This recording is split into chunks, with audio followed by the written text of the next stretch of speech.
Sup, my fellas. Don't forget to leave feedback, and enjoy the story. The last prince of the fallen kingdom of Betrayal was looking for a way to end his miserable life. One day, someone appeared who would do it with a single swing of his sword. 10 years ago, Yuri, our protagonist, was mired in a quagmire of gambling. One evening, he was accused of cheating, which infuriated the proud aristocrat. Having hinted that the dogs had contacted the prince of the kingdom of Betrayal, Yuri started a real fight with these people. That same night, he met Princess of the Empire. His excuses for the long separation angered her. Yekaterina severed the connection between them, leaving the prince shattered. Unbeknownst to both of them, a spy overheard their conversation. And the next day, he made his move, inciting a conflict between the Empire and the kingdom. After the surprise invasion, the gate burned before Yuri's eyes. The war lasted for years, taking the lives of many. Due to the disappearance of the protagonist's father, the king, the knights of the Empire began to gain the upper hand. Yuri could not accept that the Princess Yekaterina had leaked the kingdom's secrets. He wanted to believe he was mistaken, but after receiving a note of apology from her, he was completely defeated. The war continued, and he fought for his life, killing everyone in his path. Exhausted and cornered, the hero was surrounded by enemies from the Empire. Yuri had already resigned himself to his death, but the brave knight Lauron shielded him with his body, so the prince could escape. The enemies retreated, and the last prince hid far away from everyone and hoped that one day he would avenge all those who had died. He knew that one day his life would be taken too. That same stranger declared that Yuri did not deserve an easier death. The knight removed his mask, revealing the face of Lauron, who had protected MC. The hour of retribution for all sins had come, and blood gushed from the protagonist's body. Before his death, only his father's words of honor flashed, and then his consciousness drowned in darkness. Yuri awoke in his youthful body, and nearby, only his father's cursing could be heard. Yuri can only stare, unable to understand how his dead father is sitting beside his bed. He is certain this should be impossible, and assumes he must be in the afterlife. Still dazed, he blurts out that his father must have ended up in hell too, leaving the king baffled. Yuri clings to his father's hand as if testing whether this reunion is real. His father scolds him for speaking like a spoiled child after all his talk of honor. When Yuri keeps rambling, the king smacks him back to his senses. Yuri protests through tears and pain, but the familiar blow only makes the moment feel more real. Then a leaf drifts in, and Yuri begins to notice details that do not fit hell at all. Sunlight pours through the open window onto a peaceful room where his father calmly remains at his side. Yuri realizes the dead are not gathered around him after all. Outside, the world is bright and alive instead of ruined. Ordinary maids go about their work in the courtyard, untouched by war. Yuri understands that if this were hell, it would be filled with fire, sinners, and torment, not this quiet normalcy. The memory of himself running toward the light now takes on a different meaning. As his father and attendants speak around him, Yuri begins to suspect he has not died at all, but returned to an earlier time. The others notice his strange silence and growing shock. They call his name as he stares into the impossible truth. The narration confirms it. Yuri Betrayal is once again 13 years old. At first he wants to dismiss it as a dream, or a lingering illusion, but the image of the bloodstained hourglass tells him time itself has been overturned. He cannot wake from it, and the world does not collapse, proving this is no fantasy. Instead, forgotten days and old events begin repeating exactly as they once did. Faced with the impossible, Yuri accepts that he has truly returned to the past. Yuri Betrayal realizes he has returned to the spring of his 13th year and been granted another chance to change everything. Morning light confirms that the past is real, not a dying illusion.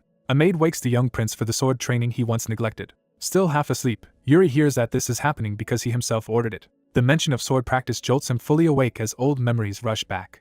He bolts upright, shaken by how precisely the day matches the past he remembers. Panicking, Yuri tries to rush the morning routine so he will not miss the training that once set his fate. Aina steadies him before his panic turns into chaos. With calm patience, Aina takes charge and starts helping him get ready. Seeing her alive triggers the memory of finding her murdered in his previous life.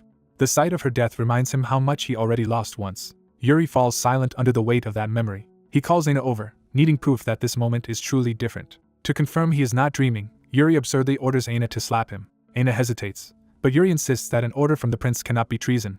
He grandly swears he never takes back his word, trying to force the issue through sheer authority. The day outside remains bright and ordinary, making his desperation feel even stranger. Training grounds and palace life continue as if tragedy has not already happened once. A wooden practice dummy waits in the courtyard where his old habits were formed. Aina finally obliges, and Yuri is reminded the hard way that her strength is no joke. As others ignore his reddened cheek, Yuri notices how little attention anyone pays to his condition. Training begins with the familiar clash of wooden swords. His instructor Bernard treats the bruise as irrelevant and moves straight into sparring. Yuri notices Bernard no longer bothers correcting his form, and only makes him fight. That detail makes Yuri realize when his education first started going wrong. He remembers Bernard once reporting to the king that the prince had great talent but wasted it. Bernard had believed Yuri could become a blessing to the Betrayal line if only he applied himself. Yuri now understands that this was the turning point. Because he resisted proper instruction, Bernard gave up on teaching and reduced everything to sparring. Instead of proving Bernard wrong, Yuri had responded by becoming even lazier. Determined not to repeat that mistake, Yuri calls Bernard's name mid-training. He stops the exchange and forces Bernard to listen. Yuri asks to be taught correctly from this day forward. He openly vows that this time he will truly give his all. Bernard is skeptical, but he recognizes the seriousness behind the prince's sudden change. Yuri answers with a strained smile, pretending confidence while bracing for what real training means. Bernard drops all restraint and reveals the terrifying skill that once earned him the name Sword Demon. He declares that if Yuri wants proper instruction, then the easy days are over. Bernard immediately begins real training by attacking with overwhelming force. Yuri instantly regrets asking, but it is too late to retreat. Bernard closes the distance so fast that Yuri can barely track him. Yuri remembers just in time that Bernard's true level is far beyond what a spoiled prince should face. The strike comes with killing precision despite being only practice. Bernard advances like a monster, making clear that his lessons are meant to break bad habits, not comfort students. Yuri recalls that Bernard had once been feared long before entering Bryal's service. That fearsome reputation was the Sword Demon, and Yuri is now experiencing why. He realizes this is what genuine training under Bernard actually looks like. Even with the instincts he gained as a mercenary in his previous life, Yuri still gets knocked flat. Lying there exhausted, he measures the gap between his current body and his old experience. Even so, he judges the pain worthwhile because this kind of pressure will make him improve quickly. Bernard, meanwhile, is startled that Yuri managed to block every attack he launched. Before Yuri can recover, Aina arrives with urgent news. She orders him to stop training at once and come with her. The king has summoned Yuri immediately. When Yuri hears that Count Johannes has brought his son, he is instantly alarmed. He remembers that Johannes' son was the traitor who later opened the kingdom's gates to the empire. The name comes back to him with hatred, Got Barkvar. Yuri turns to Aina, already planning his next move. He demands to know where that future traitor is right now. The scene shifts to the royal dining hall where the nobles' children are gathered. At the king's table, the royal family and guests share a formal meal under careful observation. Others quietly note how much the third prince has changed. His improved physique is obvious enough to draw comment. The king dismisses the change as if Yuri must have eaten something strange, refusing to take it seriously. Count Johannes praises Yuri while subtly promoting his own son as the more sensible child. Another prince, captivated by a polished older brother, barely hides his admiration. Yuri fixes Got with open hostility, making the other boy uneasy. Got senses the pressure but cannot understand why Yuri is glaring at him. A brother leans in and quietly asks Yuri what happened between them. Yuri answers that Got betrayed him once, speaking from a truth no one else can know. His brother is amused that Yuri would let such a grudge go unanswered. Yuri studies Got and sees that the boy is already hiding calculation behind a dignified mask. That convinces Yuri that Got's nature has not changed at all. Got feels the scrutiny and grows tense under it. His pride flares, and he prepares to answer Yuri's hostility. Yuri dismisses him inwardly and decides that this dangerous temper must be corrected early. Remembering the ruined kingdom, Yuri swears that the last life's disaster will not repeat itself. He recalls that he fought Got around the same age before, and wonders whether that petty clash helped shape the later betrayal. In that old memory, Yuri challenged Got after hearing he was decent with a sword. Yuri mocked the narrow-minded ideals of knights to provoke him. He pressed Got to admit that a knight's duty is to serve the kingdom above personal pride. Got agreed in principle but was already wavering under the challenge. Yuri turned the argument into a duel and forced Got to defend his beliefs in combat. He attacked ruthlessly enough for Got to accuse him of cowardly ambush tactics. Yuri kept pressing before Got could recover. A kick to the face shattered Got's composure and his defense. Even while losing, Got tried to cling to the language of knightly honor. Yuri answered by discarding his weapon altogether. That reckless move stunned Got more than the beating itself. Yuri rushed in barehanded, turning the duel into a lesson rather than a contest. He knocked Got down decisively and stripped away the illusion of superiority. Got crashed to the ground, humiliated and furious. Yuri seized control of the moment before Got could recover his pride. Standing over him, Yuri accuses him of eventually selling his father's honor and the kingdom itself for information. He reminds Got that his father's title and respect exists because the kingdom grants them. Then he demands that Got think about what such status is actually for. Yuri says he understands the desperation to survive, but not the weakness of betraying the land that raised you. He resolves that under his watch no knight, including himself, will be allowed such feeble conviction. Yuri repeats the question in simpler terms, forcing Got to confront the source of his family's power. He leaves Got with a final lesson: understand the essence of every situation and reflect on it deeply. Got walks away shaken, carrying the humiliation and the warning with him. Back in the present, Yuri's brother praises the old fight and teases him for ever doubting the outcome. The brother cheerfully admits he absolutely expected Yuri to win. Yuri asks what kind of person his brother truly thinks he is. The answer is blunt: Yuri is known as the kingdom's worst troublemaker and gambler. Yuri rejects that old identity and says he intends to stop living like that. His brother can only stare, unable to process the change. He jokes that Yuri must have knocked something loose in his head. As evening falls, Yuri returns to training with his resolve intact. After another brutal session, he reaches his limit and collapses, satisfied just to have endured it. Bernard ends the day's lesson, acknowledging Yuri's effort. Even sprawled on the ground, Yuri listens for whatever comes next. Bernard decides Yuri is finally ready to begin learning a mana method. Yuri immediately asks whether Bernard will teach him his own technique. Bernard refuses, saying Yuri should instead learn the Betrayal method because it is balanced and efficient. Yuri remembers that in his previous life he had already mastered the Betrayal method nearly to its limit. He hints that he wants something beyond what he already knows. Bernard realizes Yuri is aiming higher than expected. Yuri asks Bernard to recommend a Royal Guard recruit with exceptional potential, because he has another technique in mind that he once could not attempt. Bernard considers the request carefully. If raw potential is the criterion, one name stands above the rest. Bernard identifies that person as Jared. The name stirs Yuri's memory at once. He remembers meeting Jared near the end of the war in his previous life. Back then Jared's skill had been mediocre, almost pitiful for someone who had survived so long. That weakness had frustrated Yuri because it concealed enormous natural talent. Jared himself had lamented that if he could start over, he would train properly, but by then his gifts were already wasted. When war finally came, both Yuri and Jared were fighting as dulled versions of what they could have been. Remembering that regret, Yuri decides he will not let the same waste happen again. He sets out at once to meet the knight Bernard recommended. Jared turns out to be a blonde Royal Guard trainee practicing among the others. Yuri arrives already intent on forcing the issue and knocking some sense into him. Night settles over the training hall as the next test begins. From the balcony, Yuri spots Jared among the trainees below. Jared notices the prince's presence and grows alert. Yuri greets him casually and says he came to see how the guards are doing. Jared responds politely, but Yuri is already judging the atmosphere around him. Watching the trainees, Yuri sees plenty of effort but not the hunger needed to surpass themselves. He asks Jared to identify the rookie Bernard mentioned. Once Jared points him out, Yuri understands exactly what Bernard meant about hidden potential. Yuri reflects that training should build skill, but Jared is only doing the bare minimum. He realizes this complacency is how Jared eventually became a wasted blade. So Yuri orders a wooden sword and announces that he wants to spar. When asked for an opponent, he points directly at the slacker he came for. The hall clears as Yuri and Jared face each other under the eyes of the other guards. The onlookers cheer the rookie on, treating the match like entertainment. Jared, already uneasy, is told that the prince has heard he possesses great potential. Yuri asks him to prove what kind of knight he really is. Caught off guard, Jared can only accept. As the duel is about to begin, Yuri steps forward, ready to drag Jared onto a different path. The young prince throws himself into the sparring match, eager to prove he can meet Jared's expectations. Jared receives the charge with calm confidence, showing no sign of being rattled. The prince's opening rush is stopped immediately by Jared's superior timing. Even as the exchange continues, the onlookers praise Jared's precision and urge the prince to endure. At first Jared seems merely impressed that the prince is holding up, but he quickly senses something unnatural in the rhythm. The prince keeps pressing from close range, forcing Jared to keep defending. Jared studies the clash more carefully as the prince refuses to break pace. He realizes the prince is maintaining an unnervingly perfect distance throughout the fight. The prince swings again, still matching Jared's movements instead of overcommitting. Jared understands that the prince has been deliberately syncing his pace to his own, and taunts him for turning the duel into a dull performance. As their wooden swords lock, the prince decides to stop playing along. He openly challenges Jared to fight seriously, and the clash instantly sharpens. Jared blocks the sudden escalation, and the prince acknowledges that Jared's reflexes are every bit as monstrous as expected. The prince launches a faster sweeping attack to break through Jared's guard. Jared slips around the pressure and repositions, still controlling the flow. Annoyed that his restraint is no longer enough, Jared admits he had been taking it easy. He answers with a heavier counterattack meant to overwhelm the prince outright. The prince barely holds, already knowing that a straightforward contest was never going to work. He reminds himself that even with memories from a past life, he cannot beat a veteran knight like Jared head-on. Still, he refuses to settle for losing cleanly. Jared senses a sudden shift and realizes the prince is about to try something unexpected. The prince darts in under Jared's guard, aiming not for victory but for a single decisive opening. He commits himself to landing at least one hit before the match ends. Using a reckless aerial maneuver, he twists his body into a surprise descending strike. Believing he has finally found the moment, the prince celebrates too early. The spectators are stunned that the prince's desperate attack actually seemed to work and cheer him on.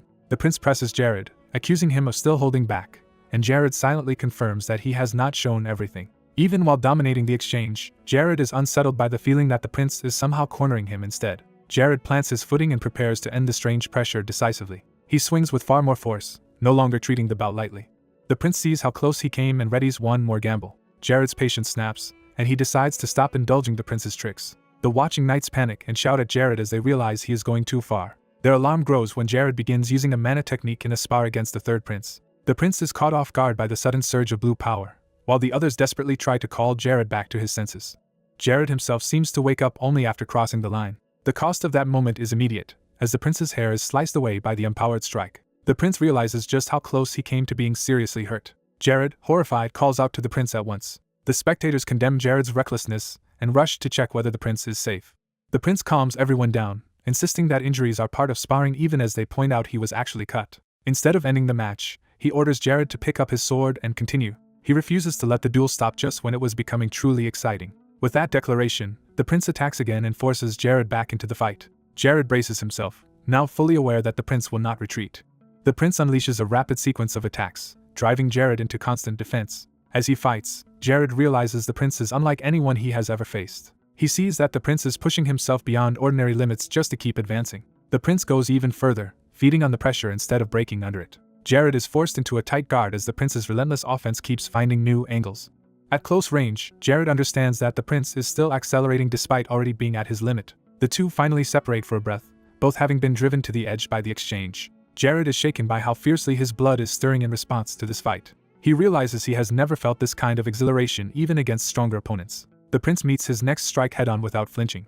Jared cannot reconcile that intensity with the prince's youth and weakness. He shifts his footing for one final answer. The prince commits to a finishing blow of his own. Jared feels something rising inside him as the prince's attack finally breaks through and lands. Jared curses as the prince succeeds in drawing blood.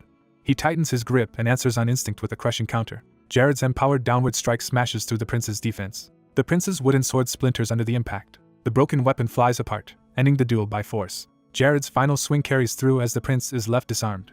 The prince exhales in relief, recognizing that he survived the exchange he gambled everything on. Satisfied that he achieved his goal, he declares the match over. Jared stands in silence, still surrounded by fading mana and unable to process what just happened. The prince breaks the tension by telling Jared that he learned something important from him. Jared awkwardly accepts the praise and returns it, still flustered by the outcome.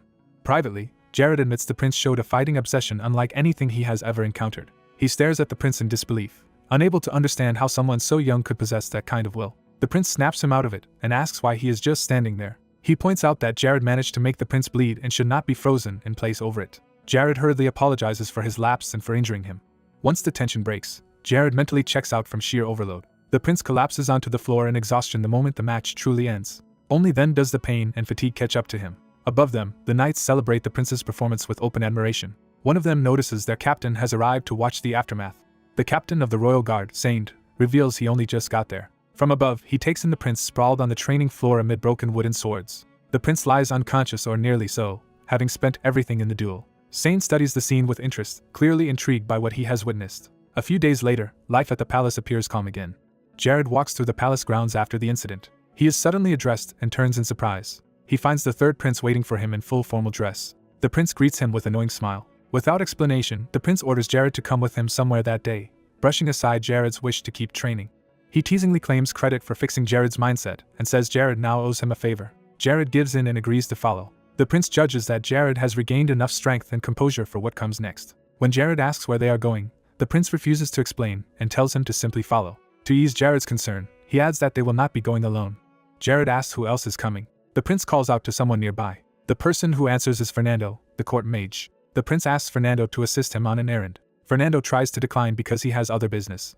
The prince instantly offers to pay off Fernando's gambling debt. Fernando is stunned that the prince knows exactly how to buy his cooperation. The prince confirms he is serious and reminds Fernando that he still owes him from before. Fernando asks whether the prince has ever lied to him, then undercuts the point by admitting that most of their dealings happened in a gambling den. The prince cheerfully pretends that still counts as trustworthiness.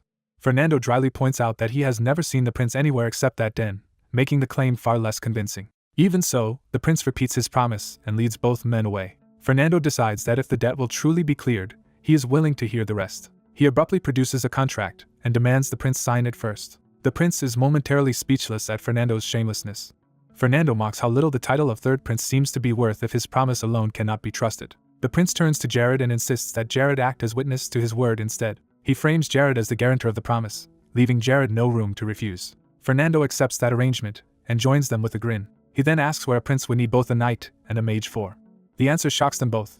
The prince is taking them to Sword Mountain. The prince's expression hardens as he finally reveals his true objective. He declares that they are going to loot the Ancestor's dungeon. The three descend through a hidden underground passage beneath the palace. Jared is astonished to learn that such a route even exists under the royal residence.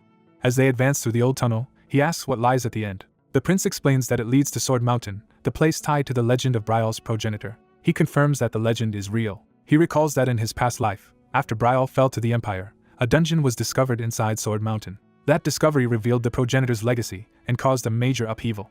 Because this hidden route had only been meant as an escape path, Betrayal lost the chance to claim that legacy before the Empire did. This time, the prince vows not to repeat the life in which he only ran away, but to move forward and seize what was lost. He resolves to see with his own eyes what inheritance his ancestor left behind. The tunnel finally opens into a dense forest. The prince pushes open the concealed exit and steps outside first. Jared and Fernando follow him into the wilderness beyond the hidden door. Fernando assumes the rest of the trip to Sword Mountain should be straightforward and asks for confirmation. Instead, he questions where the prince even got the artifact key that opened the hidden door, since such an item should not have been easy to find. The prince remembers that in his past life the key had been hidden in the study, and that ignorance about it once cost him dearly. But he refuses to explain himself. As they move deeper into the forest, Fernando carelessly brushes against the razor-edged plants and gets cut. The prince warns him that the vegetation itself is dangerous and orders both men to stay close and avoid getting hurt. He takes the lead, clearing the way through the overgrowth. Fernando quietly turns to Jared with a private concern. He asks whether the prince has been acting strangely lately, because his behavior feels increasingly bizarre. Before Jared can answer properly, the prince impatiently calls them forward, and Fernando notes that at least the prince's temper remains familiar.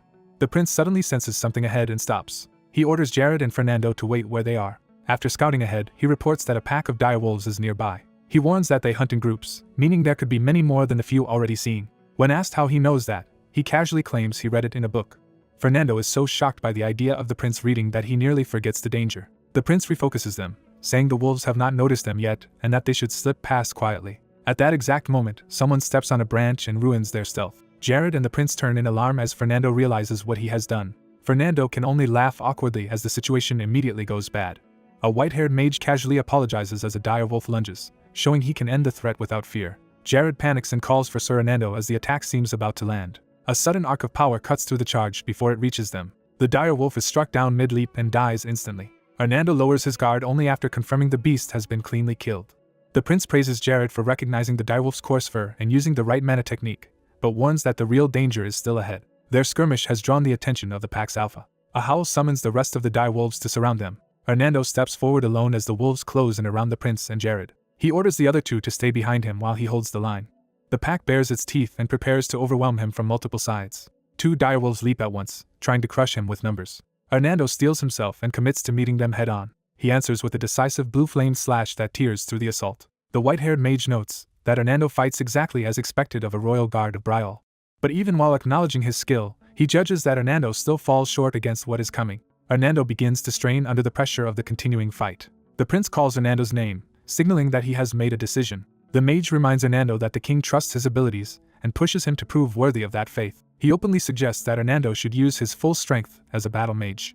Hernando is caught off guard by the sudden lecture even as he blocks another wolf at close range. At the same moment, a fire spell erupts beneath the battlefield and changes the flow of combat. Hernando uses the opening to drive his blade through a direwolf's head. He kicks away from the kill to escape the blast zone. The fire detonates through the pack, wiping out the immediate threat.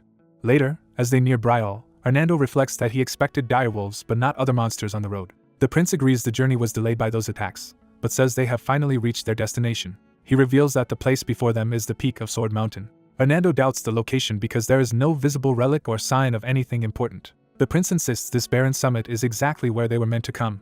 Even so, he admits something should have been visible by now. Then he spots a tiny red glint hidden in the ground and realizes he has found the clue. He rushes over and orders Hernando to help pull it free. The mage complains theatrically that injuring a mage's hands would be disgraceful, leaving the labor to Hernando. For a brief moment the mountain is quiet, as if holding its breath. The buried object proves to be the hilt of a sword set deep in the stone. The prince grips it and starts drawing it out. The blade emerges with surprising ease, as though it had been waiting for him. The mage immediately notices that the sword looks untouched by time, not like something long buried. That detail unsettles the prince as he studies the weapon. An inscription reading guilty makes him suspect the sword carries a judgment, or history of its own. Hernando asks if this could be the founder's relic, but no one can yet be certain. Before they can examine it further, all three sense a new presence closing in. The prince realizes they are about to learn what the relic truly guards. The ground beneath them suddenly gives way. All three plunge into the collapsing mountain together. A shaft of light opens below them as the hidden chamber is revealed. They crash into an ancient underground corridor lit by enormous blue crystals. The prince lands hard but remains conscious. Hernando ends up sprawled on the floor with the prince on top of him, both shaken by the fall. The mage is impressed that the prince instinctively protected himself with his mana method during the drop. He calmly surveys the ruins and remarks that the dungeon extends far deeper than expected. The prince accuses him of prioritizing his own safety over everyone else's, and the mage laughs it off as necessity. A sharp sound interrupts the argument, and warns them they are not alone. The mage turns toward the disturbance with sudden seriousness. He points down the corridor, but the prince refuses to let him dodge the accusation so easily. The mage cuts him off and identifies the approaching presence as a ghost. The prince is startled by the claim. A spectral armored knight with burning red eyes emerges from the darkness. The prince recognizes the undead warrior as a death knight. He orders Jared to get up at once as the threat closes in. When Jared is too slow, the prince physically forces him back to his feet. Jared wakes in confusion, not yet understanding where they are. He turns and finally sees the death knight approaching. Hernando places himself in front of the prince and vows to handle the monster alone. The death knight advances with calm, deliberate steps instead of attacking wildly. The prince studies it more carefully and repeats the name as if testing a memory. He recalls that a death knight is a fallen knight returned from death, stronger than in life. Even so, he tells Hernando the creature is not actually hostile toward him. Hernando demands to know how he can be so sure, and the prince says he can feel it. He explains that the knight is guarding the founder's dungeon and would not attack one who carries the founder's blood. The death knight confirms the prince's reasoning. It reaches for its weapon, testing the prince's resolve rather than striking immediately. The mage and Hernando both panic, convinced the prince is still in danger. A lethal red slash flashes toward the prince before either of them can intervene. The founder's sword suddenly drops into the path of the attack and blocks it for him. The mage is so shocked he blurts out a grotesque exaggeration about the prince being split in half. The prince coldly shuts him down, and the mage hurriedly revises his joke to a harmless comment about his hair. The death knight remarks that the prince's arrogant tone reminds him of someone from long ago. That reaction makes the prince ask whose resemblance the knight means. The answer comes with weight: Eric Brial. The name stuns the others because Eric Brial is the legendary founder known to every citizen of Brial. He is remembered as the unmatched swordsman who conquered the continent and became Brial's first king. The prince asks if that means he is the first true heir to reach this place, and the knight confirms it. The knight adds that only a descendant of Brial could have drawn the founder's sword. The prince realizes the blade in his hand truly is the founder's treasured weapon. The death knight then reveals that it was once his own sword in life. The prince reacts with awkward guilt for having taken what was effectively the knight's personal weapon. The knight addresses him formally as a descendant of Brial and demands to know why he has come. He orders the prince to state his purpose plainly. The prince tightens his grip on the sword, understanding this is a test. He declares himself Yuri Brial, third prince of Brial, and claims the right to inherit Eric Brial's legacy. The death knight studies him in silence, weighing that declaration. Then it turns and begins leading the three deeper into the dungeon. The knight decides the time has come to fulfill the duty it has guarded for ages. It promises to grant Yuri what he seeks. Yuri follows without hesitation. Hernando trails behind, still wary and unable to trust what he is seeing. He privately admits that none of this fits any logic he knows. For a royal guard, escorting a prince into the founder's dungeon and negotiating with a death knight is far beyond anything he imagined. As Yuri moves toward the crystal chamber, Hernando calls after him in alarm. He senses something strange happening to the prince. A distorted vision suddenly overtakes Yuri's awareness. In that vision, a battered knight addresses him as if he were a prince from another era and urges him to keep moving. Hernando dismisses the prince's strange behavior as more nonsense, unaware Yuri is seeing fragments of the past. Yuri answers as if he can hear that ancient voice and keeps going. The death knight reaches the heart of the crystal chamber. It takes its place before the crystals like a master preparing a lesson. Yuri faces it alone as the chamber becomes a stage for judgment. A surge of blue light engulfs all three men and drags them into a different space. The knight expresses a hope before the trial fully begins. It declares that all of them are worthy to witness what comes next. Yuri finds himself standing in a vast desert-like battlefield and demands to know where he is. A lone figure appears in the distance, walking toward him with a sword. Yuri first assumes he is seeing the founder himself. But as the figure draws closer, he realizes something is wrong with that assumption. The opponent bursts forward with inhuman speed. Yuri understands that the thing charging him is not human at all. He barely manages to meet the first strike with the founder's sword. At the moment of impact, he senses a concentrated blue force at the enemy's core. That energy triggers a realization in him. What stands before him is a living demonstration of a mana method, not an ordinary enemy. The faceless figure manipulates the mana at its chest directly, showing the principle instead of explaining it. Yuri watches closely, forcing himself to understand rather than panic. The figure presents the circulating mana openly, as if inviting him to read its structure. It channels that mana into the sword until the blade ignites with blue power. Yuri realizes the founder is showing him how mana itself is operated. The figure gestures for him to imitate it immediately. Yuri protests that being told to copy a mana method in the middle of combat is absurd. Even while complaining, he recognizes that his ancestors' training style is completely unhinged. The lesson becomes clear. Yuri is expected to learn a mana method for the first time by surviving real battle. He concludes that only someone living a second life could even attempt something this reckless. Accepting that truth, Yuri decides he is exactly the kind of person who can do it. He places his hand to the ground and begins drawing mana through his body by instinct. He tests the sensation and asks himself if this is the correct flow. The faceless teacher snaps his attention back before he can hesitate. Since Yuri still does not fully understand the process, he chooses to learn by action instead of theory. He commits to the fight and stops overthinking. Yuri resolves that he must become stronger no matter what it takes. He remembers the future he is trying to prevent. The Empire will soon invade Brial. He swears that this time he will destroy that threat before it can repeat the past. The memory of past failure hardens his determination not to make the same mistake again. With that resolve, he raises the Founder's sword and prepares to absorb Eric Brial's swordsmanship. He launches his own empowered strike across the battlefield. Yuri follows through with the technique, forcing his body to keep pace with the mana. He declares that he will take in every lesson the Founder is offering. Elsewhere, Hernando's awareness opens inside another vision. He finds himself in a grand hall lined with training weapons. Still dazed from the transition, he tries to make sense of the new surroundings. He realizes he has been placed in what appears to be a training ground of his own. Jared finds himself alone in a vast hall, immediately sensing that this place is too solid to be an ordinary dream. He steadies his mind and concludes that whatever has brought him here is real enough to test him. Refusing to be hunted, he draws his sword and openly challenges the hidden presence to face him. A figure finally steps out behind him, ending the uncertainty. Jared realizes with a jolt that the newcomer looks exactly like him. The double greets his confusion with mocking confidence, as if it has been waiting for this moment. Jared suspects this is the Death Knight's trial and that the enemy before him is some kind of doppelganger. To test that idea, he asks whether the copy even shares his name. The double answers by calling him Jared and warning him not to resist the fate laid out for him. That claim catches Jared off guard, because the imposter speaks as though it knows his life better than he does. The fake Jared taunts him with the life he once chose, saying he became a royal guard only because he wanted safety and comfort. It presses further, insisting he should stay away from the third prince, and that resisting destiny will only make his life more miserable. Those words strike at a truth Jared once might have accepted, forcing him to confront how much he has changed. He admits to himself that his former self probably would have agreed with that cowardly advice. A memory of his younger, weaker mindset surfaces, dismissing everything as empty performance.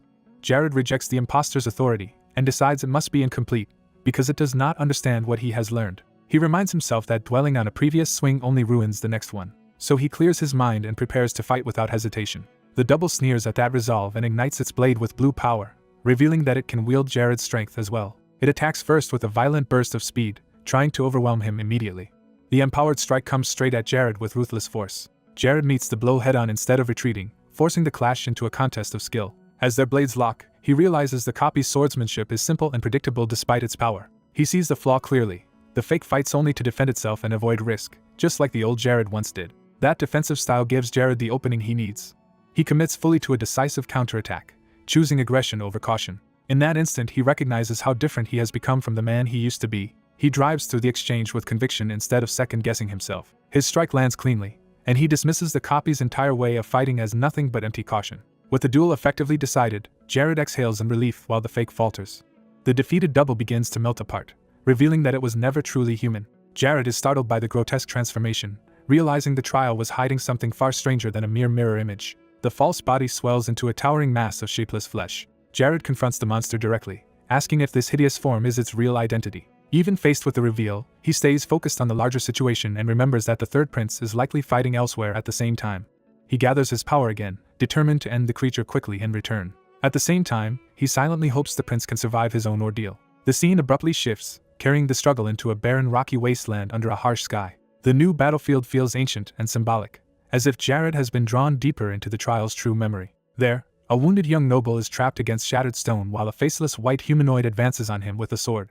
The boy is battered but still conscious, cornered with no room left to flee. The faceless attacker raises its blade to finish him. A surge of blue power crashes down before the killing blow can land. A second faceless warrior intercepts the attack and shields the boy at the last moment. The boy seizes the chance and grabs the fallen sword beside him. He forces himself upright, terrified but determined to fight for his life. Using the opening created by his protector, he unleashes a desperate counterattack. Blue energy erupts across the battlefield as his strike connects. The enemy survives the blast and rushes him again, proving the danger is not over. The boy steadies himself and quickly checks how much time remains before this chance disappears. He realizes the fight nearly killed him, but all his prior sparring has finally become useful. In the middle of battle, he understands how to apply the strange mana technique he has been struggling to grasp. More importantly, he finally understands how to swing his sword properly instead of merely imitating form. That realization sharpens his focus and strips away his panic. He studies the faceless opponent and notices cracks spreading through its weapon and body. The enemy begins to break apart under the force of his new technique. Watching it unravel, the boy understands that the trial's allotted time is ending. The faceless figure dissolves into drifting fragments of light and ash. Accepting that the vision is closing, the boy calmly concludes that his time here is up. Before leaving, he offers sincere thanks for what he has been allowed to learn. The wasteland fades into silence beneath the night sky. Back in himself, the boy pauses and tests whether he has truly returned to reality. He finds himself standing in a crystalline cavern, sword in hand, still breathing hard from the ordeal. Nearby voices confirm that Jared has awakened, and he realizes the vision has ended. A Death Knight seated before glowing crystals remarks that Jared seems to have had a meaningful dream.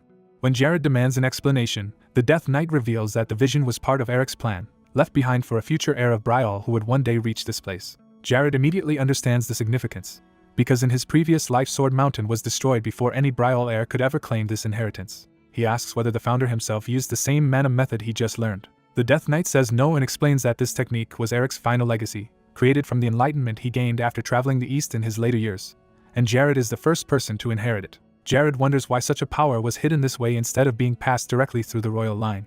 The Death Knight answers that the dungeon only opens when the proper heir arrives, meaning the time to use this power has finally come. When Jared asks what that destined time actually is, the Guardian refuses to answer for him. Instead, he orders Jared to discover that truth on his own. Jared then asks for the name of the technique he has inherited. The answer, soul severance, leaves him repeating the name as he weighs its meaning.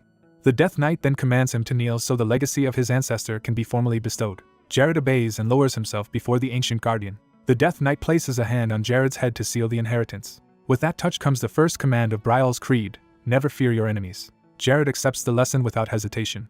The Guardian continues, telling him to act according to his convictions, and Jared again swears obedience. Finally, he is ordered to fulfill Betrayal's duty to the very end, and he accepts that burden as well. The force of the transmission overwhelms him for a moment, but he endures it. As the Death Knight begins to fade, he makes Jared remember one final truth. Betrayal never abandons its honor, even at the cost of death.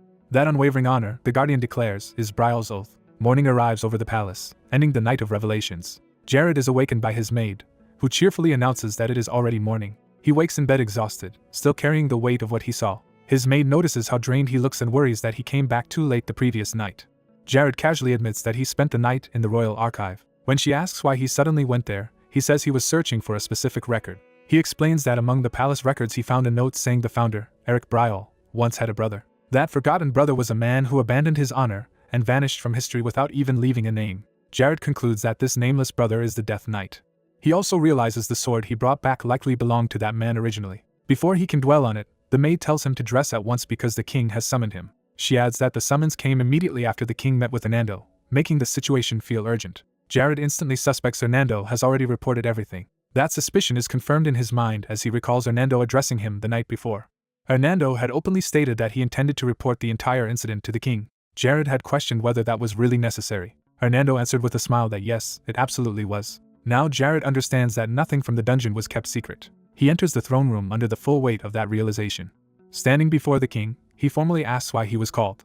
The king says he already knows Jared left the palace without permission and even found the founder's dungeon at Sword Mountain. Jared avoids a direct explanation and claims it somehow just happened that way. The king then notices the sword at Jared's side and asks if that too came from the dungeon. After Jared confirms it, the king rises and shifts from suspicion to deeper scrutiny. He says he has heard that Jared has changed greatly. The king lists the people who have noticed it, from Jared's maid to Bernard, Saint, and now even Hernando. Then, placing a hand on Jared's head like a father testing a son, he demands to know what caused this transformation. Jared hesitates, knowing the truth is dangerous to reveal. His hand tightens around the sword as he searches for an answer that is honest without exposing too much. The king notices Jared's instinctive retreat and reads the tension immediately. He presses harder, asking whether Jared intends to refuse him. Jared denies that, but the king points out that his body is already answering for him. By noticing the king's clenched fist, Jared realizes his father is as tense as he is. The king orders him to speak plainly.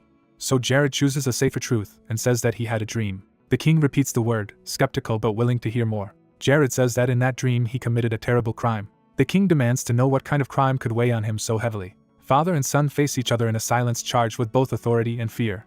The king asks directly what crime Jared committed in that dream. He reframes it as a sin, and Jared finally names it. His sin, he says, was failing to protect Betrayal until the very end. He describes a dream of Betrayal engulfed in a great war where countless people were slaughtered, and despite trying to change the outcome, he failed. After the kingdom fell, he wandered on without honor, unable to save what mattered. That path ended in a brutal and meaningless death. When he awoke, he found that the necklace his mother had given him was gone, making the dream feel less like fantasy and more like a message. That loss makes him think of his mother and the possibility that she reached out to him somehow. The king accepts that possibility and suggests the dream may have been a warning from Lily. He then asks what caused Betrayal to fall in that vision. Jared nearly says too much. He stops himself, realizing it is too early to mention the Empire when the future is still changing and that invasion may yet be prevented. So he answers carefully that he could not identify the invading army. The king appears to accept that answer, at least for now. He says that whether the dream was a nightmare or Lily's warning, he is relieved to see Jared improving.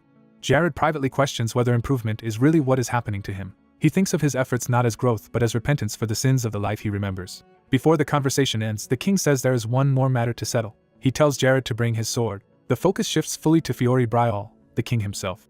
Fiore is remembered as a prodigy who mastered the sword almost from the moment he could walk and carved his name into history through unmatched martial talent. At this point in time, Jared knows his father is already counted among the continent's strongest warriors. More than that, Fiore stands as the single greatest sword master on the continent. When Jared enters his father's personal training hall, he realizes he has never been invited into this place before. Fiore reveals why he called him there by saying he had believed none of his sons possessed any real talent for swordsmanship.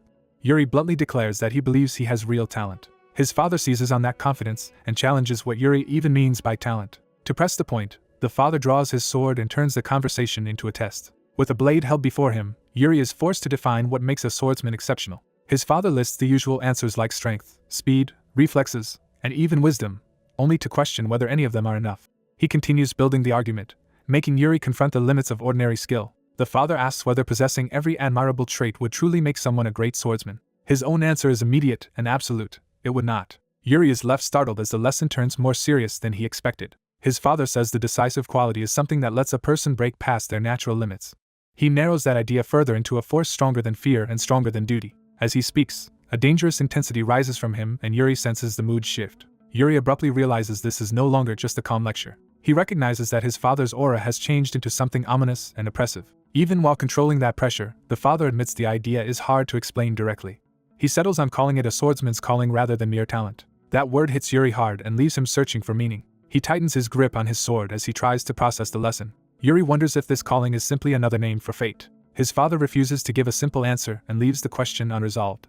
Yuri falls silent and turns inward. He remembers that in his previous life he had never been meant to walk the path of the sword. That memory makes him question whether this life might be different. As the thought deepens, the scene around him begins to slip toward another reality. His father's voice presses him with a harsher question about whether he truly belongs to the sword.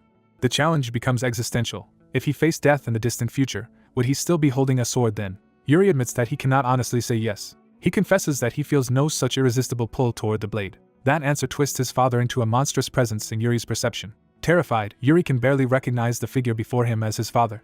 The vision overwhelms him with countless predatory eyes and the sense of impending ruin. He can only gasp as the nightmare takes hold. Then desperate voices break through, urging Prince Yuri to flee. The cries multiply into pleas for rescue from people dying around him. A burning eye and a shouted title drag him fully into a memory of catastrophe.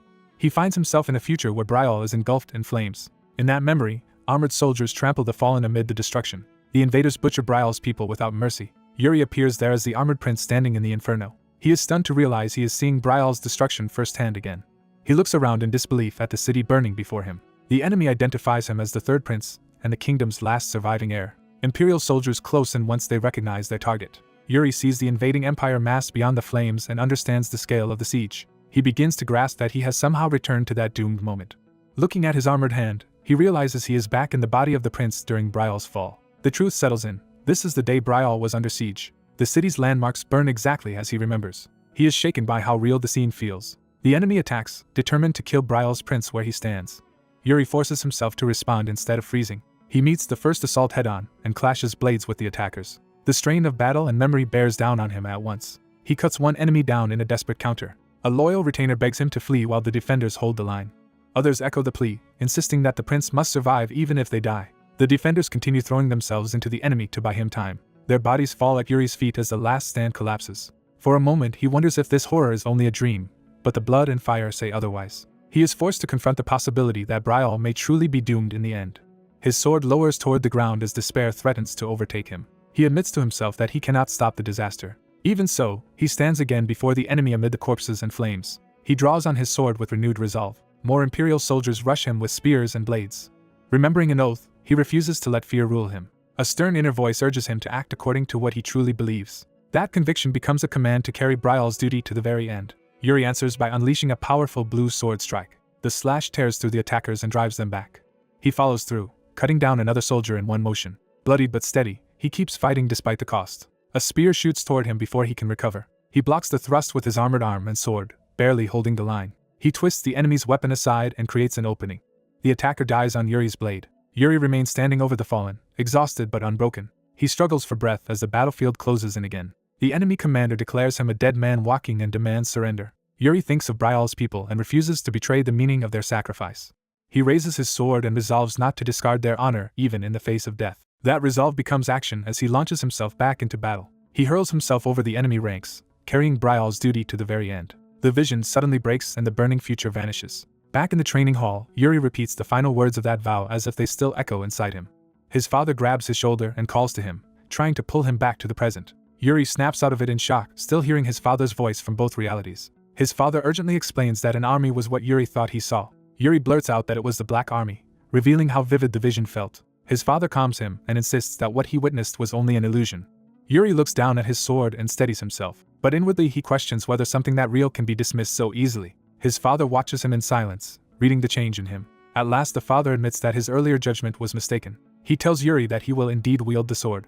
Yuri is too surprised to answer immediately. Then relief and confidence return to his face. He accepts the decision at once and without hesitation. His father studies him with a grave expression that Yuri does not understand. Yuri notices that look and jokes to himself that the man seems to expect his death.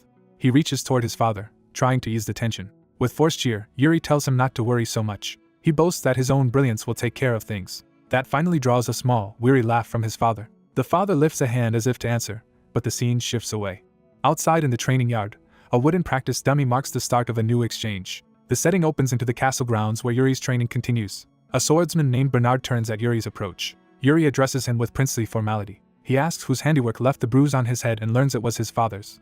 Bernard remarks that the king must have trained him more harshly than usual, but warns that today's session will still be strict. Yuri accepts that without complaint. Privately, he realizes Bernard remained in Betrayal because of a promise connected to his father, so he directly confirms that Bernard stayed only on the condition that he could duel the king. Yuri then asks whether Bernard would remain even without that duel if he personally requested it. Bernard's interest sharpens at the unexpected proposal, but he immediately refuses, blunt enough to irritate Yuri. His amused smile shows he is enjoying the prince's reaction. Still, he admits that Yuri's wish for him to stay has meaning. He says he could be persuaded if Yuri offers something truly convincing instead.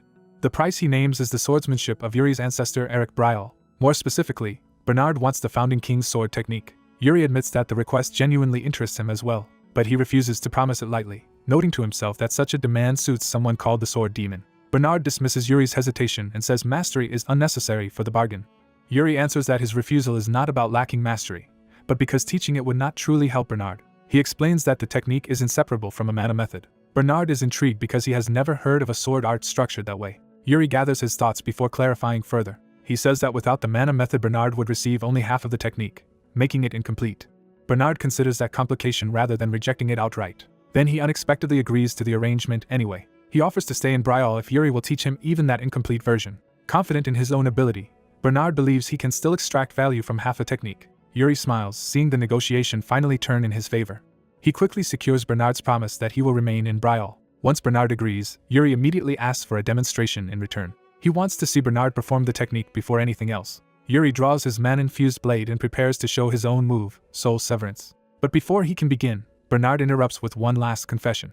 He reveals that he had intended to stay in Betrayal all along, making Yuri realize he was maneuvered. Yuri protests, confused about why Bernard made him bargain at all. Bernard answers by attacking first, turning the lesson into a live test. Yuri fumes at the unfair timing even as he braces himself. Bernard's strike crashes down with overwhelming force. Yuri shouts in outrage that Bernard chose this exact moment to mention the trick. Time passes into evening after the fierce exchange. Later, Yuri lies awake in bed, replaying everything that happened. He realizes that the future he once knew is no longer fixed. For the first time, he believes a future may exist in which Betrayal does not fall. He realizes that Bernard remaining in Betrayal is proof that the future has already begun to shift, even if only slightly. The burden of changing fate no longer paralyzes him, because he can see that his actions are producing results. Even so, he reminds himself that the real turning point has not come yet, and renews his vow to stop the Empire this time. He hardens that resolve into a promise he will keep no matter what. That determination is interrupted when someone addresses him at his bedside. Aina pleads with him not to get himself into trouble again. Still half awake, he jokes that her warning is too vague because trouble seems to follow him constantly. Aina clarifies that she means the Senate meeting scheduled for the next day, which he has apparently forgotten. When she adds that the king personally ordered him to attend, he realizes this is not optional. He curses his bad timing as Aina warns that nearly all the senators will be there. Seeing his unease, she reaches out to comfort him. Aina nervously warns that the Senate is full of intimidating people and begs him not to solve things with his fists. He reassures her that he is no longer the kind of person who acts that recklessly. Aina still demands a firm promise, and he gives it with a laugh. Morning arrives over the royal capital as the meeting day begins. At the Senate table, the prince finds himself surrounded by nobles before the king's empty seat. The discussion opens with immediate hostility. He quickly sees that Aina's fears were justified, because Duke Jetari opposes him from the outset. Jetari argues that it is improper for the prince to learn a mana method that has not been officially approved. Other nobles align themselves with that objection, and close ranks behind the Duke. To the prince, the meeting already feels less like governance, and more like a coordinated attack. He concludes that the Senate has become a place where the king's authority is openly challenged, which explains why his father avoided these sessions. Jetari presses further, insisting the prince should study the Betrayal method instead of the founder's method. Another noble counters that calling the founder's legacy unapproved is absurd, since the founding king himself left it behind. Jetari twists that defense into a challenge of the prince's judgment, and tries to frame dissent as disloyalty. He then softens his tone, and pretends his objections come only from concern for the prince's safety. The prince answers with sarcasm, noting how touched he is that an entire Senate meeting was convened over his training. Privately, he remembers that Jetari later betrayed Betrayal and submitted to the empire the moment the kingdom fell, so he dismisses the duke's concern as worthless. Jetari tries to strengthen his case by calling on Captain Saint of the Royal Guard. Put on the spot, Saint hesitates under the pressure of the room. He admits he cannot reach a firm conclusion yet. Saint explains that every mana method has advantages and drawbacks, and that their effects differ from person to person. Jetari immediately seizes on that uncertainty and recasts it as proof that the founder's method is too dangerous. He pushes for the method to be discarded altogether. Another noble tries to correct that distortion and point out what Saint actually meant. But Jetari's faction drowns him out and reduces the issue to protecting the prince from harm. Several senators stay silent, unwilling to confront the duke directly. Watching the room tilt against him, the prince realizes the situation is turning bad. He knows he is losing control of the discussion. As more voices side with Jetari, he sees that the duke has gained the upper hand. He considers arguing that a recently learned mana method can still be changed. But he knows that after the battle inside the founder's illusion, soul severance has already rooted itself in his core, making that impossible. Since he cannot reveal that secret, he struggles to find a believable answer. Before he can speak, someone else decides to intervene. The prince is startled when a new voice claims his explanation already sounds convincing enough. The interruption shocks the room. A man casually asks for permission to speak. He introduces a different angle by asking how many of the assembled nobles have ever actually fought an orc. The question unsettles the military men at the table. Even the nobles who had been speaking confidently are caught off guard. Jetari demands to know who this insolent speaker is, and what right he has to be there. The stranger rises without any sign of intimidation. He identifies himself as Calcio Arantia, a free baron. That only provokes more outrage, because a mere free baron should not be attending a senate meeting. Calcio shrugs off the insult, and says he came only because Count Sitter requested it. The mention of Sitter instantly changes the prince's attention. He recognizes the name at once. Calcio reminds the room that Sitter is the frontier lord who spent his life guarding Betrayal's border and earned a reputation as a true soldier. That makes his sudden decision to send a representative to the Senate deeply unusual. A noble demands to know why Sitter would bother sending Calcio at all. Calcio answers that seeing high-ranking nobles waste time on palace politics finally made him understand why Sitter sent him. He argues that on the battlefield the name of a mana method matters far less than the person wielding it. Then he turns the question back to the prince and asks for his own view. The prince declares that as a prince of Betrayal, he sees nothing controversial about mastering the founder's method and will do so regardless of objections. He adds that if the prince who bears Betrayal's sword has chosen to follow the founder's will, that should settle the matter. Calcio then asks why people with no real stake in battle are making such a fuss. He bluntly says that such complaints usually come from people who have never drawn a sword. Jetari rebukes him for speaking so recklessly. Calcio apologizes with biting sarcasm, saying that years of fighting orcs on the frontier have left him with little courtly polish. He repeats his challenge and asks again how many in the room have truly fought orcs.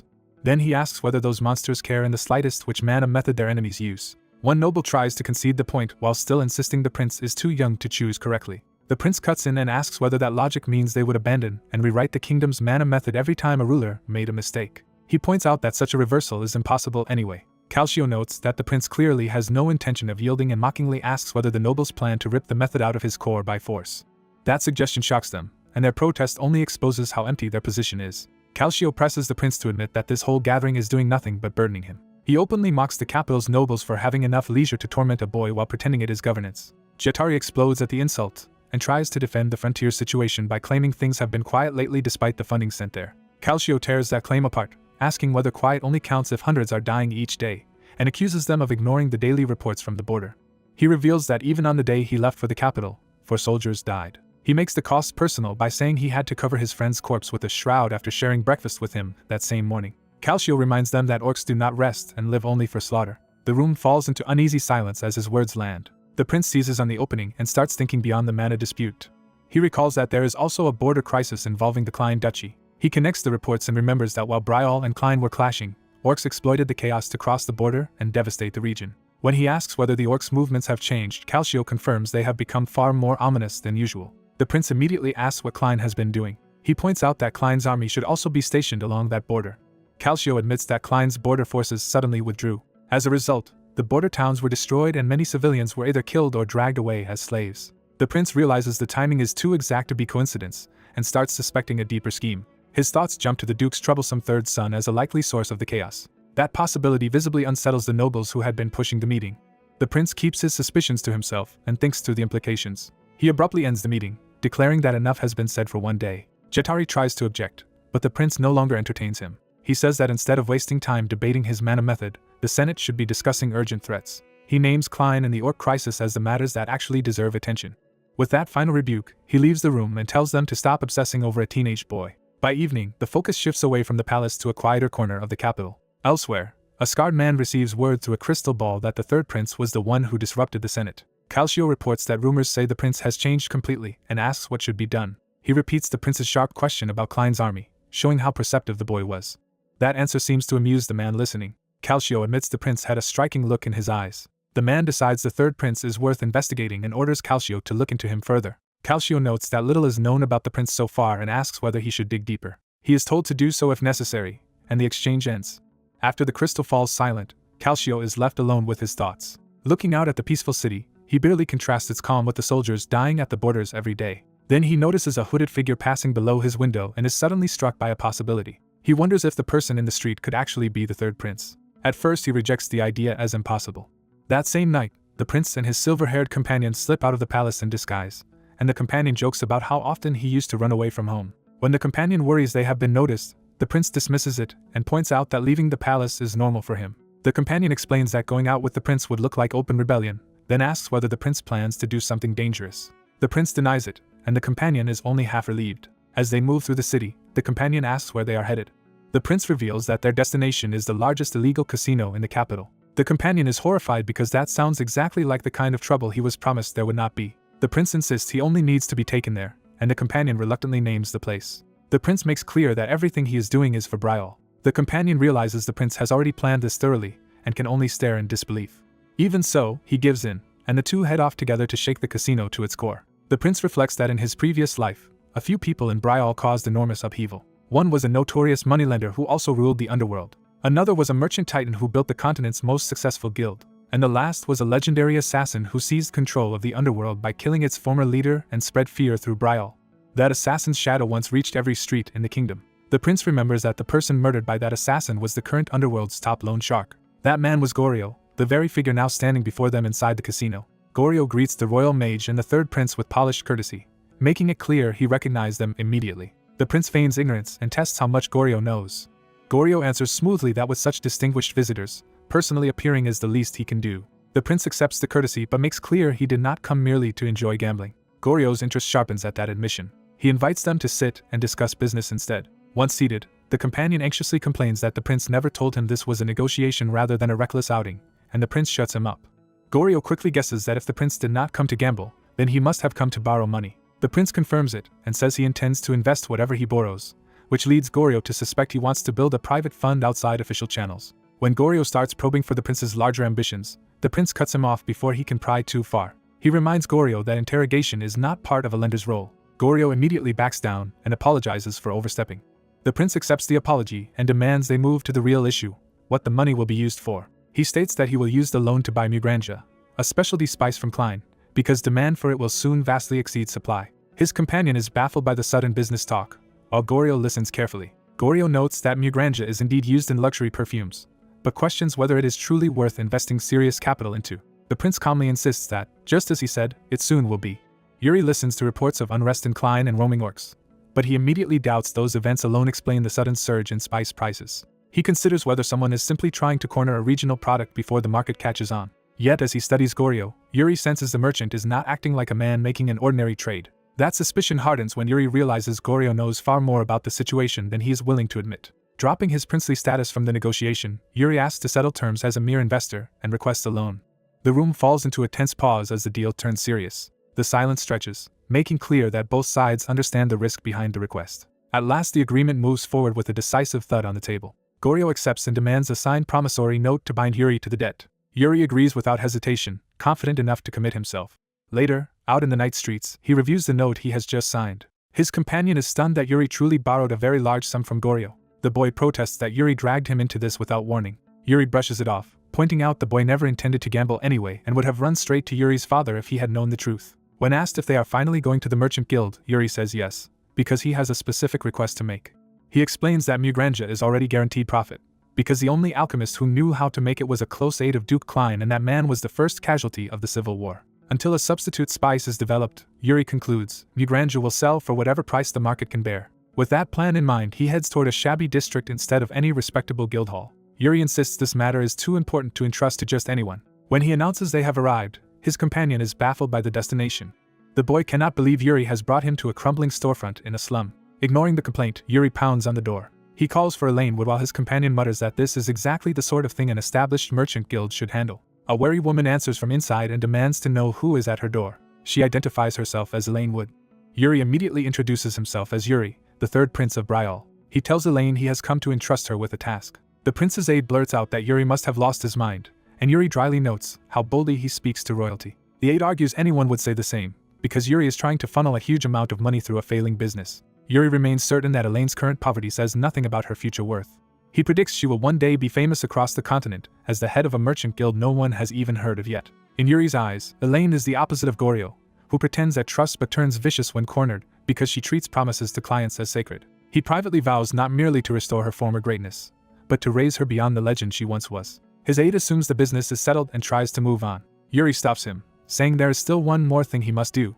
Before the aide can object, Yuri heads off again into the alleys. When asked where he is going now, Yuri keeps moving with a clear new target in mind. He reflects that he has already secured nearly every ally he needs among merchants and power brokers, and only one person remains. That final person is hidden in the city's first quarter, among the destitute and forgotten. As Yuri and his aide arrive, the surrounding beggars recoil from the sight of cloaked strangers.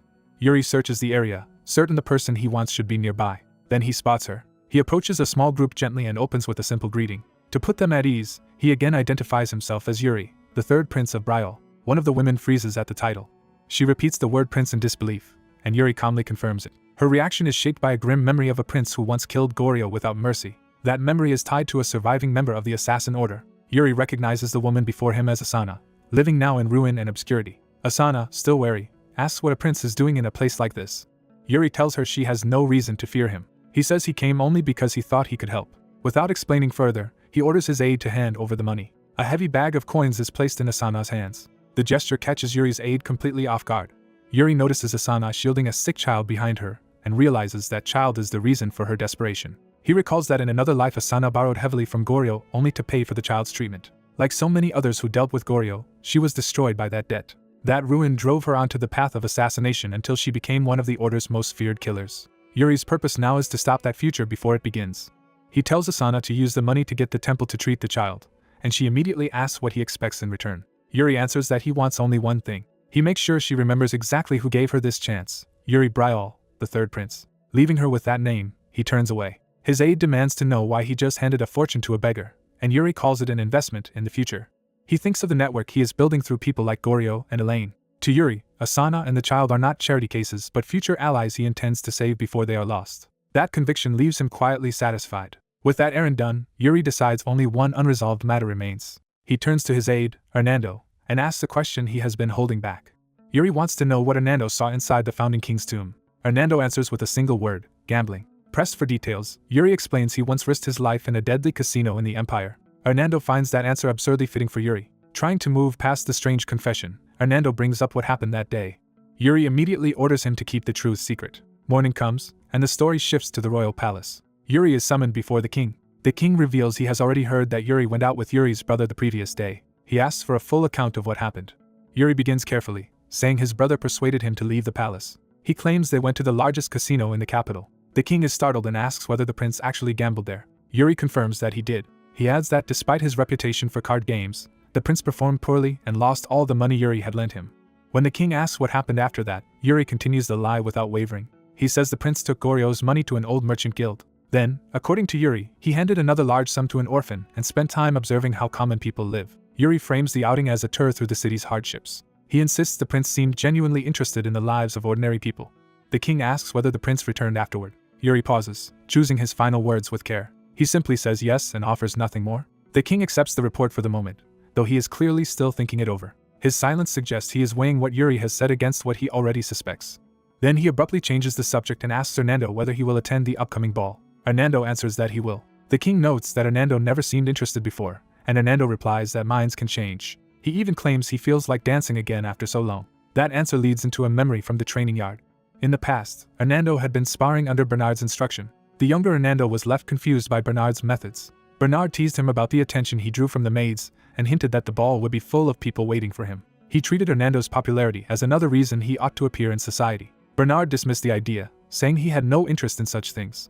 Instead, he returned to swordsmanship and admitted Yuri had been right that his technique lacked a decisive finishing form. Hernando advised him to stop forcing the style and move with its natural flow. Bernard still struggled to grasp a method that was both mana control and swordsmanship, and said he needed to see it used in real combat. Even so, he praised Hernando's rapid growth and unusual talent with mana. Bernard confessed he felt guilty, because in trying to erase traces of the Betrayal method he had learned in a past life, he may have pushed Hernando in the wrong direction. He warned Hernando not to rush and admitted he was worried about him. When Hernando asked why, Bernard said the problem was simple: he was advancing too quickly. Bernard reminded him that he had already achieved too much for his age while his body was still unfinished. Hernando promised he would keep himself in balance, and not overreach. Then he eagerly asked to keep sparring, and Bernard hesitated over whether that was wise. Hernando answered by casting aside the wooden practice sword. He demanded they switch to real blades, insisting he needed to become stronger as fast as possible. Bernard accepted the challenge and took his stance. Hernando tried to raise the stakes by proposing that if he landed a real hit, Bernard would have to attend the ball. Bernard refused to trust any wager from someone he considered utterly unreliable. Hernando answered by attacking anyway, determined to force the issue through action. His first strike crashed into the ground with explosive force. He pressed forward with everything he had, swearing he would land a blow. The memory breaks as carriages begin arriving for the ball. A few days later, on the night of the event, the palace fills with guests. Inside one carriage, the Empire's second prince, George Ivarnagranzayan, arrives in elegant confidence. Watching the palace through the window, George notices his companion's attention fixed outside. The Empire's princess, Yekaterina, answers brightly when he addresses her. She admits she is excited not only for the ball itself, but because there is someone she wants to meet. Elsewhere in the palace, Yuri prepares for the same event. Dressed in formal wear, he judges his own appearance with obvious discomfort. When his maid Aina decorates him more lavishly, Yuri complains that the outfit has become cluttered and tells her to simplify it. Once she finishes adjusting him, Yuri falls briefly silent as if struck by a memory. He calls Aina back before she can leave. To her astonishment, Yuri asks her to dance with him. He explains that he wants to practice before the ball because he lacks a proper partner. Aina is flustered and unsure whether he can be serious. Yuri takes her hand and warns her not to sabotage him by stepping on his feet or tripping him on purpose. Aina answers by moving with sudden confidence, making clear she is not joking either. She catches Yuri off guard, dips him, and calmly tells him to follow her lead slowly.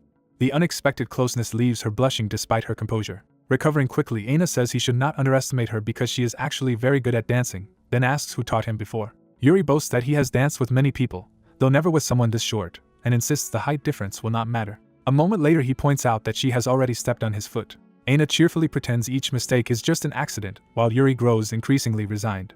The ball itself begins in full splendor with live music. Couples fill the floor as the palace turns into a display of wealth and ceremony. Above them, a royal observer watches the festivities with a glass of wine. The king surveys the ballroom from his throne, drinking in silence as he studies the gathering. Among the guests below, Yuri is already engaged in conversation with two young nobles, stepping into the political stage the ball was meant to open. At the royal ball, the young prince quietly studies an older noble whose presence immediately puts him on alert. He realizes Count Cedar has come in person this time, confirming the visitor is important enough to hear what ordinary knights could not. That recognition sharpens his attention as he senses the meeting matters more than it first appeared. His older brother approaches, composed and elegant, drawing him out of his thoughts. When the younger prince worries that his brother's eyesight is worsening, the elder brushes the concern aside and refuses to discuss his condition. A ceremonial horn announces the arrival of a distinguished guest. The hall turns toward the entrance as the gathering shifts from idle celebration to formal reception. A blond prince in a red cloak enters with the confidence of someone used to command. He comes face to face with the host king, and the room waits to see how the two powers will greet each other. The king welcomes him politely, and the visiting prince returns the courtesy with equal warmth. The visitor then reveals he has brought his younger sister with him. That single detail shocks the young prince, as if it confirms a memory he desperately hoped would not repeat. The visiting princess formally greets the emperor with flawless etiquette. Her gentle appearance only makes the young prince's reaction more unsettled. He recognizes her as Yekaterina, and the name drags up a painful memory of closeness and ruin.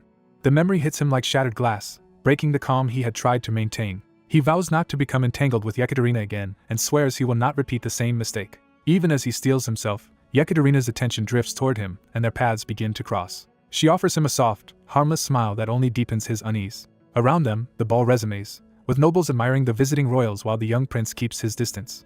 He retreats to the refreshments and tries to occupy himself instead of getting drawn in. Watching his brother dance courteously with a lady, he reflects that Cedric treats everyone with dignity. To him, that fairness is what a true monarch should possess. Compared with that ideal, Yekaterina's presence stirs thoughts he considers dangerous and unnecessary. When she seems ready to speak, he hesitates rather than invite any connection. Before anything can happen, another noble steps in and takes Yekaterina's attention away. Left alone, the young prince curses himself for lingering on a relationship he believes can only end badly. A maid named Aina interrupts his spiral by offering him cookies with cheerful familiarity. He thanks her sincerely, acknowledging how hard she works. Aina jokes that serving him is easier than cleaning up after someone troublesome, and he answers by demanding more cookies instead of arguing. Their easy banter ends with her promising to bring more if he wants them. Once she leaves, he is left alone again with his thoughts and the untouched spread before him. A new presence approaches, and the mood shifts before he even looks up. He turns and is startled to find the visiting prince standing directly before him. The stranger identifies him at once as the Empire's second prince, George I Varnagranzayan. The recognition carries weight because George is already known as a battlefield commander who fought in the Emperor's name. The visitor introduces himself as Yuri Bryal, third prince of Bryal, and George instantly remembers him as the man tied to Bryal's destruction. George forces himself to stay calm, knowing he cannot reveal hostility yet. Yuri studies him with unsettling interest, as if confirming something for himself. A faint smile from Yuri makes the encounter feel less like courtesy and more like a test. For a moment, George senses an unnatural scrutiny in Yuri's gaze, as though he is being read rather than merely observed. That pressure leaves George frozen, aware that something dangerous has just brushed past him. He realizes Yuri's probing was not ordinary curiosity, and that the man is far more threatening than his manner suggests. Yuri remarks on George's age with a smile that sounds like praise but feels like appraisal. He goes further, saying George truly is Fiori's son and possesses remarkable talent. George understands that move was far too sharp to be a harmless compliment, and begins to reassess Yuri completely. Privately, he condemns Yuri as a deeply unpleasant man and decides the Bryal siblings are both dangerous in their own ways. That judgment is interrupted when Aina accidentally spills wine and drops a tray at Yuri's feet. Seeing the imperial emblem stained, Aina panics and begs forgiveness for the disrespect. Yuri answers her terror with a smile that makes the threat worse, not better. He looks at George as if measuring how the boy will respond to what comes next. George immediately senses the situation is about to turn vicious. Yuri's hand closes around his sword hilt, making his intent unmistakable. He declares that the maid has committed a grave offense. Then he coldly states that the proper punishment is execution, and George realizes Yuri provoked this on purpose. The festive hall falls into a suffocating silence, as everyone waits to see whether anyone will intervene. Yuri repeats that the girl has erred, framing the matter as a formal issue rather than an accident. Aina trembles as he invokes imperial law to justify what he is about to do. Before Yuri can carry it out, the king steps in and demands to know whether he has come to disrupt the ball. The king warns him that if he wants bloodshed, he can do it in his own country, not here. Yuri pauses, weighing the rebuke rather than openly defying it. He bows just enough to ask the Bryal king's understanding while keeping his sword ready. Then he argues that the Empire and Bryal have long respected each other's authority, implying the king is now failing to do the same. To strengthen his position, Yuri invokes a past incident at Katentia that the king clearly remembers. He reminds the court that Bryal once executed an imperial knight, and the emperor chose not to retaliate out of respect for Bryal's honor. Yuri insists this case is no different and claims he is acting to preserve the peace and dignity of both nations. George recalls that his father truly did behead an imperial knight in the past, which makes Yuri's argument dangerously effective. The king realizes that by invoking precedent and honor, Yuri has turned the matter into a challenge to the imperial family itself. Yuri makes it plain that anyone who blocks him now is effectively insulting the empire. George sees the trap clearly. Duty, ideals, and force are being twisted together until violence can be called justice. From Bryal's side comes the uncompromising belief that honor must never be abandoned. That creed demands they accept death before disgrace, even when the demand is cruel. George recognizes those words as Bryal's oath, the principle Yuri is weaponizing. As Yuri lowers the blade toward the kneeling maid, alarm erupts through the hall. George steps forward and claims Aina as his own attendant, exposing Yuri's scheme and refusing to let her die. The king immediately backs him, declaring that if the maid is George's person, then her fault is his responsibility as well. George adds his own plea, reminding the court that he is still of royal blood and asking that this be taken into account. Though he feels trapped by sins and consequences he cannot escape, he still chooses to act. Instead of allowing a summary execution, George demands a trial by combat. The hall goes still again as everyone absorbs the audacity of the request. George stands firm, offering his own life in place of the maid's. Yuri laughs, amused rather than offended by the challenge. He repeats George's name and title as if savoring a new toy. When George asks to address him more casually, Yuri permits it with easy confidence. That small concession only heightens the sense that Yuri is enjoying the game. The king decides the objection is legitimate and asks whether accepting the duel will satisfy Yuri. Pressed by law and appearances, the king agrees, though the decision clearly costs him. Yuri accepts and says that, for the dignity of the imperial family, he will appoint a champion instead of fighting personally. He adds another insult by promising to send the youngest squire in the guard, pretending it is mercy suited to George's age. With the duel arranged, Yuri withdraws for the moment, promising they will meet again at the trial. Aina is left shaking in relief and guilt after nearly being killed for a staged offense. George kneels beside her and gently tells her to stand, shifting the moment from politics back to simple human concern. He orders her to go rest instead of blaming herself. When Aina breaks down over the trouble she caused, George refuses to let her carry that burden. Other maids hurry her away while George remains behind, already thinking ahead to the duel. He leaves the hall alone, carrying the weight of what he has just set in motion.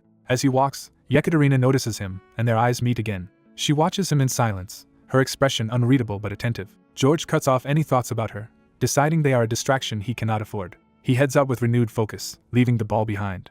Elsewhere, a silver-haired observer calmly drinks and watches events unfold with unusual interest. Night gives way to a quieter corridor where George is intercepted by his older brother. Cedric approaches after him, clearly intending to question what just happened. The brothers stop together in the empty hall, away from the crowd. Cedric demands to know what George was thinking when he challenged Yuri. George turns, caught between guilt and resolve. He answers simply that he could not stand by and watch Aina die. Cedric softens, though only slightly, because he understands the impulse even if he disapproves of the risk. He admits he had no better option himself, and reassures George with a hand on his head. That gesture steadies George more than any formal praise could have. The touch reminds George of another time he faced something like this, linking the present to a painful past. Cedric addresses Yuri by name in George's thoughts, as if already measuring the man as an enemy. He offers to become George's opponent in the trial, presenting it as help. George immediately understands the hidden meaning. Yuri's chosen champion is meant to kill him under the cover of fairness. Cedric warns that if the fighters are close in skill, an accidental death during the duel would be easy to arrange. George refuses the offer, insisting that because he caused this crisis, he must resolve it himself. Cedric smiles at that answer, recognizing George's stubborn sense of responsibility. He finally yields and says he trusts Yuri Betrayal to handle the ball's aftermath, while trusting George to face the duel. Cedric promises to manage the political mess himself, and orders George to rest. George accepts, thinking that if Betrayal had not been destroyed by the Empire, Cedric would have made an excellent ruler there. He wonders what kind of country Betrayal might have become under such leadership, and resolves to live long enough to find out. For that future, he swears he will win the coming fight no matter who stands against him. The next day, the trial by combat begins in a bright courtyard before the assembled court. Yuri and Yekaterina take their seats to watch, both calm in very different ways. The spectators murmur over the third prince's sudden demand for a duel, and what it might mean. As the imperial squire demonstrates his swordsmanship, onlookers note that his stance is exceptionally stable for someone so young. His skill confirms that Yuri's so-called mercy was another calculated insult, because this is no harmless opponent. One observer worries for George, while the silver-haired man beside him smiles instead of sharing the concern. That smile reveals he expects something far more interesting than a simple execution. George enters the arena in light armor, stretching as if he has no reason to fear the match. He takes up his weapon with easy confidence, and tells everyone there is nothing to worry about. At the same time, another thread of the story reveals a hidden watcher from the magic tower, a grand wizard who has reached a realm beyond ordinary mages. This wizard belongs to the rare few who achieve Dakmanmato, a level no one else can easily approach. Among those powers is a formula that allows him to glimpse the fate of the world itself. That miracle, Heaven's Mandate Observation Formula, is a power Hernan alone had reached. Now, while pretending to be an ordinary gambler, Hernan recalls how George once ruined him at cards in a way that should have been impossible. Even after gaining his prophetic power, Hernan had never lost money in a serious game until he faced that boy. He concluded it was not coincidence. His vision could read an opponent's hand and even their luck at a glance, yet George reflected nothing back to him at all. What he did see instead was a future image of the third prince of Betrayal, bloodied and defiant amid flames.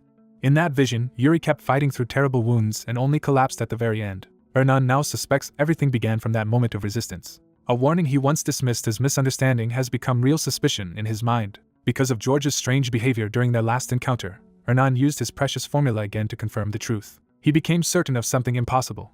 Prince Yuri has no fate that can be read. Back in the arena, George's calm smile suggests he already knows the duel will not go the way anyone expects. He tells the imperial squire he is ready and mocks him for wasting effort striking at empty air. Yuri, watching from his seat, asks whether George truly needs no more preparation. George answers that he is ready to begin immediately, and the squire agrees. With both sides prepared, the king gives the order and the trial by combat officially begins. In the cathedral arena, a black-haired young swordsman faces a red-haired armored opponent in a formal duel. The black-haired fighter opens aggressively, rushing in before the other side can settle the pace. The red-haired knight catches the attack and realizes the challenger is faster than expected. That realization turns to alarm as the exchange immediately slips out of his control. The black-haired swordsman seizes the bind and forces the red-haired knight off balance. He follows with a relentless flurry, driving his opponent backward through a chain of precise strikes. A heavy slash lands cleanly, showing the black-haired fighter has the upper hand. He settles with quiet confidence, already reading the duel as his to command. The red-haired knight braces himself and prepares a stronger counterattack. Watching from the seats, the king calls on Ernan to give his judgment. Ernan answers the king with formal respect. The king asks how this duel is likely to end. Ernan studies the match carefully before answering. On the field, the red-haired knight unleashes a more dangerous technique to reverse the flow. The black-haired swordsman cuts through the assault instead of retreating, refusing to yield momentum. Ernan smiles faintly, amused by what he is seeing. He admits he cannot predict the outcome with certainty. When the king reminds him that he came to Betrayal claiming to follow heaven's will, Ernan confirms it. Asked whether that means his time in Betrayal is over, Ernan says not yet. He politely downplays himself, while making clear he is staying because something still matters here. The king warns that false modesty is pointless and presses him for a real answer. Ernan turns the question back and asks whom the king believes is stronger. As the duel intensifies, the red-haired knight pours everything into a decisive attack. His eyes sharpen with killing intent as he commits fully to ending it. The king judges that the red-haired knight should be stronger. Ernan notes that the king sees the same imbalance he does. He explains that he first came to Betrayal because heaven led him there. He believed the continent's greatest power, the one able to shape the world's fate, was in this place. But because that power had not yet revealed itself, he had thought there was no reason to remain. He admits he had been ready to leave. At that same moment, the red-haired knight launches downward with everything he has. The black-haired swordsman endures the pressure and prepares his answer. Ernan concludes that the moment of departure has still not come. The black-haired fighter finally stops testing his opponent and decides to finish the duel. He releases a surge of blue mana through his sword and accelerates into a killing line. The red-haired knight is stunned as the black-haired swordsman suddenly becomes much faster. The black-haired fighter reads the opening in an instant. He slips past the red-haired knight's guard before the attack can be corrected. His grip and mana control tighten perfectly around the finishing strike. The red-haired knight realizes too late that he is about to lose. He lashes out desperately with murderous intent, but the chance is already gone. The spectators gasp as the duel turns in a single instant. Even the king is forced to take the result seriously. Betrayal's nobles are shaken by the level of skill on display. Ernan is delighted, recognizing the exact move that changed everything. The black-haired swordsman's blade stops at his opponent's throat, while the other sword falls away. The victor realizes he has won. The red-haired knight openly concedes defeat. Ernan declares that by following heaven's will to Betrayal, he has found someone who defies it. He says the third prince's sword altered the fate assigned to that boy, turning death into life and life into death. To Ernan, the prince's every action now runs against the destiny heaven had decreed. He names the black-haired victor Yuri Betrayal, the one who transcends fate. Ernan praises the prince with near-religious excitement, eager to see how he will reshape the world. Yuri only smiles, unaware of the full weight Ernan has placed on him. Ernan marvels that in the very place he followed fate, he found someone who opposes it. He repeats that the third prince's sword changed both Yuri's fate and that of the attendant tied to him. To him, Yuri stands outside the world's ordained destiny. He gives Yuri a title that marks him as a transcender of fate. Ernan is thrilled by the thought of what Yuri will do to the future from now on. 5 years pass. Inside the palace, a nervous maid panics after wandering into the wrong patrol zone and fears punishment. She tries to steady herself before anyone notices. Someone calls out to her, and she freezes. A black-haired royal man approaches, and she immediately recognizes him as one of Betrayal's princes. He demands to know why she is there. She forces herself to stay calm and remember how senior maids taught her to respond to royalty. As he presses her again, she mentally sorts through which prince he must be. His rough manner and shady air make her conclude he is the troublesome one. She blurts out that he must be the third prince, then realizes how bad that sounds. He jokes that the royal family must have a guidebook warning everyone to avoid him. His mood darkens as he threatens to teach the people who spread that image a lesson. Before he can continue, another voice interrupts and asks what is going on. The maid remembers the final description she was taught for identifying the last prince. A sword at the hip confirms the newcomer's identity. Yuri Betrayal, now the third prince, steps in and asks whether the maid is being harassed.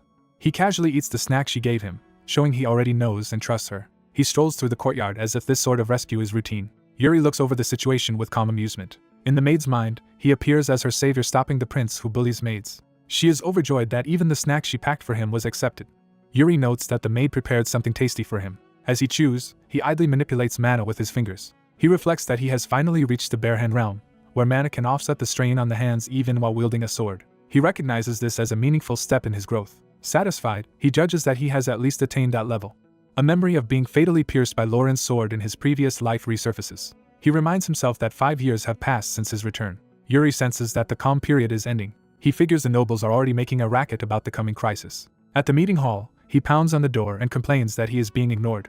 A guard protests, but Yuri insists the people inside are the ones refusing to listen. When the guard explains the meeting is too loud to hear him, Yuri decides to solve that problem himself. He blasts the door open with mana and strides in. The nobles inside are jolted out of their argument as Yuri casually apologizes. He explains that no one answered his knocking, though he admits he may have knocked a little too hard. Yuri tells the king he will attend the meeting as well. The king allows it and orders the discussion to continue. A noble argues that his territory cannot spare troops for the Empire's proposed alliance army. Another denounces that refusal as irresponsible and demands more support. Yuri sees that the room is full of men calculating only their own gains and losses. He recognizes the timing from his previous life and understands this is the same turning point. The issue before them is the Empire's request that Betrayal join an alliance army. Yuri recalls that the Empire gathered troops from many nations for a massive eastern campaign against the orcs. But the alliance collapsed, and the enraged orcs later ravaged the borders of every nation that joined. Only the Empire escaped the worst of the retaliation. That is when Yuri realized the whole alliance had been the Empire's scheme from the start. He remembers that many great knights died because of it, including Lien Flandra. Determined not to repeat that history, Yuri resolves to stop at this time. As one noble insists Betrayal cannot spare even a single soldier, the king cuts off the shouting. Yuri stands and declares that he will go himself. He announces that he will personally join the alliance army and tells the nobles to show some sincerity as well. He rebukes them for shaming Betrayal and reminds them to fulfill their duty as nobles. The king closes his eyes, weighing Yuri's words rather than rejecting them outright. He begins to understand what Yuri is truly thinking. Later, Yuri trains in the courtyard, crossing blades with an older swordsman. His brother runs up to him after the meeting. Breathless, the brother asks whether Yuri is really going to the alliance army, and Yuri confirms it. The brother protests that royalty has no need to go, but Yuri reminds him he has always believed otherwise. Yuri says it is the royal family's duty to go where the kingdom is in danger. His brother finally accepts Yuri's resolve and says he understands it now. He promises to guard the palace until Yuri returns safely. After making that grand promise, the brother dashes off dramatically. Yuri dryly remarks on the touching brotherhood and hopes his brother does not cause trouble while he is gone. His older companion asks whether Yuri is not worried about himself instead. Yuri answers that if he avoids recklessness, he should come back alive. The older man still warns him to be careful. Yuri agrees and explains that orcs are stronger and more cunning than most people think. He especially warns about the ones who carry banners on their backs. He identifies those elite monsters as orcable, especially vicious and powerful among orcs. When asked whether he has a plan for dealing with them, Yuri says he does. Before he can explain, a maid rushes over with urgent news. She reports that a guest has arrived with the item Yuri ordered. The older man asks what kind of plan Yuri means. Yuri answers with a smile that it is a very special one. Soon after, Yuri meets a merchant representative in a private room. He enters to find the visitor already waiting. The man introduces himself as Guillermo, vice president of the Elaine Merchant Guild, and offers formal greetings. Yuri asks why Elaine herself did not come. Guillermo explains that Elaine is still traveling personally because that is what she does best. He then reveals he has brought the item Yuri requested last time. Yuri praises Guillermo and opens the case with anticipation. Inside are the Elementarian, a set of ornate daggers. When Guillermo wonders whether such decorative blades are truly valuable, Yuri says they are extremely valuable. He explains that they are ancient magical artifacts and demonstrates by making one float with mana. Guillermo panics as the dagger moves on its own and seems ready to strike him. Yuri reassures him that he will not die and confirms he is controlling it with mana. Guillermo admits he had no idea Yuri was that strong, and Yuri jokes that he is not merely wasting his days. As Yuri studies the dagger, something about it catches his attention. He brushes off Guillermo's concern and hides whatever he noticed. Yuri asks Guillermo to pass along his greetings to Elaine and to report next time on how the Empire's branch is preparing. After Guillermo leaves, Yuri relaxes and tells the hidden person in the room that they can come out now. A shadowy subordinate slips into the prince's chamber to report in secret. Yuri summons Asana while lounging with complete confidence. He immediately asks what became of Goryo. Asana explains that she delivered the warning Yuri had ordered. Her warning was brutal enough to terrify Goryo in his own bed, and Yuri approves because the man keeps targeting Elaine's money. Asana hesitantly brings up the rumor that Yuri truly intends to join the Union Army, and he confirms it without hesitation. She urges caution, but Yuri makes clear he has no intention of going into danger alone. When she asks what he means, Yuri decides on the spot that she will accompany him. He tests her resolve by asking whether she can keep up with him. Asana accepts at once, saying any destination with him is better than the life she came from, and then slips away to await further orders. A few days later, the day of departure for battle arrives. In the square, Yuri stands in armor while a bespectacled companion calls out to him. The friend offers a quiet farewell and tells Yuri to stay safe. Yuri answers with swagger, promising he will return victorious and elevate the Betrayal name. Their parting carries the warmth of old familiarity, with Yuri teasingly accepting one last bit of concern. The friend smiles, clearly trying to hide how worried he really is. Unable to leave it at words, he embraces Yuri and promises they will meet again. Yuri returns the promise and assures him he will come back. A ceremonial horn sounds over the Betrayal banner, calling the gathering to order. A senior commander announces that the departure ceremony will begin.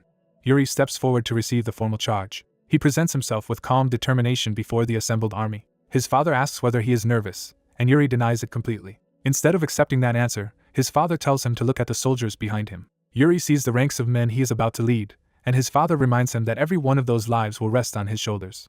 Yuri silently vows that even if some must die, he will not let them suffer the miserable death he once knew in another life. His father presses him one last time to prove he can bear that burden, and Yuri starts to answer with confidence. Before he can finish, his father suddenly unleashes killing intent directly at him as a final test. The murderous pressure crashes down so hard that it feels like death itself is charging at Yuri. For a moment, Yuri realizes his body is locking up under the threat. He cannot move, and panic begins to creep in. Even so, his instincts tell him that what is coming is genuine death if he fails to respond. He understands that trying to simply avoid it will get him killed, so he searches for a way to reject the killing intent head-on instead of fleeing from it. Yuri finds his answer and commits to it. Blue power erupts around him as he draws his sword with sudden force. His eyes sharpen, and he cuts through the pressure with a decisive counter-stroke. The clash rings out as Yuri's blade meets his father's attack instead of yielding to it. His father breaks into a proud grin, satisfied that Yuri answered properly. Yuri realizes the attack was not an execution but a replacement for the usual letter of departure. His father tells him not to drag things out and to return alive, and Yuri accepts the command. Yuri steadies himself, now fully aware of what leadership will demand. He raises his sword toward the sky to address the army. He formally declares himself Bryal's third prince, Yuri Bryal, before the assembled soldiers. Then he asks them to place their trust in him. With that, Yuri gives the order for the soldiers to march. The story shifts from ceremony to a darker place hidden behind the front lines. A heavy lock is turned open somewhere deep inside a prison-like corridor. Behind the bars, a monstrous captive snarls and rattles its cage. An older scarred knight greets Yuri after 5 years and addresses him as the third prince. As evening falls, Yuri's march continues toward the war zone. The army makes camp in the forest, and Yuri watches his men rest while he remains thoughtful. Even at rest, he stays alert and withdrawn, still carrying the weight of command. He asks Sir Raymond how far they have traveled, and learns they are already near Sidr. Raymond confirms they should reach Sidr soon. He explains that after passing through Sidr, the route will continue through Gid and into Balshad. Yuri checks whether their pace is acceptable, and Raymond assures him it is. Their discussion is interrupted when someone addresses Yuri directly. That voice triggers a grim memory, and Yuri is reminded that everything began because of Lauron Flandre. He recognizes Lauron as the man who killed him in his previous life. In the present, Lauron approaches politely and introduces himself. He gives his full name with awkward sincerity, leaving Yuri momentarily caught off guard. Lauron admits he has wanted to tell Yuri something for a long time. Yuri cautiously asks what Lauron means. Lauron blurts out that he admires Yuri, stunning him. He explains that ever since hearing about Yuri's stand 5 years earlier, he has treated him as an idol. To Lauron, Yuri's defense of a servant girl embodied the true code of knighthood. The encounter turns unexpectedly absurd as Lauron beams at the very man Yuri remembers as his killer. Yuri forces a polite response, while Lauron insists he is the one honored by the meeting. Their brief exchange ends when Raymond announces it is time to move again. As they depart, Raymond warns Yuri that Count Sidr is not known for warmth and may greet them coldly. By night, the army reaches Sidr's fortress. Instead of hostility, a huge banner publicly welcomes the third prince. The prepared reception makes it clear that Sidr has staged an impressive display for Yuri's arrival. Yuri dryly notes that this is far warmer than expected. The Margrave of Sidr, Haim Sidr, personally comes out to welcome him. Yuri returns the courtesy and praises Haim for entering the front lines at such an advanced age. Haim immediately asks whether Yuri has ever fought orcs before. Yuri begins with confidence, trying not to appear inexperienced. He admits that he has not fought them directly, but says he has studied them. He explains that because most of his troops also lack experience, he prepared by learning as much as possible. Haim praises that answer, sounding impressed. Then he asks Yuri for a moment of his time. Haim offers Yuri a gift, framing it as something useful before the coming war. Yuri is led to a sealed underground chamber. The heavy mechanism is unlocked to reveal what lies inside. Haim enters with Yuri, Raymond, Lauron, and several guards. Haim invites Yuri deeper into the prison corridor. Yuri advances with his entourage, wary of the oppressive atmosphere. A door opens ahead, exposing the chamber beyond. One of Yuri's men reacts in alarm at what he sees. Yuri demands an explanation from Haim. Haim tells him not to fear and presents the scene as something educational. The corridor is lined with cages and braziers, making the place feel more like a torture hall than a prison. Yuri falls silent as he takes in the cruelty around him.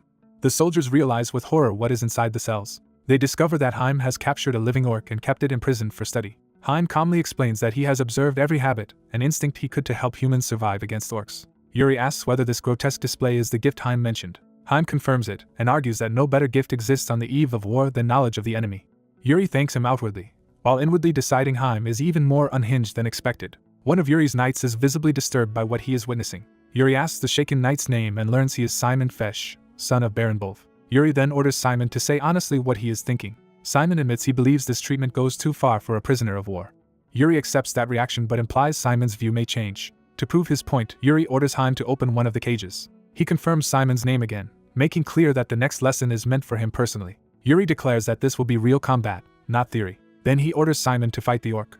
Simon takes up his sword, tense and uncertain. The orc erupts in a savage roar the moment it is freed. It smashes forward with terrifying strength, instantly turning the chamber into chaos. The creature rushes Simon before he can properly react. Simon freezes, realizing too late how overwhelming the threat is. He protests that he cannot fight a helpless prisoner, but the instant he hesitates, the orc attacks. The orc's blow lands before Simon can defend himself. Simon is struck hard and cries out in pain. His comrades shout his name as he staggers. The orc seizes Simon as a hostage, and while the others prepare to intervene, Yuri tells them to stay calm. Haim reveals that the orc has already been crippled by severed tendons and should not be able to kill quickly. Yuri remains silent, watching Simon's fear rather than rushing to rescue him. Haim reminds Yuri of the lesson: this is an orc. When someone begs Yuri to save Simon, he coldly points out that the orc has been weakened enough that Simon is unlikely to die immediately. The orc bellows while tightening its hold, turning Simon's terror into a live demonstration. Yuri asks whether the creature is taking Simon hostage, and then calls for an interpreter. A hooded figure appears from the shadows to translate the orc's speech. The interpreter introduces himself only as Corey. Yuri is briefly puzzled by the unfamiliar name but moves on. Corey translates the orc's threat: if the humans do not lower their weapons, Simon's bones will be broken one by one. The threat is punctuated by Simon's scream as the orc begins to crush him. Yuri orders Lauron to take his turn, and Lauron steps forward with green magic gathering in his hand. Lauron prepares a restraining spell instead of a direct attack. His magic coils around the orc and Simon together, pinning the monster in place without killing the hostage. Yuri uses the opening to move, praising Lauron's timing as he charges in. He reaches Simon and the orc in a single burst, slipping into the narrow gap Lauron created. Yuri drags Simon free and throws him back towards safety. The orc roars in fury as its prey is taken away. Yuri asks Haim whether this is an ordinary orc, and Haim explains that despite its smaller size, it is battle-hardened and unusually experienced. He adds that the creature was captured while eating a knight alive and has already killed many men.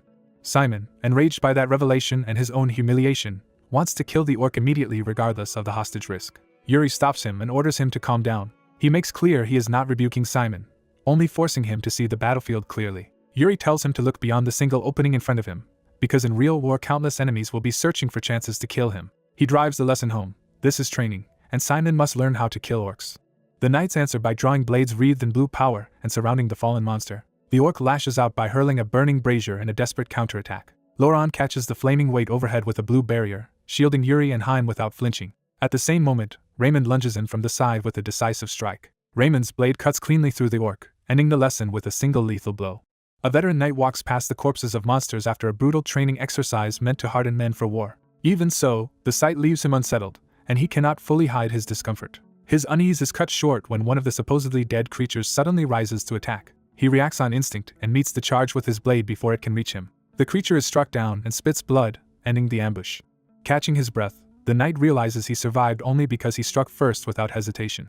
A young nobleman named Sir Haim praises the result, pleased that the lesson worked. Seeing the knight's silence, Haim correctly reads that he is troubled by what he just did. Haim argues that fighting weak, near-defenseless monsters may feel shameful, but this training will keep the knight alive in the coming war, and he should be grateful to Sir Haim for arranging it. The knight still clutches at his conscience, wondering whether such methods betray knightly honor.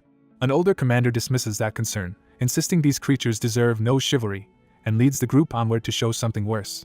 As they leave the blood-soaked hall behind, he explains that the monsters here are only crude imitations of the true horror. He warns that in real orc villages, far more terrible things are happening. He opens the next chamber and tells them they are about to see the aftermath of what orcs have done. One knight immediately senses the nature of the atrocity before he can even name it.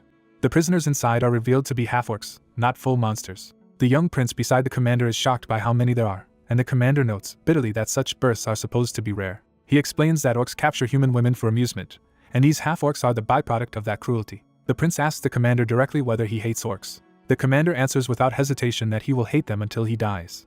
The prince absorbs that answer in silence, studying the man's conviction. He reflects that the commander seems numb to atrocity because everyone has an archenemy, and for him it is the Empire. By contrast, he realizes Sir Haim's defining hatred is reserved for orcs. He recalls hearing that Haim once recovered his son's body from an orc village and never forgot what he saw there. That memory stirs the prince's own grief, because he too cannot forget the fall of his kingdom.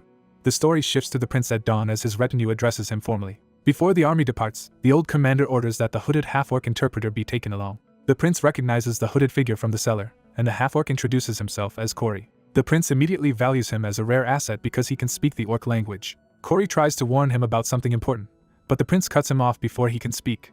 When Corey is confused, the prince calmly says he already knows what Corey is worried about. He dismisses the concern and offers Corey a gift as a token of goodwill for their future cooperation. Corey is overwhelmed by the generosity, but the prince is already turning to military matters. He asks Sir Raymond whether the road ahead is already the borderland, and Raymond says it is, though bandits should not pose much danger. The prince rejects that complacency and insists bandits, like orcs, are still a threat to the border. He declares that such threats should be wiped out completely. Soon after, a merchant caravan moves through the forest unaware that danger is closing in. The horses continue forward as the travelers remain exposed on the road. A mounted bandit leader and his riders descend on the caravan with practiced confidence. The merchants realize too late that armed raiders are upon them. The bandit leader's expression hardens as he prepares to butcher defenseless prey. He raises his sword from horseback, ready to cut down the merchants in a single sweep. At that same time, the prince's force advances under Betrayal's banner through the same forest. The prince notices something ahead and turns his attention toward it. He thinks ahead about the trouble Corey's identity could cause in the platoon, but trusts Anando to manage it because Corey now serves him directly. He treats the problem lightly, confident his subordinate can handle the unrest. Studying a marked map, he begins assessing the region and possible targets. He calls for Jared to join him and assist. Jared rides up beside him while the prince continues reading the map in motion. The prince assigns Jared to reconnaissance and orders him to scout a marked location and report back. When Jared points out that the marked place belongs to bandits who will likely flee, the prince insists they still must be hunted because they prey on merchants in the borderland. He needles Jared's hesitation, framing the mission as something a capable man should be eager to do. Jared inwardly complains that the prince is a prodigy with the sword who does not understand how frightening such tasks are for ordinary soldiers. Still, stung by the challenge, Jared rushes off to prove himself. Sir Raymond observes that the prince seems unusually fond of Jared. The prince brushes that off with a small smile, though he clearly keeps Jared close for a reason. As they ride on, the prince asks Raymond a more personal question. He wants to know what Raymond fights for. Raymond admits it has been a long time since anyone asked him that, but he still has an old answer. His answer is that he fights for the safety of Betrayal. The prince quietly approves of that answer. He orders the column to keep moving while he goes to check on Jared himself. Leaving the others behind, he rides off alone into the forest. He soon finds a hidden encampment tucked beneath the trees. At the edge of the camp, Jared is suddenly seized and bound before he can escape. The prince arrives in time to pin Jared's captor and silence him before an alarm can spread. With a blade at the man's throat, he coldly remarks that anyone in this line of work should value his life more. Jared, now watching through binoculars, reports that he has found the bandit's base. The prince praises him, but immediately questions why the bandits sent only one scout instead of a proper pair. He presses the captive to confirm whether he was truly sent alone. Terrified, the man admits it is true. The captive tries to excuse himself as a rookie who knows little, but the prince notices something hidden on him. A glowing red pendant slips into view, drawing the prince's attention. The captive panics as the prince tears the item free. The prince studies the pendant and realizes it is no ordinary trinket. The captive says it was given to him by the boss to carry during patrol, but it does not belong to him. The prince identifies it as a magical artifact and demands to know what spell is embedded in it, but the man swears ignorance. Accepting that the scout knows nothing useful, the prince decides the only answer is to seize the boss himself. He resolves to capture the bandit leader and question him directly. As the sun drops behind the mountains, the hunt moves toward its climax. By evening, the prince is already in position, watching the camp while his horse waits hidden nearby. His men report that they have sealed the likely escape routes and sent scouts to assess the enemy's internal strength. Satisfied, the prince says that if they create chaos inside the camp, the bandits will trap themselves. Without explaining further, he orders an immediate advance, promising the men spoils if they are not late. Before anyone can stop him, he laughs and spurs his horse forward alone. Raymond chases after him, shouting that charging in by himself is reckless. The prince ignores the warning and calls for the soldiers to follow. He gives the order to charge, launching the assault. Inside the camp, the bandits hear the commotion and only begin to realize something is wrong. Their confusion lasts only a moment before the attack reaches them. The prince crashes straight through the camp on horseback, cutting men down and scattering the rest in terror. As the survivors reel, he mockingly introduces the attackers as if arriving at a formal meeting. Then he names them for what they are and turns the raid into a massacre of bandits. By nightfall, Raymond and the others race in after him, still trying to catch up. They arrive tense and breathless, expecting a desperate battle. Instead, they find the prince sitting calmly among the dead, telling them they are too late. Raymond scolds him for taking such needless risks, but the prince only complains that his men are late and overly fussy. Raymond confirms that no bandits escaped and that Betrayal suffered no losses. Pleased, the prince immediately turns practical and orders the captured provisions turned into supper. He cheerfully announces that the night's meal will be field-style skewered meat.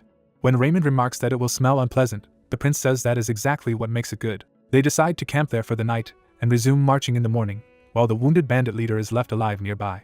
As the camp settles, Raymond reports on the next leg of the journey. Before reaching Balshad, the allied rally point, they will first pass through Gid, where another kingdom's army will also converge. The prince asks which kingdom that is while casually finishing off the surviving bandit leader. Raymond answers that it is the Holy Kingdom. The prince is pleased to hear they are a nation that uses holy magic. Raymond hopes that means the Holy Kingdom might heal Bryal's wounded once relations are established, though he is not fully convinced. A rumor reaches them that the commander of the Allied forces is the princess of the Holy Kingdom. The rumor adds that she is politically vulnerable and desperate to produce results that will secure her standing. It is even said that, because of that pressure, she will do anything within the Allied forces to get what she wants. The prince turns that over in his mind with interest. When Raymond asks whether they should investigate further, the prince declines. He decides he will simply meet the princess in person and judge her himself. At Gid, the Allied armies are warned that the city is an independent midpoint supply hub, and any disorder there will be punished under military law. The prince orders his troops to camp outside the city and keep strict discipline, then goes in alone to meet the local lord. The Lord of Gid receives the Prince of Bryal with exaggerated warmth and ceremony. The prince returns the courtesy, formally thanking Gid for supporting the Allied forces. The Lord flatters Bryal's royal line by praising the prince's father for his past victories against orcs, and claiming the orcs must now fear the sun as well. Their conversation is interrupted when a servant approaches with urgent news. The servant quietly informs the Lord of another important arrival.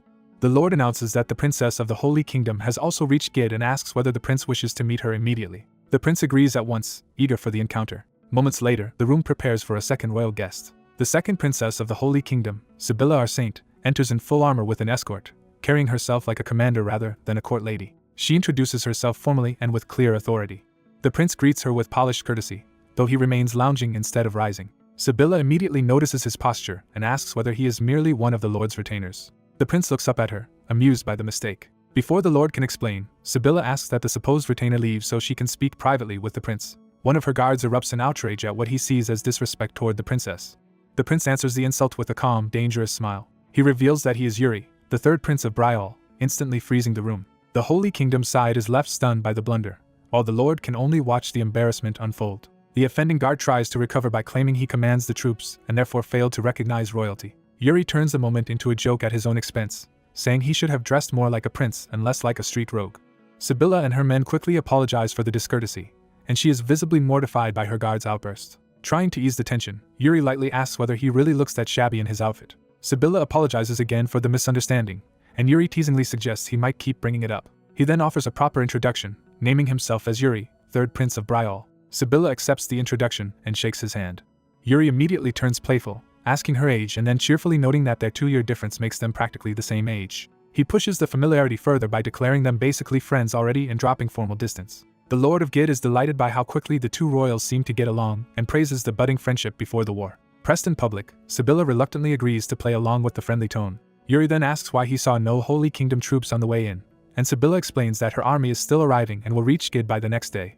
Yuri's expression sharpens as he quietly remarks that he hopes nothing unfortunate happens before then. Sibila answers with confidence that the Holy Kingdom's discipline is not in question and asks whether he is implying internal trouble. Yuri smoothly denies that and says he means an external threat, reminding her that orcs can slip across borders and even stage ambushes despite their size. The Lord agrees with Yuri's warning, but Yuri adds that even a holy army should not assume safety just because of its reputation. He finishes by advising Sibila to take that warning seriously, leaving her unsettled by the implication behind his smile.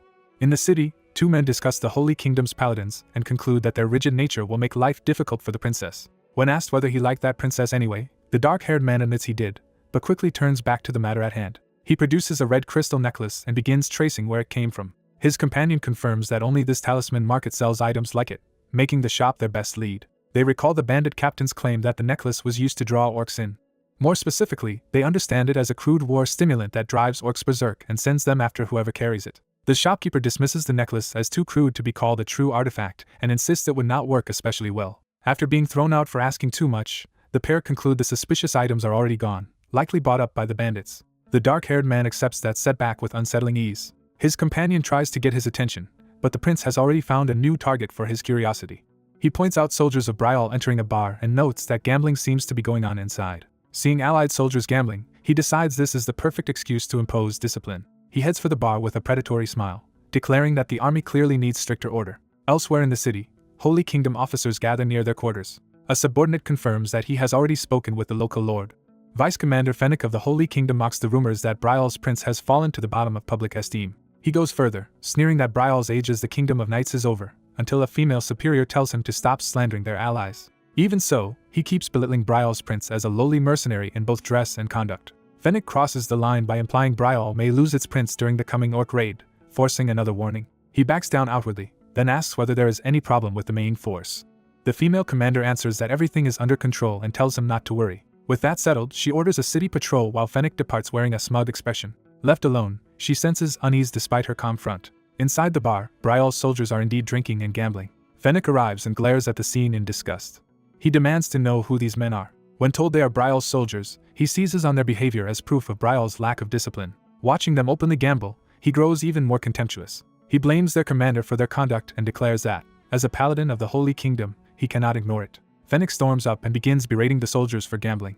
The Brial men stare back without much fear, still holding their cards. Fennec lectures them about disgracing the allied forces, only to be interrupted by a cold challenge. Someone grabs him by the shoulder from behind, instantly breaking his momentum. The dark-haired man asks for Fennec's name with a smile that feels more like a threat. When Fennec identifies his opponent as Brial's third prince, he is visibly thrown off. Even so, he tries to recover by preaching that such behavior harms both the commander and his soldiers. He smugly says a soldier should hold a sword, not a card, and implies the prince knows nothing of proper swordsmanship. The prince only laughs at the attempted insult. He presses Fennec for his name again and pointedly asks whether the Holy Kingdom has forgotten rank and order. Fennec falters, suddenly aware he may have challenged someone above his station. Before he can recover, both men are interrupted by a new arrival. A female Holy Kingdom commander enters and coolly reminds Fennec that he was supposed to be on patrol. Fennec immediately bows and apologizes. She curtly orders him to wait outside. Humiliated, Fennec obeys while she remains in control of the room. She turns a sharp, assessing gaze on the Brial prince. She offers to apologize for Fennec's conduct, but the prince waves it off. Instead, he remarks that controlling every subordinate is difficult, a line that quietly lands on her. Recognizing the point, she says she will repay the favor another time and withdraws. The prince watches her leave in silence. He recalls hearing that she is politically weakened and now understands why she is so sensitive about results. Deciding it is not his problem, he lets the matter go. Outside, his men continue their card game as if nothing serious happened. Fennec fumes in frustration while the female commander stands nearby. He accuses her of already siding with Brial's prince, but she refuses to indulge that complaint. Fennec tries to revive his earlier criticism, only to be cut off by urgent shouting. Both Holy Kingdom officers turn toward the disturbance. A rider rushes in at full speed from the direction of the gate. The exhausted messenger nearly falls from his horse in his haste. He apologizes for the intrusion and announces an urgent message from the main force. The female commander demands to know what happened. The messenger reports that the main force has been attacked by orcs. At once, the commander grips her weapon and prepares to move. Later that night, as she mounts up to depart, the local lord hesitantly raises another option. He suggests requesting support from Brial. She pauses, but says nothing. The lord argues that allied losses could be minimized if Brial were asked to help. Fennec rejects the idea outright, insisting the Holy Kingdom will handle its own affairs and scoffing at the thought of losing to mere orcs. The lord backs off and lets the matter drop rather than provoke him further. The commander politely thanks the lord for his concern and assures him the situation will be resolved.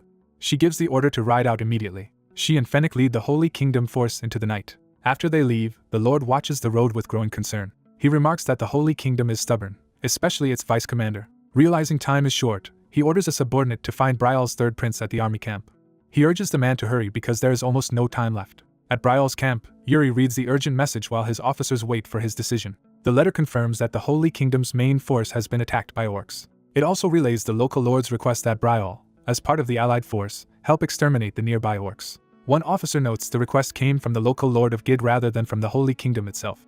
Yuri immediately understands that someone in the Holy Kingdom was too stubborn to ask for aid. He orders Sir Raymond to prepare the troops to move out. Before that, Yuri asks the messenger's name. When the man identifies himself as Roy, Yuri sends him to the bar by the Talisman Market to summon Brial's knights. Yuri adds that if Roy says only the first 10 will be accepted, they will all come running.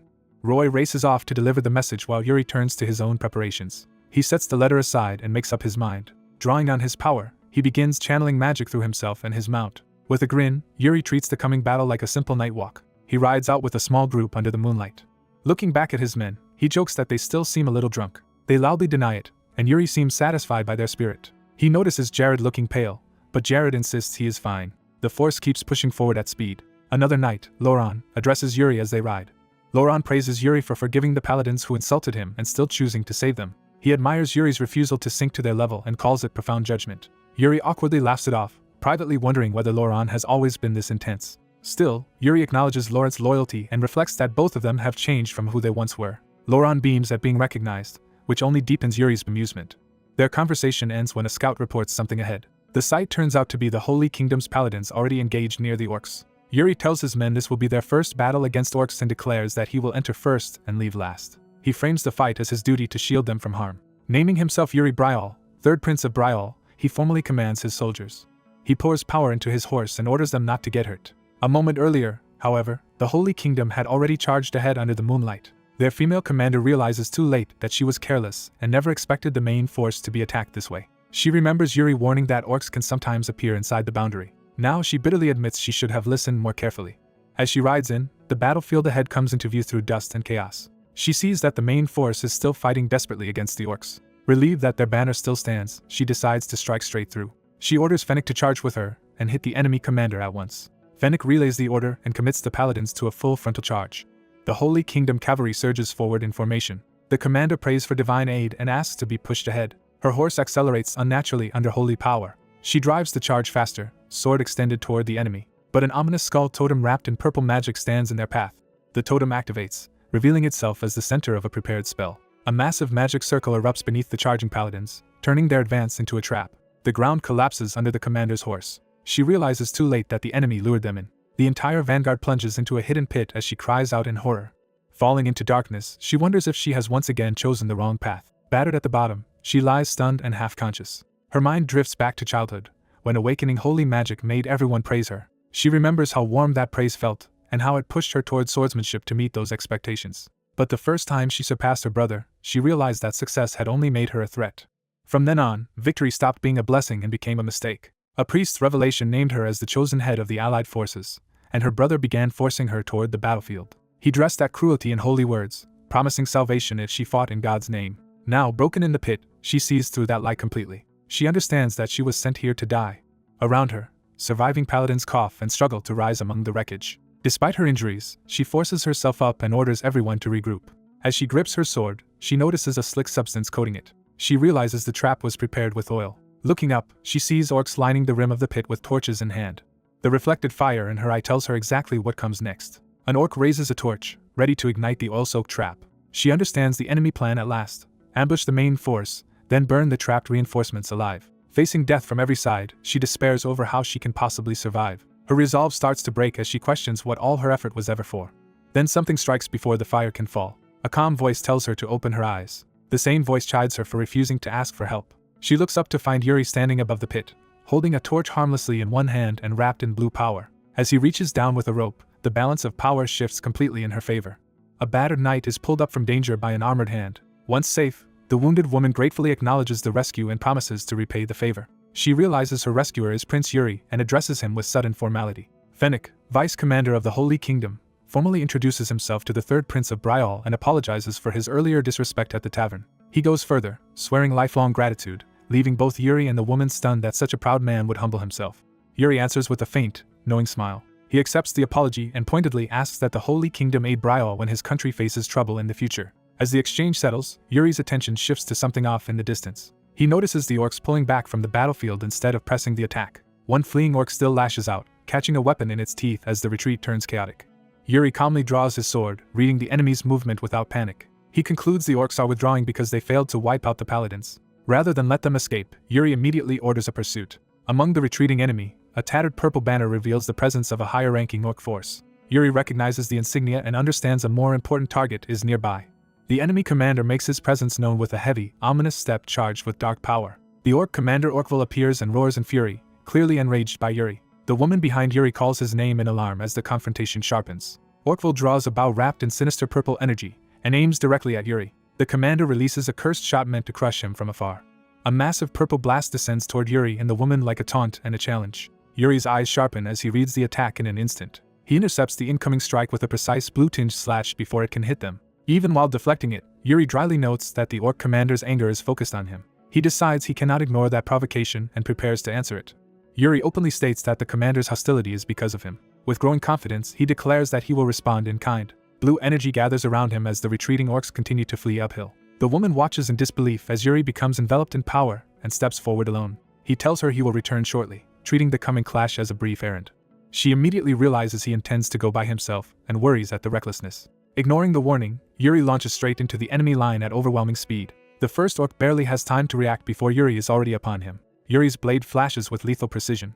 At the same time, another hostile projectile streaks toward him from deeper in the field. Yuri notices the incoming threat mid-charge and adjusts without breaking rhythm. That instant triggers a memory of Burner explaining the technique called soul severance 5 years earlier. Burner had taught that battle is full of endless variables, and mastery begins with training the body to answer them. But Yuri's gift, Burner said, was different. He could grasp the whole situation at once and turn the best response into swordsmanship. When Yuri asked for a simpler explanation, Burner told him understanding would come naturally in the decisive moment. The essence, Burner said, was that Yuri's body would move first toward the most efficient kill. Back in the present, Yuri follows that instinct as another attack closes in. He catches the exact trajectory and timing in a single glance. The projectile tears past where he had been, missing because he already chose the better path. Yuri drops low and plants himself for the next motion. He drives his sword down in a crushing strike that detonates an enemy at close range. Without pause, he spins through the opening his own attack created. He surveys the surrounding orcs and instantly maps the next sequence of cuts. The nearby enemies finally realize they are the ones being hunted. Yuri carves through them in a blur, blood spraying as he passes. Even with enemies shouting around him, Yuri remains unnervingly composed. 3 more orcs rush him together, hoping numbers will stop him. Yuri judges the 3-on-1 clash too dangerous to meet head-on in a normal exchange. But after so long away from a true battlefield, he refuses to waste the chance to test himself. Excited by the challenge, he commits fully to the fight. Then his perception sharpens further, as the decisive pattern finally becomes clear. He sees the enemy formation as if their bodies were already marked with fatal lines. At last he identifies the most optimal sword path. Yuri plunges through that path in one seamless killing motion. To him, the orcs' bodies become a web of intersecting weak points. The final attacker is still winding up when Yuri has already solved him. The entire group is cut apart almost simultaneously by Yuri's perfected route. Blood erupts across the field as the technique finishes. Yuri admits to himself that his body still cannot fully keep pace with his thoughts. But the result is good enough for now. He stands alone among the corpses, bloody but steady. Spotting a fallen spear, he picks it up instead of wasting time closing the distance on foot. He raises the spear and sights the fleeing commander. Orkvul, now armed with twin axes, turns just in time to see Yuri's next move. Yuri hurls the spear with explosive force. The weapon streaks across the battlefield like a blue bolt. Orkvul barely manages to block it by crossing his axes. Seeing the commander forced into defense, Yuri smiles in satisfaction. The thrown spear still smashes through the commander's banner and sends the message Yuri intended. The surviving orcs freeze, shaken by how close their leader came to being struck down. Orkvul glares back with murderous hatred. The ruined banner and lodged spear mark his retreat as a humiliation rather than an escape. The commander growls in rage but no longer advances. The remaining orcs hesitate instead of charging again. Yuri realizes they had not attacked all at once because they decided further losses were no longer worth it. He confirms that his display has broken their will to continue the exchange. With a smug grin, he decides this is enough repayment for the arrow the commander fired at him earlier. The woman rushes over and anxiously asks whether he was hurt. Yuri brushes it off with an easy smile and insists he is fine. He turns the moment light again, remarking that the battle seems to be over. Then he asks Sibila how it feels to claim her first victory as part of the allied forces. Her tense expression softens at the unexpected praise. Sibila thanks him sincerely. Yuri answers that the credit belongs to her as well. Elsewhere, a hooded half-orc remains on the ground while soldiers loom over him. One soldier strikes him brutally, treating him as less than human. Pinned against a tree and surrounded, the half-orc is accused and threatened. He endures the abuse in silence, his anger and humiliation burning beneath the surface. Later, in a tavern, rumors about Yuri's battlefield feat begin spreading through the town. A soldier excitedly insists the story is true and recounts how Yuri moved with impossible speed to seize victory. The listeners are left awed by the tale. One admits he had believed Yuri was merely an unskilled prince surviving through gambling, not a real fighter. A blonde knight rejects those rumors outright as lies. He goes so far as to claim Yuri carries the king's bloodline more strongly than anyone else. Drunk on admiration, he tries to launch into a full list of Yuri's achievements until others realize he has had far too much to drink. At another table, a hooded woman quietly judges that Yuri is far too perceptive and dangerous to be ordinary royalty. She reflects that he saw through the assassination techniques she had hidden all her life, and now even throws himself alone into battle as if he knows the future. She calls the innkeeper over, having made up her mind to act. When he approaches, she says she is searching for someone. She describes a dark-haired swordsman with a blade at his waist and exceptional sword skill. When that proves too vague, she adds that he speaks the continental language poorly, and may have a foreign accent. That detail finally triggers the innkeeper's memory of a matching traveler. He recalls a strange man who ordered bland risotto and asked for directions to Balshad. Satisfied, the woman decides that is enough. She pays for the information, and the innkeeper happily accepts the unexpected reward. Left alone again, she notes that Balshad is the allied army's assembly point. Realizing the swordsman is heading where Yuri is headed, she decides to move ahead of time and find him first. Her thoughts reveal who she seeks, one of the continent's 10 strongest, the swordsman from the east. After the battle at Gid, Yuri and the allied forces continue on to their next destination. During the march, the army repeatedly makes camp at night, and now prepares far more thoroughly than the Holy Kingdom once did. Yuri is pleased that the soldiers have grown used to the work and no longer need every step explained. Raymond confirms that repeated practice has made the men's bodies remember how to build camp efficiently, and Yuri credits him for that progress. Yuri leaves camp management to Raymond and goes to inspect the surroundings himself. As he walks alone through the forest edge, The unusual quiet makes him uneasy despite the number of troops nearby. He begins to suspect the risk of a night ambush is higher than he first estimated. His thoughts are interrupted by a soldier's furious insult aimed at someone hidden in the brush. Yuri finds two soldiers berating a kneeling hooded figure for straying into camp. Their abuse reveals the captive is a half-orc, and they spit the label at him like a curse. One soldier insists the half-orc must be a spy trying to deceive Yuri for enemy purposes. The half-orc desperately denies it, trembling under the accusation. The soldiers dismiss his pleas and keep manhandling him. When they find a flask on him, they immediately assume it is stolen and demand it back. One even threatens to destroy it, until Yuri steps in and calls out to them. He rebukes the pair for harassing someone while the rest of the camp is working. When they still hesitate, Yuri coldly repeats himself and orders them to leave. The soldiers instantly submit to Yuri's authority. They flee in embarrassment, apologizing as they go. Once alone with the half-orc, Yuri asks if he is alright. The half-orc, startled by the kindness, thanks Yuri respectfully and addresses him as His Highness. Yuri sits beside him and gently asks whether he wants the soldiers punished, but the half-orc declines. Instead, he explains that people naturally cling to beauty and reject what they find ugly, so he does not blame them. He admits that accepting Yuri's help would make life easier for a while, but it would also take him farther from the dream he truly wants. When Yuri asks what that dream is, the half-orc says he wants to live among ordinary people after earning their recognition. Yuri recognizes how difficult that wish will be to fulfill. Still, he decides the half-orc can remain with the soldiers for now under the pretense of serving as an interpreter for the orc language, at least until the current raid ends. The half-orc is stunned that Yuri would offer him a place instead of driving him away. Yuri casually asks whether he is currently with Anando and confirms his name is Cory. Then Yuri unexpectedly tells Cory to learn magic from Anando. He explains that if Cory wants to live among people, he will need distinctive skills that make his place undeniable. Night falls over the camp as Yuri's concern about an ambush remains unresolved. The encampment settles into guarded order under torchlight and watch fires.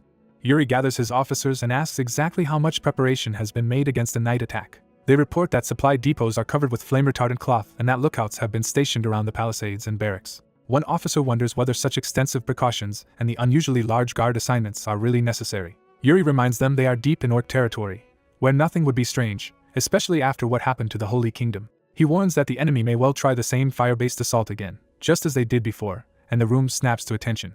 A guard bursts in with word that the orcs have launched an attack. The warning jolts the commanders into immediate action as the crisis reaches their camp. The prince and his officers rush out together to assess the battlefield for themselves. Seeing the flames, the prince sharpens his focus and prepares to take control. Outside, he finds the assault worse than expected, with soldiers already being overwhelmed by brutal orc fighters. A massive blast tears through the camp, confirming that the enemy is using more than simple brute force. The prince remains calm in the chaos and studies the source of the destruction. He realizes the explosions are not gunpowder at all but twisted sorcery. Hernando concludes the orcs are likely throwing pre-made magical bombs, so the only answer is to stop the throwers directly. The prince accepts that conclusion without hesitation and immediately decides on a counterstrike. He orders Jared and Raymond to split off and take command of their own units while he handles the source himself. As blue mana gathers around him, he declares that he will personally find whoever is behind the spectacle. Armed with mana and intent, he commits to hunting down the enemy commander. He asks Hernando to point out the direction of the sorcery, and Hernando identifies the source. With that, the prince leaves the others behind and heads straight for it. He launches himself across the battlefield at high speed, using mana to cut through the chaos. Mid-charge, he notices a particular enemy presence and realizes he has found someone important. The sight of a distinctive axe marks out an elite orc warrior waiting ahead. He crashes into a knot of enemies and fixes on the elite as his true target. The orc elite meets him head-on, clearly confident enough to stand his ground. The prince closes in and directly asks whether this orc is responsible for the attack. Instead of answering, the orc answers with force and swings his axe to kill him. The prince blocks the blow, but the impact proves the orc's strength is far beyond ordinary soldiers. Their clash escalates immediately into a duel between two fighters operating on a different level from everyone around them. The prince recognizes that this opponent is absurdly strong.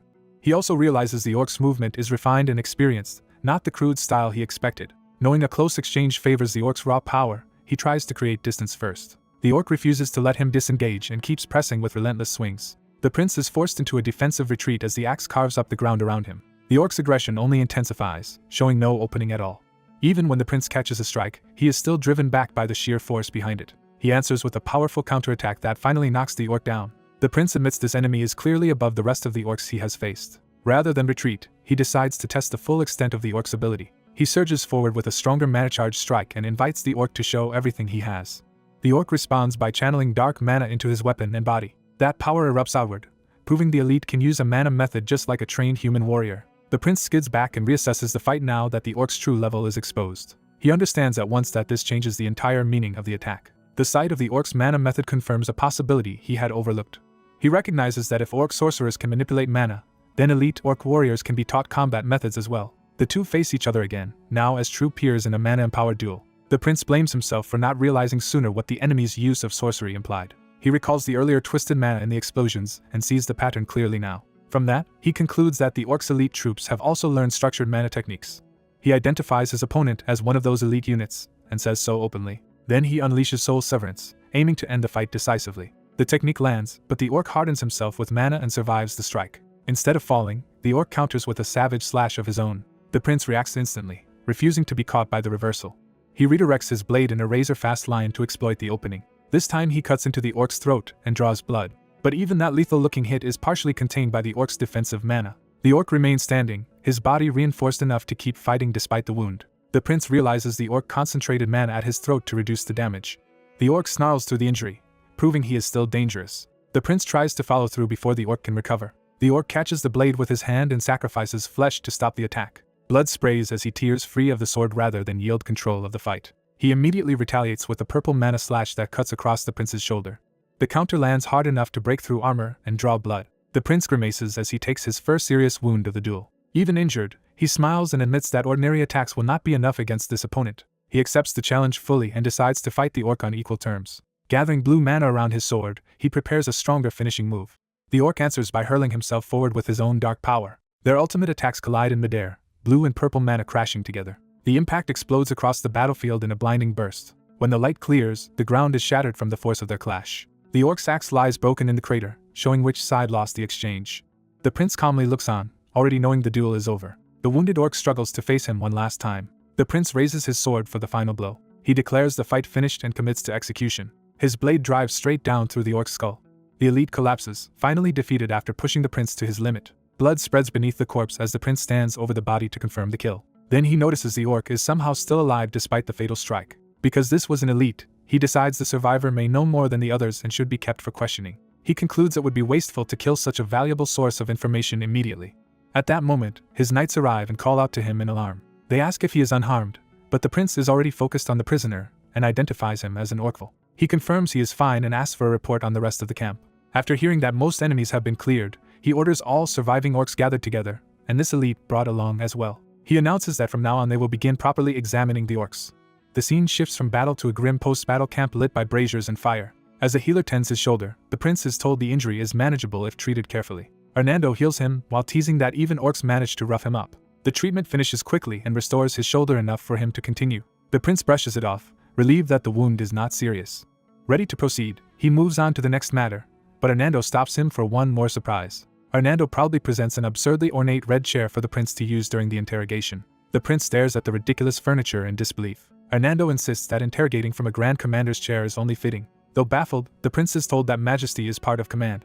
After a moment of embarrassed consideration, he decides he may as well accept it since it was already made. He settles into the chair and tries to act as though this was a reasonable idea. Hernando beams with satisfaction as the prince reluctantly admits it is not entirely bad. The prince composes himself and prepares to begin in earnest. He formally announces the start of the prisoner's interrogation.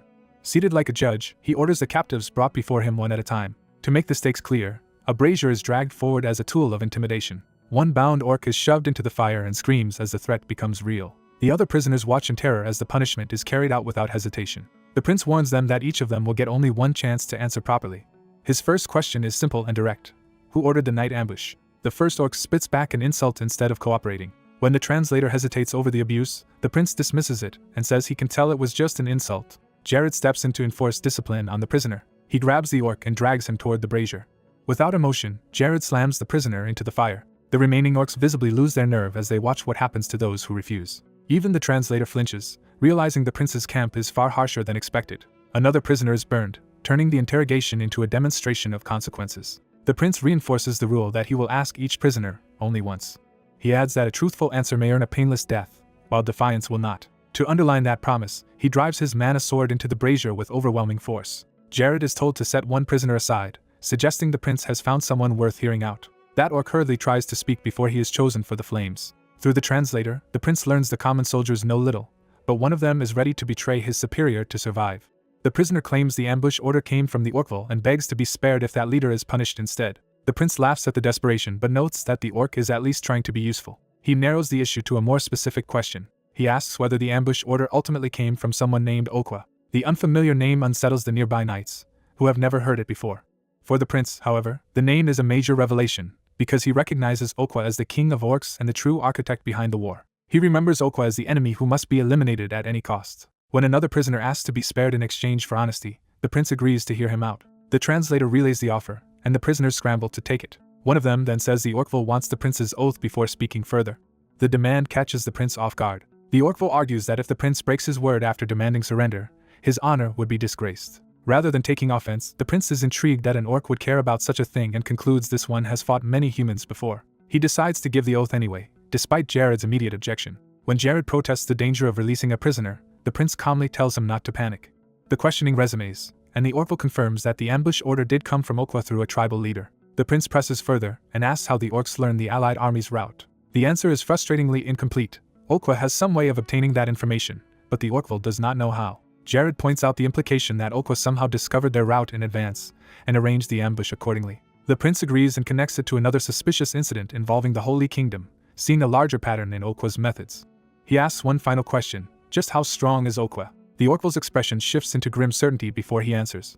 Everyone present waits tensely for the response. The translator reports that even a dozen Orkvilles like this one would stand no chance against Okwa. That claim spreads unease through the knights as the scale of the threat becomes clear. The prince accepts the warning but notes that humans are far more cunning than orcs realize. As he says it, a red crystal pendant in his possession flares ominously. He reveals the pendant with a knowing smile, hinting that he has his own hidden means and is not as straightforward as he appears. At the same time, the bound Orkville suddenly decides to test the prince's oath by charging him despite the restraints. The watching knights shout in alarm as the prisoner starts breaking free and the interrogation turns dangerous again.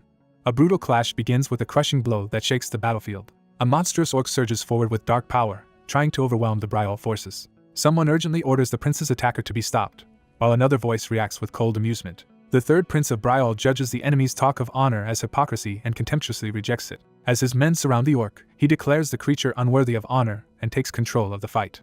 Without hesitation, the prince gives the order to execute the orc. The command is carried out at once, and the prince walks away as the enemy is cut down behind him. That night, the war camp settles into a tense quiet under the moon. Inside the medical tents, the wounded groan in pain as healers struggle to keep up. An exhausted priest reassures the injured that he will reach them soon, even as more calls for help come in. The overworked healer is revealed to be Germain, a priest of Betrayal, rushing from patient to patient. Sir Hernando steps in to direct the flow of treatment, easing Germain's burden so the worst cases can be handled first. A hooded half-orc named Corey brings water to assist, earning simple praise for helping. Germain blesses the water with holy magic and warns everyone to stand back. Corey watches in awe as ordinary water is transformed by the priest's chant. The water begins radiating a sacred aura unlike anything Corey has seen before. Germain explains that the holy water will cleanse the toxic aura clinging to the soldier's wounds, and Corey accepts the task. Even while instructing Corey, Germain is immediately called away to yet another patient. Left to observe more closely, Corey becomes fascinated by the priest's magic. As Germain resumes healing, the fear and strain on the patient's faces start to soften. The priest's magic calms the wounded almost as quickly as it treats them. Corey trembles, overwhelmed by what this power can do for suffering people. He realizes for the first time that this is what true magic looks like. By dawn, the long night of emergency treatment finally ends. After the crisis, Germain, Hernando, and Corey sit together in weary relief. Germain thanks Hernando for helping stabilize the situation and notes that things are finally under control. Hernando also praises Corey, who shyly insists he barely did anything. Germain warns that the damage could have been far worse once the real battle begins. He admits that harsher suffering still lies ahead and can only pray for divine protection. Hernando answers with unexpected calm, suggesting the coming ordeal may not be as terrible as Germain fears.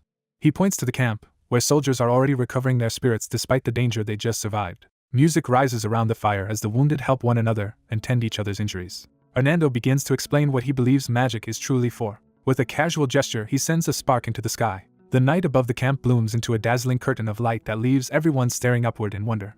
Hernando says his magic can only offer a little strength. What it really does, he explains, is reach people's hearts. Corey is left speechless by the beauty and meaning of it. Gathering his courage, Corey addresses Hernando directly. He asks to be taught magic.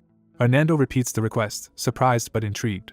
Amused and gentle, he asks Corey why he suddenly wants to learn. Corey nervously admits that the prince first planted the idea, but that is not the whole reason. As the soldiers laugh and sing beneath the lights, Corey looks at the joy around him. He searches for the right words while watching everyone smile together. At last he says the simple truth: magic makes people smile. Morning breaks over the mountains as that realization settles in him. Watching the sunrise and the lingering wonder it inspired, Corey wishes he could one day do the same for others. Hernando understands at once and imagines how remarkable it would be for a half-orc to wield magic for the sake of people. Corey smiles at the thought, encouraged by Hernando's approval. Later, the prince rests with his knights as the army regroups in daylight. A soldier arrives with urgent news for the third prince. He reports that imperial knights have come to Balshad and are asking to meet the prince. The prince decides he cannot avoid them, especially with Balshad so close, and agrees to receive them. He orders the visitors brought before him immediately. The meeting begins with formal respect toward the third prince of Betrayal. One imperial knight introduces himself as Rapio Artem, second son of Count Xenon. Rapio explains that the Empire's advance party has already reached the area and confirmed orc activity around Balshad. The prince listens carefully, already measuring the men before him. He then asks about the silent knight standing behind Rapio. That man steps forward to apologize for not greeting the prince sooner. He admits he is not in a position to present himself with proper honor. The prince recognizes him at once and notes, bitterly, that fate has brought them together again. To him, this man is a painful reminder of a past he would rather erase. The knight identifies himself as Graham Hartfall, once of the Empire, now stripped of his title, and pays respect to the prince. The prince recalls a previous life in which Graham had to beg him for mercy just to survive. Outwardly, however, he greets Graham politely and tells him not to use knightly honorifics for himself anymore. He asks whether Graham is truly serving in this war without any title at all. Graham confirms it, embarrassed by his fallen status. Rapio immediately defends him, insisting Graham did nothing wrong and was only ruined by the wrong superior. He argues that Graham's reputation and character still surpass those of most active knights. The prince remembers hearing that Graham was cast out of the Empire for reasons never fully explained. He is struck by the irony of meeting such a man now among the allied forces. What unsettles him more is seeing someone he once considered the very model of knighthood now doubting his own worth. When pressed, Graham quietly admits that this is true.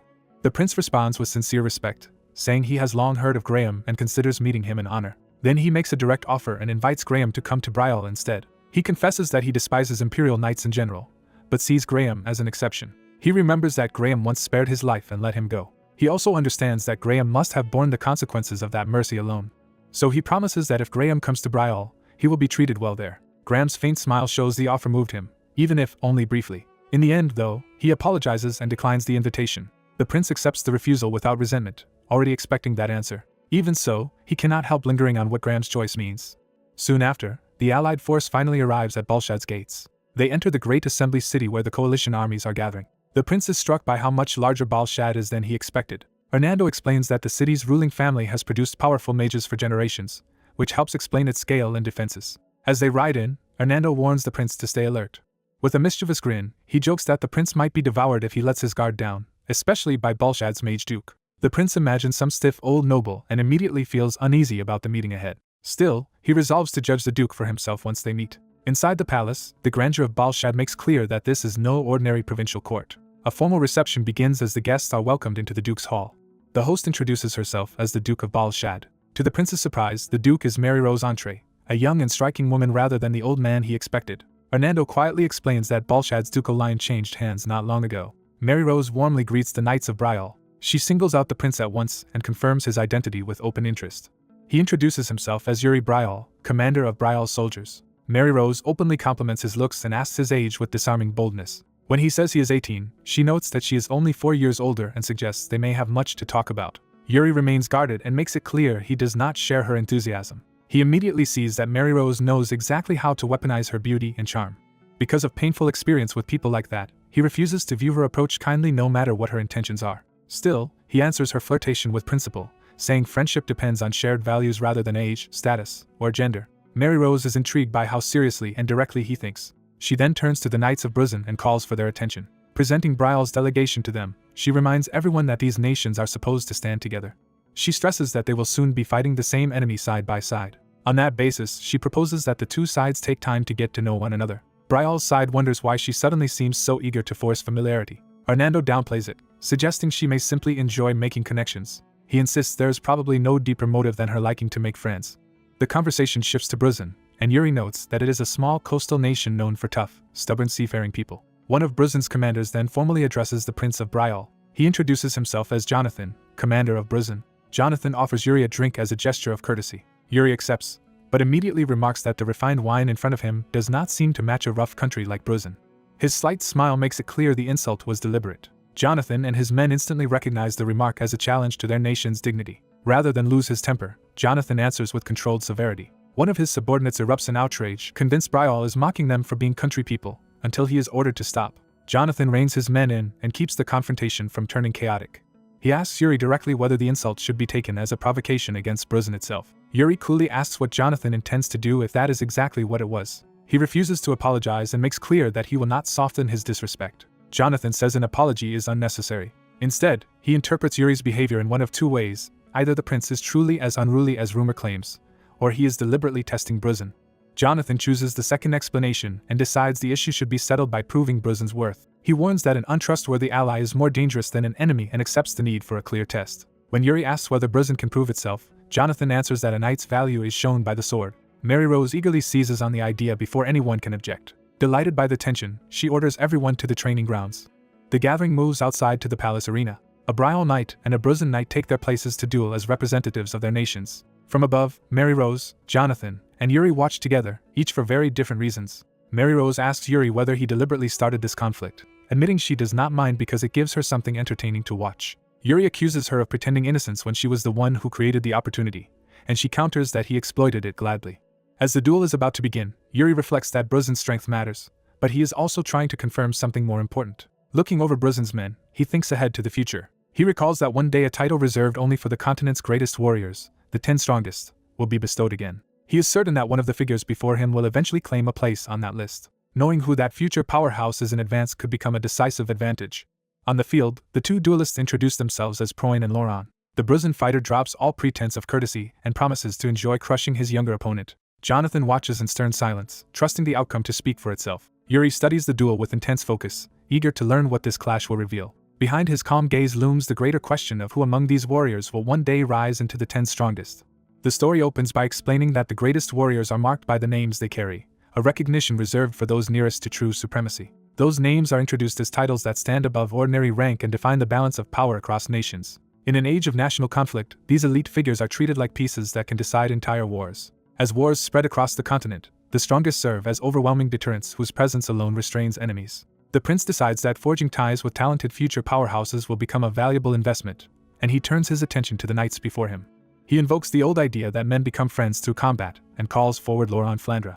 A veteran knight from Bruzin recognizes Lauron's reputation and assumes he must be a celebrated tournament prodigy. Lauron immediately dismisses that kind of fame as shallow ceremonial glory and begins the duel with contempt. He attacks while belittling his opponent's style as the predictable swordsmanship of a nobleman. In that instant, Lauron reads the opening his taunt has created.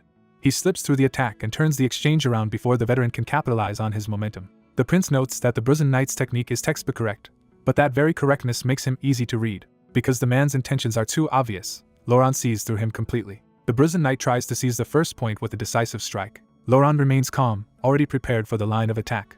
The clash sends force through the arena as the momentum shifts in Lauron's favor. Watching from above, the Bruzin side realizes the exchange has turned more sharply than expected. The prince quietly confirms that events are unfolding exactly as he predicted. Lauron settles into a perfect countering posture, controlling distance and timing. The Bruzin knight suddenly understands he has been led into danger too late to escape it.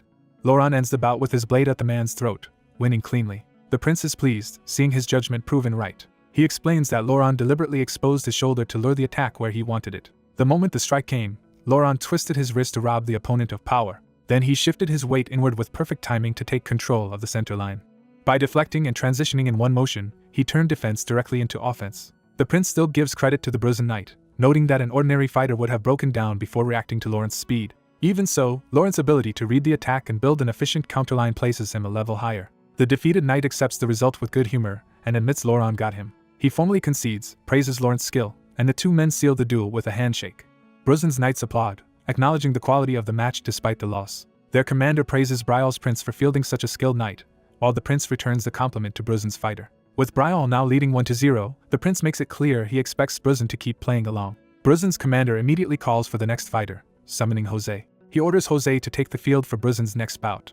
Jose answers by stepping forward with a massive sword, signaling a very different kind of fight. The prince notices Jose's imposing build, while the red-haired mage beside him is distracted by how physically impressive the man is. Jose introduces himself as Jose Eritor and accepts the order without hesitation.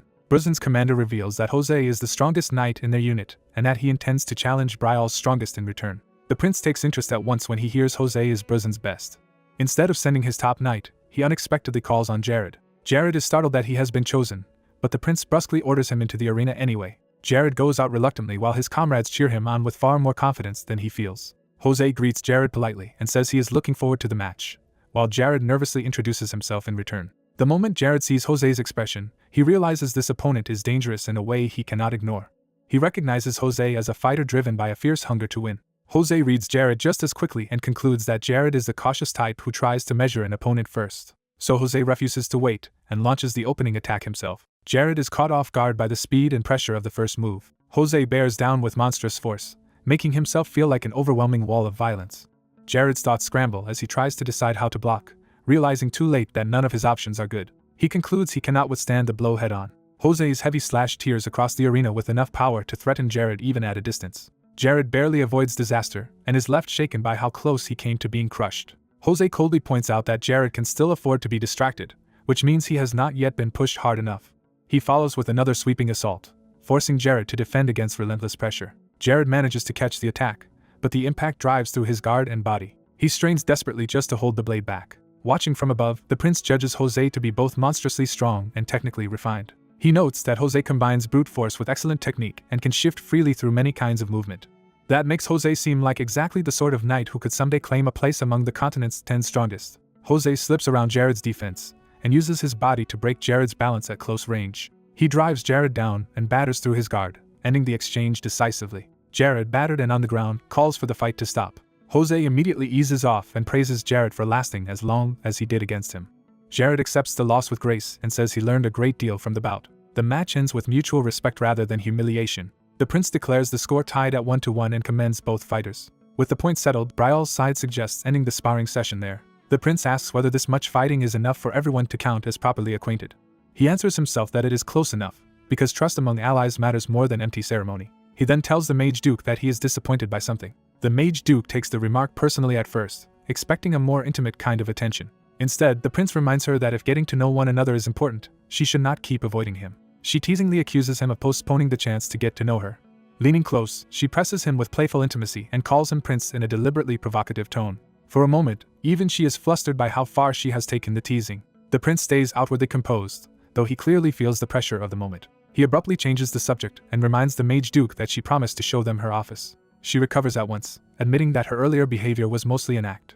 The Bruzen commander asks if she can guide them there immediately, since many people are curious. She agrees without much resistance. When she invites the prince to come with her, he declines because he still has business with his knights. He cheerfully excuses himself and leaves before she can keep pressing him. The Mage Duke is left blushing and irritated, while the Bruzen commander laughs at the whole exchange. Her embarrassment quickly turns into open frustration at how slippery the prince is. Soon afterward, the allied forces as a whole arrive at Balshad. The arrival of the Empire's supreme commander raises the stakes and makes every faction more alert. Each allied nation begins quietly measuring the strength of the others. Betrayal alone refuses to play the same political game. When asked whether they should focus only on training, the prince answers yes without hesitation. His subordinate warns that the other commanders are already sharing strategies and forming alliances. The prince dismisses those arrangements as shallow and temporary. He explains that only the strongest representatives of each nation have gathered, and none of them will set aside their pride easily. Since everyone believes themselves superior, words alone will never settle anything among them. So he concludes that the only real answer is to demonstrate strength directly. With that in mind, he proposes another spar. A new challenger accepts the idea at once and addresses him with formal respect. The challenger approaches, saying it is an honor to cross blades with the prince. The prince tells him not to hold back. The blonde swordsman answers with quiet confidence. He releases pure blue mana and prepares to fight seriously. The prince instantly recognizes the man's mana as exceptionally pure, exactly what he expected from Lauron. He judges Lauron to be an ideal training partner. Lauron opens with a fast, low attack empowered by mana. The prince intercepts the strike cleanly, matching Lauron's speed without losing composure. Their footwork tears into the ground as both men fight for position. Lauron shifts into another mana-charged stance, preparing a more intricate sequence. The prince tracks the motion and cuts across the line with exact timing. Lauron answers by sending a storm of blue blade trajectories toward him. The prince sees at once how precise Lauron's control is. He reads the attack as a razor-sharp trajectory designed to leave no room for even the smallest mistake, and recognizes it as the same pure sword he remembers. That purity reminds him of a past life, when Lauron killed him with a blade that stayed true even against Lauron's own turbulent emotions. Remembering that, the prince thinks that if he were ever to entrust his back to Lauron's sword, it would be because that sword never wavers from its duty. He answers Lauron's barrage with a sweeping counter that tears through the incoming lines. The clash of their mana-laced strikes explodes across the field. Lauron lands and resets, while the prince remains steady at range. Another impact gouges the ground as the exchange continues at full intensity. The prince presses forward with growing excitement, clearly enjoying the duel. Lauron meets him head-on, equally eager to test himself. Their blades lock at close range, and both men grin through the pressure of the contest. Brial's knights cheer wildly, thrilled by the spectacle. One observer wonders whether a spa really needs to be this brutal. Another can only marvel that the Prince of Brial is this skilled. Lauron seems about to say something important as he stares at the prince. But before he can continue, Jose suddenly interrupts from the sidelines. Jose loudly asks the prince for a favor. What he wants is simple. He also wants a chance to spar. The prince finds the request amusing rather than bothersome. He agrees immediately. Then, instead of volunteering himself, he casually offers Jared to Jose as the next opponent. Jose happily drags the horrified Jared away while the prince laughs and tells them to enjoy themselves. Lauron, still respectful despite the interruption, thanks the prince for letting him learn through their exchange. The prince says he is already looking forward to their next spar. As Lauron leaves, the prince watches him go with clear approval. Later, away from the arena, the prince withdraws alone to think. He sits beneath a tree, catching his breath and turning his attention to more serious matters. He asks whether there has been any progress on the investigation. Asana appears from concealment to report in person. She notes that his abilities seem to be improving, and he answers that the open plains suit his skills better. He then asks what she learned about the foreigner. Asana reports that she has found traces of that man in Balshad. The prince identifies the target as the foreigner, one of the continent's 10 strongest from the east, and recalls that in his previous life the man fought Okwa alone. Although the reason for that old opposition remains unclear, the prince decides the man may become a useful ally simply because he stands against the same enemy. He orders that the foreigner must be found before the war with Okwa begins, and Asana accepts the task. The prince insists they cannot afford to delay. He reveals why. When the battle against Okwa comes, the one forced out of the 10 strongest will be the Empire's supreme commander. That commander is introduced as the Emperor's half-brother. He is also the current supreme commander of the Allied forces, a man whose authority and power dominate the coalition. His name is revealed as Ragnar Gustav Granzian, setting up the true giant the prince intends to bring down. Yuri realizes the man before him is someone he knew in his previous life and instinctively tries to stop the moment from slipping away. Even while secretly holding hands, the danger of being discovered weighs on the woman beside him. Yuri dismisses her fear and reassures her that no one is around to catch them. She still hesitates, torn between desire and the risk of scandal. He boldly promises to bear the consequences himself, pushing her past her last resistance. Their kiss is cut short when an older man suddenly calls them out. The pair turn in shock and find the woman's uncle lounging nearby, annoyed rather than outraged. Yuri quickly realizes this uncle must be someone important, while the man complains about their fuss. Instead of punishing them, the uncle calmly decides to question Yuri. He asks whether Yuri truly cares for her, and Yuri answers without wavering that he does. The uncle drops the matter with a laugh, apparently satisfied by Yuri's composure. He leaves them to handle the rest themselves, ending the confrontation on unexpectedly easy terms. From that brief encounter, Yuri judges the man to be far more formidable than he first appeared. At the Allied War Council in Balshad, Yuri identifies that man as Ragnar, the Emperor's half-brother and supreme commander. Others treat Ragnar's presence as a political opportunity, while Yuri notes bitterly that even in wartime the nobles are still playing power games. Yuri is unsettled when Ragnar calls the situation fortunate, sensing trouble behind the casual remark. Ragnar notices the room's ease and pointedly asks since when they have all become so comfortable. His mere shift in posture is enough to make the room tense. Once seated in full authority, Ragnar makes it clear that he is now in command. He warns them that any further complacency will not be tolerated. Then he crushes the room with killing intent and declares his hatred for cowards before anyone can object. The commanders are shaken as they recognize the terrifying Lionheart Prince of the Empire. Yuri, however, greets the display with dry amusement instead of fear. Ragnar lays down the rules: anyone who flees will die by his hand, but those who fight well will be treated and rewarded as true knights. The others are left speechless, while Yuri reflects that he understands exactly how Ragnar operates. Taking advantage of the opening, Yuri asks to speak directly. Even as he recalls that Ragnar favors confidence and composure, Yuri uses that poise to ask for the Empire's assessment of the orc's strength. Ragnar demands his name first, forcing Yuri to identify himself as Yuri Brial, commander of Brial. Ragnar immediately recognizes him as the young man George had mentioned and takes a sharper interest. Pleased by the question, Ragnar reveals that an orc named Okwa has united the 3 great tribes. He stresses that Okwa's rise has already become a serious threat. Ragnar adds that the enemy vanguard is already establishing a camp around Balshad. He announces that battle will begin the day after tomorrow and that this will be the Allied forces' first true test. Then, without warning, he offers Yuri the vanguard position. The room stiffens as everyone realizes Yuri has just been singled out for the deadliest role. Yuri takes a breath, understanding the weight of what he has been handed. He accepts at once and declares that he will gladly stand at the front. Night falls over the camp as the decision settles into reality. Alone by the fire, Yuri quietly wrestles with the burden of leading men into battle. Mary Rose, the Mage Duke of Balshad, approaches him and asks what is troubling him so deeply. Yuri greets her politely and asks why she has come to the military camp. She praises him for winning the coveted vanguard post, but her interest clearly goes beyond simple congratulations. Noticing his unease, she presses him to explain what is really on his mind. Yuri accuses her of taking an unusual interest in him, and she answers that he never gave her a chance to know him before. Her tone turns serious as she admits she cannot trust lightly when the lives of Balshad's citizens are at stake. Yuri asks her to drop the worried expression and give him a direct answer as a prince. Mary Rose offers to support him on the battlefield if he will answer her honestly. When Yuri asks how, she reminds him that she is the Mage Duke. To prove it, she gathers blazing fire in her hand with effortless control. She boasts that on the plains she would be more useful than Hernando, making clear she wants a place in the coming fight. Yuri studies her in silence, weighing both her power and her intentions. At last he admits that there will be casualties the day after tomorrow. Mary Rose listens closely, sensing he is finally speaking from conviction rather than caution.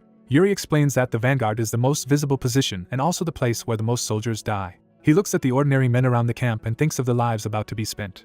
He states plainly that the men laughing and eating tonight will soon become corpses. Yuri accepts that this outcome follows from the decision he himself made. Though he claims not to be sentimental, he cannot ignore the responsibility pressing on him. He says he wants to carry that burden properly instead of pretending it belongs to someone else. Mary Rose is visibly moved by the sincerity behind his resolve. She says his answer has genuinely touched her. Then she teases him for still being too much of a man, more interested in the soldiers than in her. Before Yuri can respond, she reaches toward him with sudden intimacy. Mary Rose formally promises that she, the Mage Duke of Balshad, will help him in his first battle. Yuri accepts her offer with gratitude, and the two seal their cooperation with a handshake. A few days later, the first battle of the Allied forces arrives. The enemy advances with monstrous beasts at the front, their ferocity made plain before the clash even begins. The Orc army surges forward, and the Allied side recognizes that its first real battle has begun. Ragna and Mary Rose watch from above as the armies prepare to collide. Betrayal's banner rises in the wind, marking Yuri's force at the forefront. Yuri addresses every soldier under his command. Standing before the vanguard, he orders them to prepare for battle. Ragna watches in silence, judging the young commander he chose. As the moment to deploy arrives, Ragna questions why Mary Rose is still present. Mary Rose answers that she is there because someone asked something of her. When pressed, she confirms that she was indeed asked. A battle horn sounds, signaling the final approach. Mary Rose reveals that the one who asked for her help was the Prince of Betrayal himself. Across the line, the Allied commanders and champions ready themselves for Yuri's lead. Yuri asks his soldiers if they are ready. They answer with a unified shout, and the charge begins. The vanguard gallops straight toward the oncoming orcs without hesitation. Observers note in disbelief that the Prince of Betrayal has placed himself at the very front. Ragna judges the move reckless and wonders whether it is mere bravado or something more. At that critical instant, Mary Rose asks the commander's leave to act. Ragna turns to her, waiting to see what she intends. She unleashes a massive fire spell, saying this is exactly what Yuri asked her to do. Her magic swells into a blazing torrent aimed directly at the enemy advance. The firestorm crashes down in front of Yuri's charge, tearing into the orc formation. Ragna realizes the strike landed dangerously close and fears Allied soldiers could be caught in it as well. Mary Rose coolly implies that this risk was part of Yuri's plan. Yuri rides straight beneath the descending inferno instead of retreating from it. Rather than panic, he smiles, having anticipated exactly this moment. He releases the water magic he prepared in accordance with the plan he made with Mary Rose. His horse drives forward as he commits fully to the opening she created. The fire detonates around him, but he keeps advancing through the chaos. Yuri draws his sword to turn defense into attack. Water surges from his blade and spreads outward in a protective current. He sends the water barrier forward and clears a safe path for his troops. Watching this, Ragna's expression hardens into focused interest. The battlefield becomes a sea of flame and wreckage as Yuri's maneuver reshapes the front line. His water magic collides with the fire, controlling its spread instead of letting it consume allies. Wrapped in water and fire, Yuri looks every bit like a commander who belongs in legend. Using the protected opening, he orders the vanguard to charge through. The Allied cavalry and knights burst into the shattered enemy line behind him. The orcs roar in confusion and pain as their advance is broken. Yuri plants his spear and shifts his mount, turning the breakthrough into close combat. He immediately follows with a direct strike of his own. An orc rider is killed outright as Yuri's attack lands cleanly. Even the beasts lunging at him fail to shake his composure. Betrayal's knights press in around him, cutting down enemies while Yuri keeps the momentum alive. One allied knight admires their skill and decides it is time for the rest of them to match it. Inspired by Yuri's example, the other commanders urge their men to accelerate the assault. A holy knight calls on her kingdom's soldiers to protect Betrayal's line and join the push. With the enemy formation collapsing, the allied forces are ordered to finish the rout. Ragna is impressed that Yuri's gamble has produced such a decisive result. He concludes that because Yuri crushed the enemy from the very front, the soldiers' morale soared to its peak. He also recognizes the brilliance of combining Mary Rose's fire strike with Yuri's water barrier to protect allies while devastating the enemy. Even so, Ragna questions Mary Rose about whether she knowingly agreed to such a reckless plan. Mary Rose admits she tried to stop Yuri at first, but in the end his audacity won her over. Watching Yuri carve through the battlefield, she finds his unexpected side irresistible. As the field burns with victory, she decides this outcome suits her just fine. The Allied forces secure their first battle under a banner planted over the fallen enemy. Later, back in Balshad, Mary Rose returns to her work with the battle still on her mind. She writes calmly at her desk, already processing the aftermath. Her pen pauses as an uninvited visitor arrives. She acknowledges that Yuri survived the battle victoriously, but her attention is on the intruder instead. Annoyed, she demands to know who entered her room without permission. The visitor reveals himself as Hernando, and he tries to soften her irritation with familiarity. He reminds her that he was once her teacher, but she bitterly answers that a teacher who abandoned his student has no right to warmth. Hernando says he came to see how his former student's work was progressing. He specifically asks about her research into the transcendental interpretation formula. Mary Rose admits she has made progress and explains that the formula links languages to recover meaning, and that it has now connected to ancient magic. Hernando tells her to inform him if she advances further, but she resists the idea of reporting to him. He then asks whether she is interested in Prince Yuri, saying that Yuri's fate is why he needs her help. Mary Rose is caught off guard when Hernando points out how important Yuri's fate seems to be to her. He reminds her that a grand wizard is forbidden from directly intervening in human history, and she acknowledges that rule. Hernando argues that Yuri's fate is already drawing many people in regardless. He adds that even the Empire's commander appears to have become involved in that same current. The focus shifts back to the Betrayal camp, where Yuri's next trial is already taking shape. Ragna summons Yuri and begins assigning him a new task. Yuri is startled to learn that the task is a reconnaissance mission. Ragna's expression makes clear that this is another deliberate test rather than a routine order. Outside, the quiet camp contrasts with the danger of what is being planned. Yuri confirms that Ragna intends to entrust the reconnaissance to him. Ragna says they will enter the eastern plains, deep in Orc territory, the very next day. He warns that ambushes are certain and that the entire army will be moving under severe strain. Yuri immediately grasps the real purpose. He is being asked to form a detached unit to shield the Alliance's formation. He falls silent for a moment, measuring the burden of yet another dangerous role. Then Yuri answers diplomatically that Betrayal already took the vanguard in the last battle, and if fairness matters, another nation should be given the next chance.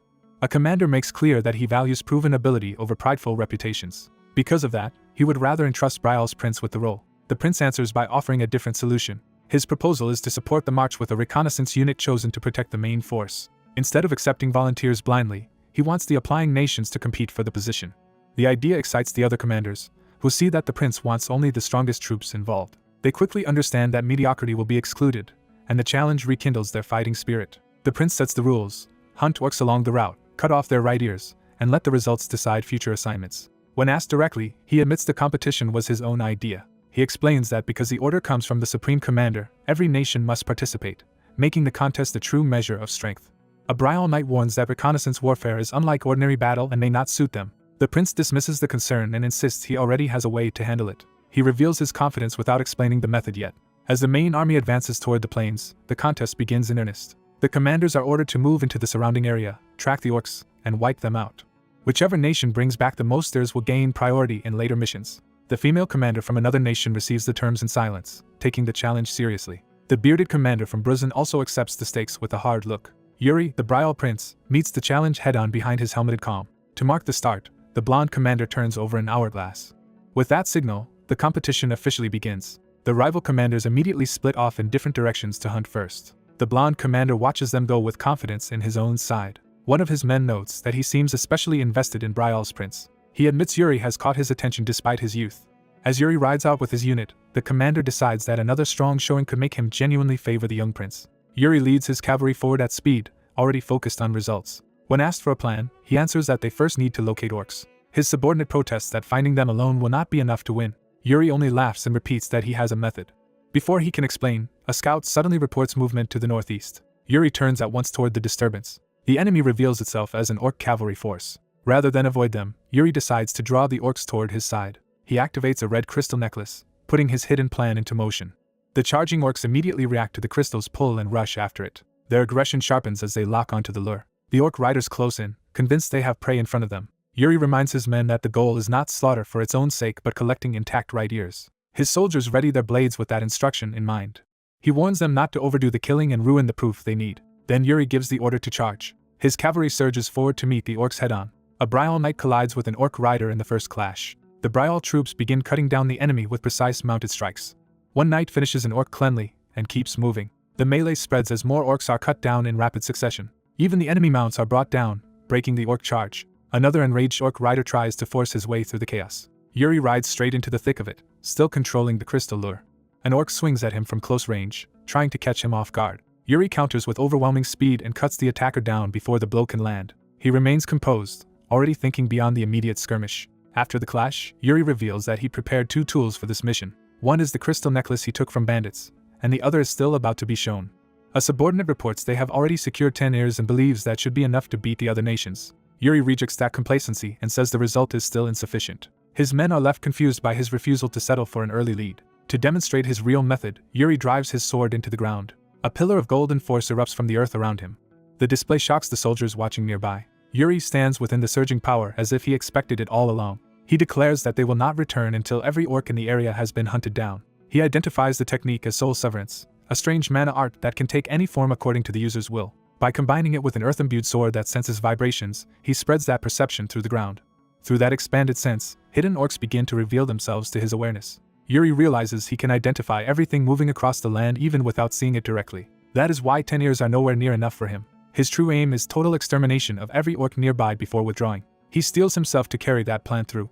Back at camp, the blonde commander decides the time has come to judge the contest. He orders each nation to submit the pouches containing the orcs' ears. As the bags are placed before him, he begins the count. He demands to know which nation each pouch belongs to and mocks those who failed to earn a reconnaissance place. When one result proves worthless, he dismisses it with open contempt.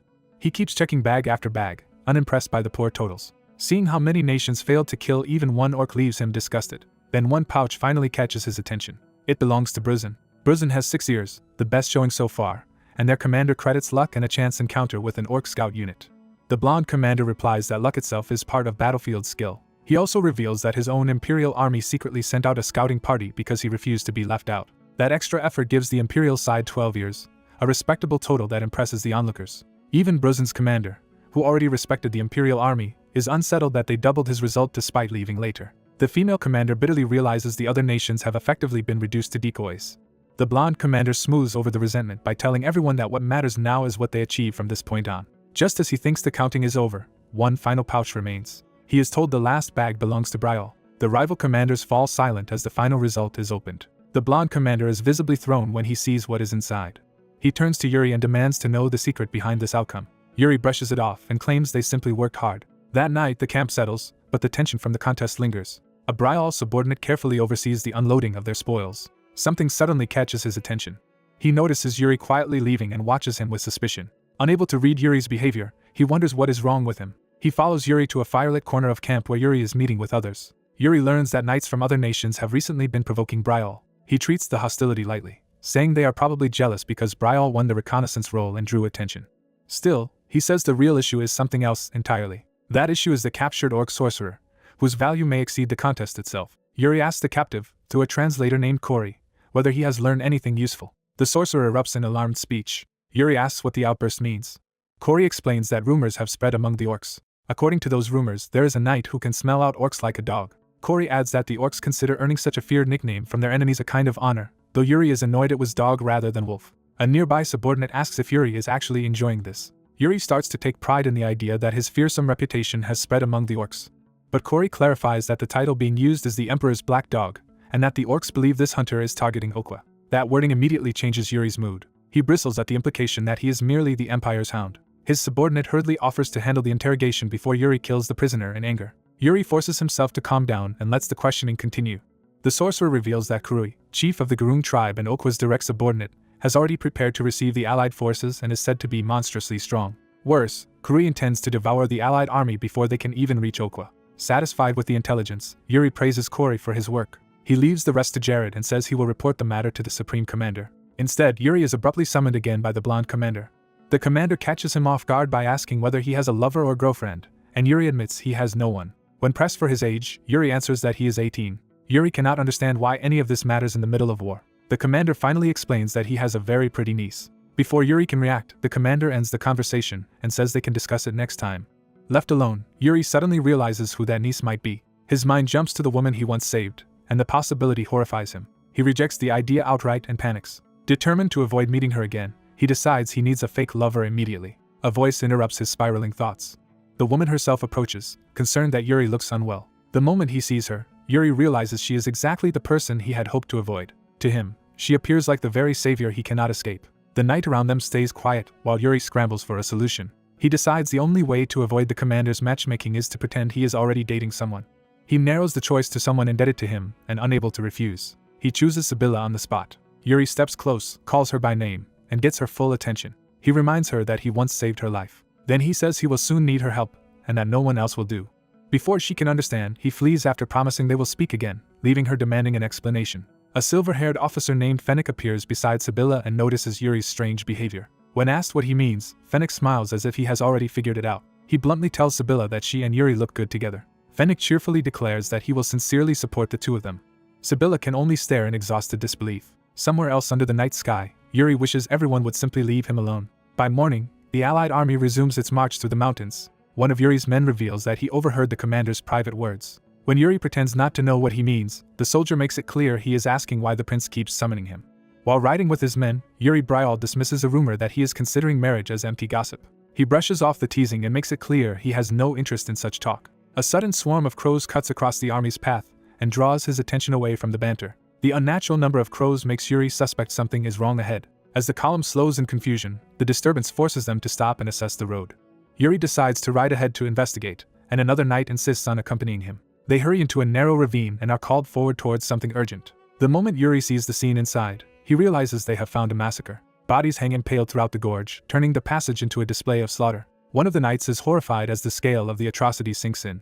The prince accompanying them coldly remarks that the orcs have staged an almost theatrical welcome. Yuri explains that orcs use human corpses as ornaments to intimidate their enemies. He reads the message clearly. The victims were skewered and left half-eaten to declare how little humans are worth. Fearing the sight will crush the soldiers' morale, Yuri asks permission to clear the bodies away at once. The prince grants the request without hesitation. Yuri immediately orders Betrayal's men to prepare torches so the remains can be burned. The soldiers light the torches and begin the grim work. They set the corpses ablaze and start cleaning the ravine so the army can move on. A shaken subordinate struggles to understand such cruelty, and Yuri tells him not to let it break him. Yuri steadies himself and begins examining the scene more carefully. He sends two men, Guinness and Dyke, to scout briefly and return before going too deep. The pair obey and move out to inspect the area. As they search among the bodies and arrows, one of them notices that the battlefield does not look right. He points out that the arrows are embedded from the wrong direction for an orc impalement. The men realize the victims were likely shot from above, meaning the ravine is a trap rather than a simple warning. Before they can react, the hidden enemy answers their deduction with a lethal shot. An arrow strikes Guinness, and he barely has time to register the hit. Blood pours from his mouth as the ambush begins in earnest. His companion screams for him as more arrows crash down. The soldiers finally understand they are under attack and raise the alarm. Orc archers reveal themselves on the cliffs and loose a coordinated volley into the ravine. The rain of arrows turns the narrow passage into a killing zone. Dyke panics and thinks of fleeing, but he cannot abandon the wounded Guinness. Yuri shouts precise instructions, telling Dyke where Guinness has been hit so he can be moved. He seizes control of the chaos and acts before the next volley lands. Drawing on a blue, spectral power, Yuri unleashes his Death Knight ability. The summoned blades intercept the incoming arrows and carve open a safe pocket around his men. He lands beside Guinness to check whether the man can still be saved. Even under fire, Yuri confirms that Guinness is still alive. He orders Dyke and Simon to carry the wounded man out and request aid from the Holy Kingdom. To ensure they are taken seriously, he tells them to invoke his full name, Yuri Betrayal. Yuri watches them go, already reading the enemy's intent. He realizes the orcs have completely outmaneuvered them with this ambush. Their withdrawal after the volley feels deliberately condescending, as if they only wanted to prove they could kill the humans whenever they wished. Yuri accepts the provocation and decides he cannot let it stand. He resolves to answer the insult personally instead of retreating. Elsewhere, the prince studies the report and identifies the attack as a hidden unit position on the right cliff. Since the army cannot bypass the ravine, he concludes the ambushers must be eliminated. He turns to Yuri and asks what he intends to do. Yuri answers that there is only one practical course of action.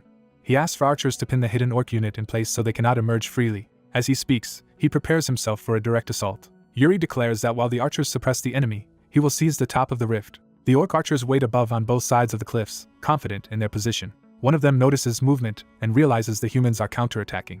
An orc archer steps forward to meet the threat from the cliff edge. Human arrows streak upward in a suppressing barrage. The orc archers are forced to duck as the prince's archers pin them down. The prince calmly oversees the supporting fire while his bowmen keep pressure on the cliffs. He reminds them that their only job is to stop the orcs from coming out. Using the cliff face itself as a route, Yuri begins climbing straight up the ravine wall. His men follow behind, but it is clear Yuri intends to do the real hunting himself. The soldiers worry he is rushing ahead too recklessly, but he keeps climbing. One struggling subordinate warns Yuri to conserve his strength for the battle at the top, and Yuri mocks the man's poor stamina instead. He urges them on, knowing the archer's suppression gives them only a brief window. Mid-climb, Yuri senses a new danger before it reaches him. A massive rock is hurled down from above, threatening to crush the climbers. Yuri instantly summons more spectral blades to answer the attack. The blue swords whirl around him and launch outward. They slam into the falling debris and shatter it before it can wipe out the climbing party. Yuri uses one of the summoned blades as a foothold and anchor to keep ascending. By chaining the spectral swords into the cliff, he creates a path and surges upward with unnatural speed. He bursts through the last stretch of the climb and closes on the summit. His focus hardens as he prepares to enter the enemy's position alone. He drives a sword into the rock to halt himself and pull onto the ledge. Yuri hangs for a moment at the cliff face, then steadies himself at the top. Before advancing, he calls down to make sure the men below survived the falling boulder. They answer that they are unharmed and continue climbing after him. Satisfied, Yuri orders them to keep pace and follow. He sprints across the slanted rock toward the orc ambushers.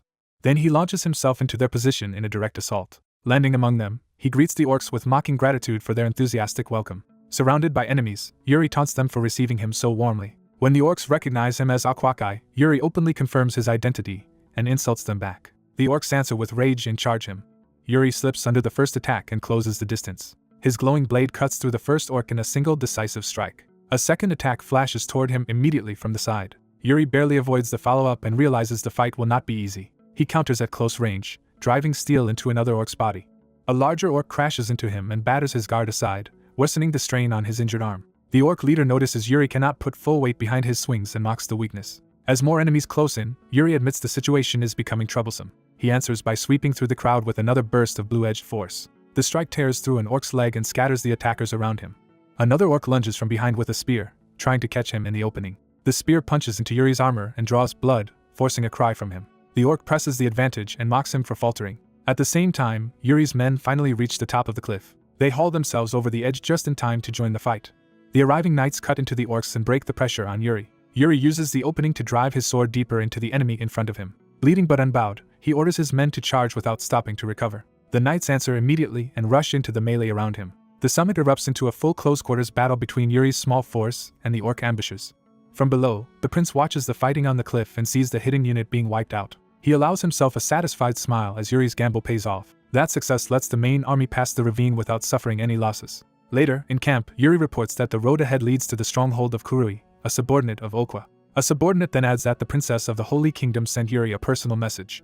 The message says she is annoyed that Yuri keeps taking all the credit, but if he needs priests, she is willing to send them. When the messenger hints at a possible romantic connection, Yuri shuts the idea down immediately. He dismisses the man and ends the report before the teasing can continue. Left alone, Yuri falls silent and thinks over the campaign. He had hoped for a brief rest, but the war keeps presenting new complications.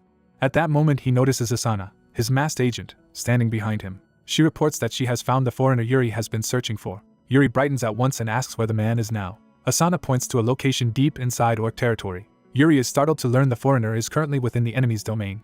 He wonders if that means the man has allied himself with the orcs. Asana denies that and explains the foreigner has actually been captured as a prisoner. She warns Yuri to be careful, because the capture appears deliberate and may be bait. If the allied forces interfere, the prisoner may turn against them instead of accepting rescue. The chained foreigner is shown as a dangerous wild card who might oppose anyone who approaches. Yuri repeats the key fact to himself. The foreigner is now an orc prisoner. When Asana offers to return and investigate further, Yuri refuses. He decides the situation suits him better this way, because he can approach the foreigner directly and persuade him as long as they share the goal of killing Okwa. Yuri orders Asana to infiltrate the orc barracks once tomorrow's battle begins and monitor the prisoner until he arrives. Asana hesitates, and Yuri notices her concern. She asks to accompany him personally when he goes to meet the foreigner. Claiming the man is dangerous, she insists she wants to protect Yuri. Yuri turns on her with sudden firmness. He reminds Asana that he did not hire her as a bodyguard and that he can protect himself. She falls quiet and hides her expression beneath her hood. Yuri accepts her obedience and ends the matter. Then, with his mood shifting again, he casually offers her some late-night snacks he recently received. He presents the treats with unexpected enthusiasm. Asana vanishes before he can continue, leaving Yuri to note her abrupt disappearance. Later, around a campfire, one knight retells how the Death Knight appeared behind Yuri during the ambush. Another loudly claims he stepped forward and protected Yuri himself. The others immediately recognize the story as obvious boasting. Yuri remembers that the braggart had actually been asleep until someone kicked him awake. Still, a younger knight eagerly asks Yuri whether the exaggerated story might somehow be true. Yuri dryly answers that the man did do his best. The conversation turns into admiration for anyone brave enough to face a Death Knight, and one knight says such a foe can at least be fought with a sword. He adds that the truly terrifying enemy is something insubstantial. To him, ghosts are worse than monsters because you cannot cut them down. Yuri listens to the campfire chatter in silence, his attention sharpening at that remark. The joke turns ominous when a hooded, ghost-like figure materializes behind the speaker and asks who is dressed in rags. A hooded orc scout watches from the darkness with a sinister, unnatural presence. Prince Yuri senses the threat before anyone else and freezes in alarm. He abruptly orders the camp to arm themselves, startling the knights around him. Yuri insists an orc is hiding nearby in the forest. One knight hesitates, unable to understand what Yuri is reacting to. Trying to explain it away, the knight wonders if the prince is simply exhausted. Yuri's aide Jared confirms that the others truly cannot see anything there. Yuri grows frustrated that the invisible enemy is obvious to him, but invisible to everyone else. The hidden scout finally reveals itself as a cloaked orc steeped in dark energy. As the creature slips away in shadow, Yuri realizes it is escaping before the others can even perceive it. He throws himself after it, declaring that he will capture the scout himself. While pursuing it, Yuri concludes that only he can see the enemy and suspects it is a magically concealed scout. He draws on mana and readies his sword for a direct interception. Yuri unleashes a powerful strike, determined not to let the scout escape. The orc endures the attack with a grim, knowing reaction rather than simple fear. Yuri presses in close, continuing the chase and attack through the dark aura. But the creature's foul energy splashes onto him, leaving Yuri unsettled by the contact. He instinctively blasts mana through his body to purge the contamination. Even after forcing it back, Yuri realizes the taint was an impure aura unlike normal magic. He is disturbed that the corruption still lingers enough to make no sense to him.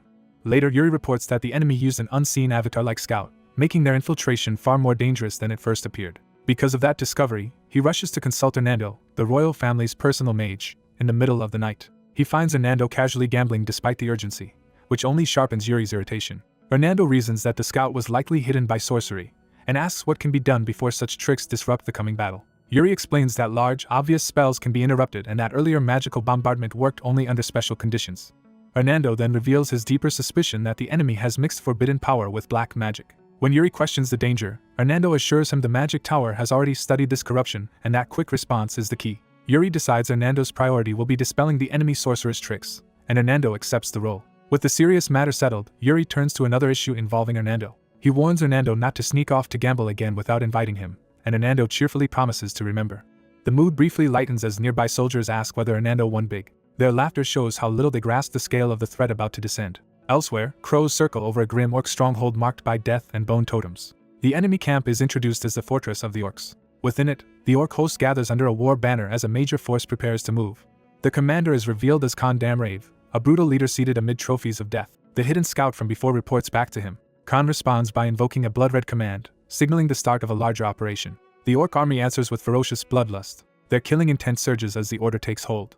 The host roars in unison, ready for slaughter. One of them speaks in the orc tongue as the war machine fully awakens. At dawn, a horn sounds the alarm for battle. A full-scale assault begins against Kuri's camp. Yuri is called to action as the attack erupts. The allied cavalry rides out under their banners to meet the enemy. They race toward the orc fortifications at speed. Orc archers rise behind the palisade and prepare a volley. Arrows rain down over the charging force. Yuri immediately orders a retreat rather than waste lives on a bad approach. The cavalry pulls back under fire, obeying his quick judgment. Even so, some riders are struck before they can escape the kill zone. Yuri forces himself not to be shaken by the losses and reminds himself to keep advancing the battle. From the walls, the orcs realize the riders were bait meant to draw their attention away from another attack. At the front gate, the allied commander launches the real assault and orders the gate broken open.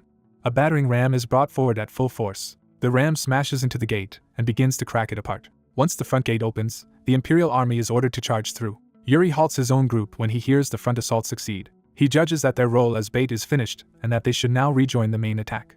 A subordinate argues that the enemy must be distracted and that striking from the rear would be more efficient. Yuri admits the idea has merit but sees a practical problem. Without siege gear, and with the rear built purely for defense, forcing that side would be too costly. Sir Jose then points out that brute force is not the only way to break through a wall. He confidently offers to handle the obstacle himself.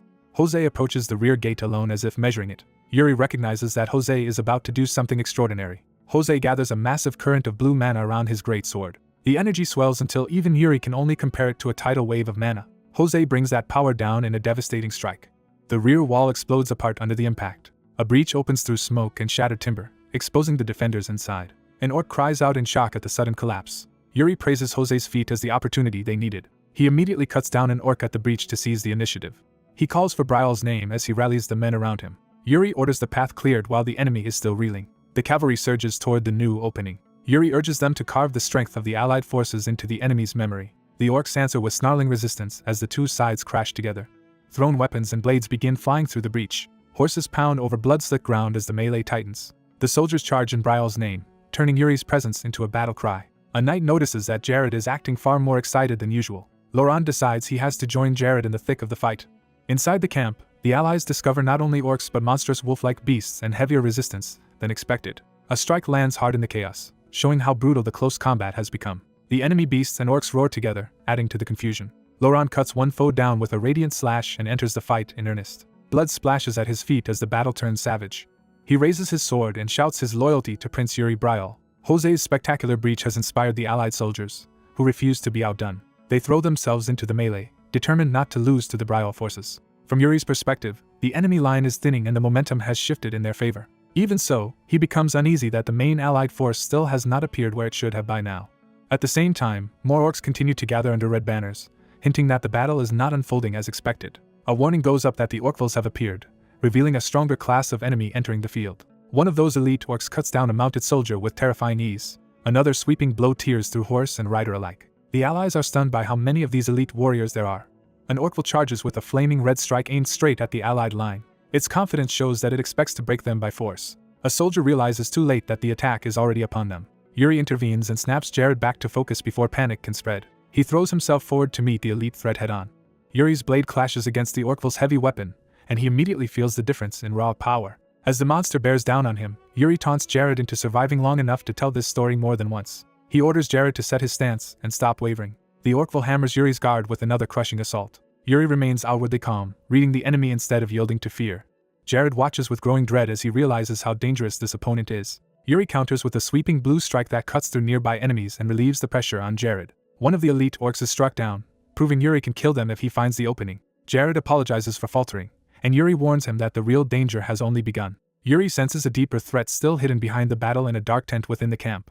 His suspicion sharpens as he feels that ominous presence more clearly. Inside, the main allied force is revealed to have been slaughtered, their bodies strewn across the floor. The true mastermind emerges as a monstrous skeletal armored orc champion holding a severed human head. Outside, the fighting intensifies as the allied soldiers exploit the broken enemy formation and push harder. Yuri turns to Jared, already deciding their next move. He confirms that Jared feels the same sinister presence, and orders him to follow into the tent. As they rush toward it, Yuri fears the main force may already have encountered whatever is inside and may not have survived. Before they can reach it, a body is hurled violently into their path. A red shockwave follows, forcing Yuri to halt and brace. The ground itself buckles under the weight of something enormous landing nearby. A second impact confirms that the enemy has arrived in person. Jared can barely process what just happened. Yuri immediately understands that the worst possibility has come true. The skeletal armored champion steps out, dragging its axe and confronting them directly. It leaps into the allied ranks with overwhelming force. Its grip tightens on the axe as it commits to a killing blow. The descending strike cleaves through an allied soldier in a single brutal motion. The bloodied axe and the monster's glowing eye make clear that this is no ordinary orc. The champion stands amid corpses, completely at ease in the slaughter it has created. Surrounded by dead soldiers, it surveys the battlefield like a predator that has already won. Jared stammers in fear, but Yuri orders every soldier to step back. He decides that this fight has passed the point where restraint is possible. Yuri declares that he will no longer hold back. He advances alone toward the champion, sword lowered and intent sharpened. Jared calls after him in alarm. Jose stops the others from interfering, saying Yuri likely cannot even hear them now. Jose resolves to support the prince personally rather than leave him alone. Yuri raises his sword and prepares a decisive strike. He collides with the champion in a violent exchange of blue and red power. For a moment, the two lock eyes as equals in killing intent. Yuri drives forward with a brutal kick to break the deadlock. He realizes that a single clean hit from the champion would drop him instantly, so he must win through precision and speed. A massive black pillar-like weapon or force slams down before him, turning the battlefield into something even more chaotic. Jose arrives beside Yuri with his great sword, admitting he stepped in because the prince looked cornered. He formally offers his aid, and Yuri accepts it without hesitation. Armored knights advance through a battlefield already soaked in violence. The young prince recognizes in an enemy's eyes the same desperate resolve as a mother cornered while protecting her young. That feral determination makes the threat feel even more dangerous. He realizes that because he has someone to protect, fear has already been pushed out of his heart. Though still very young, he steadies himself for battle without hesitation. The prince understands war with a clarity far beyond his age. Across from him, an orc commander grins with confidence and contempt. A veteran knight in red armor moves into position beside the prince. The red-armored knight launches first, drawing the commander's attention away from the prince. He commits fully to the charge, trusting his timing and strength. His heavy strike crashes into the commander's guard and forces the monster back. Steel bites against the commander's axe in a violent clash, but the orc commander answers with overwhelming power and drives him off balance. The knight realizes he is facing something monstrous even by battlefield standards. The commander's murderous focus sharpens on his prey.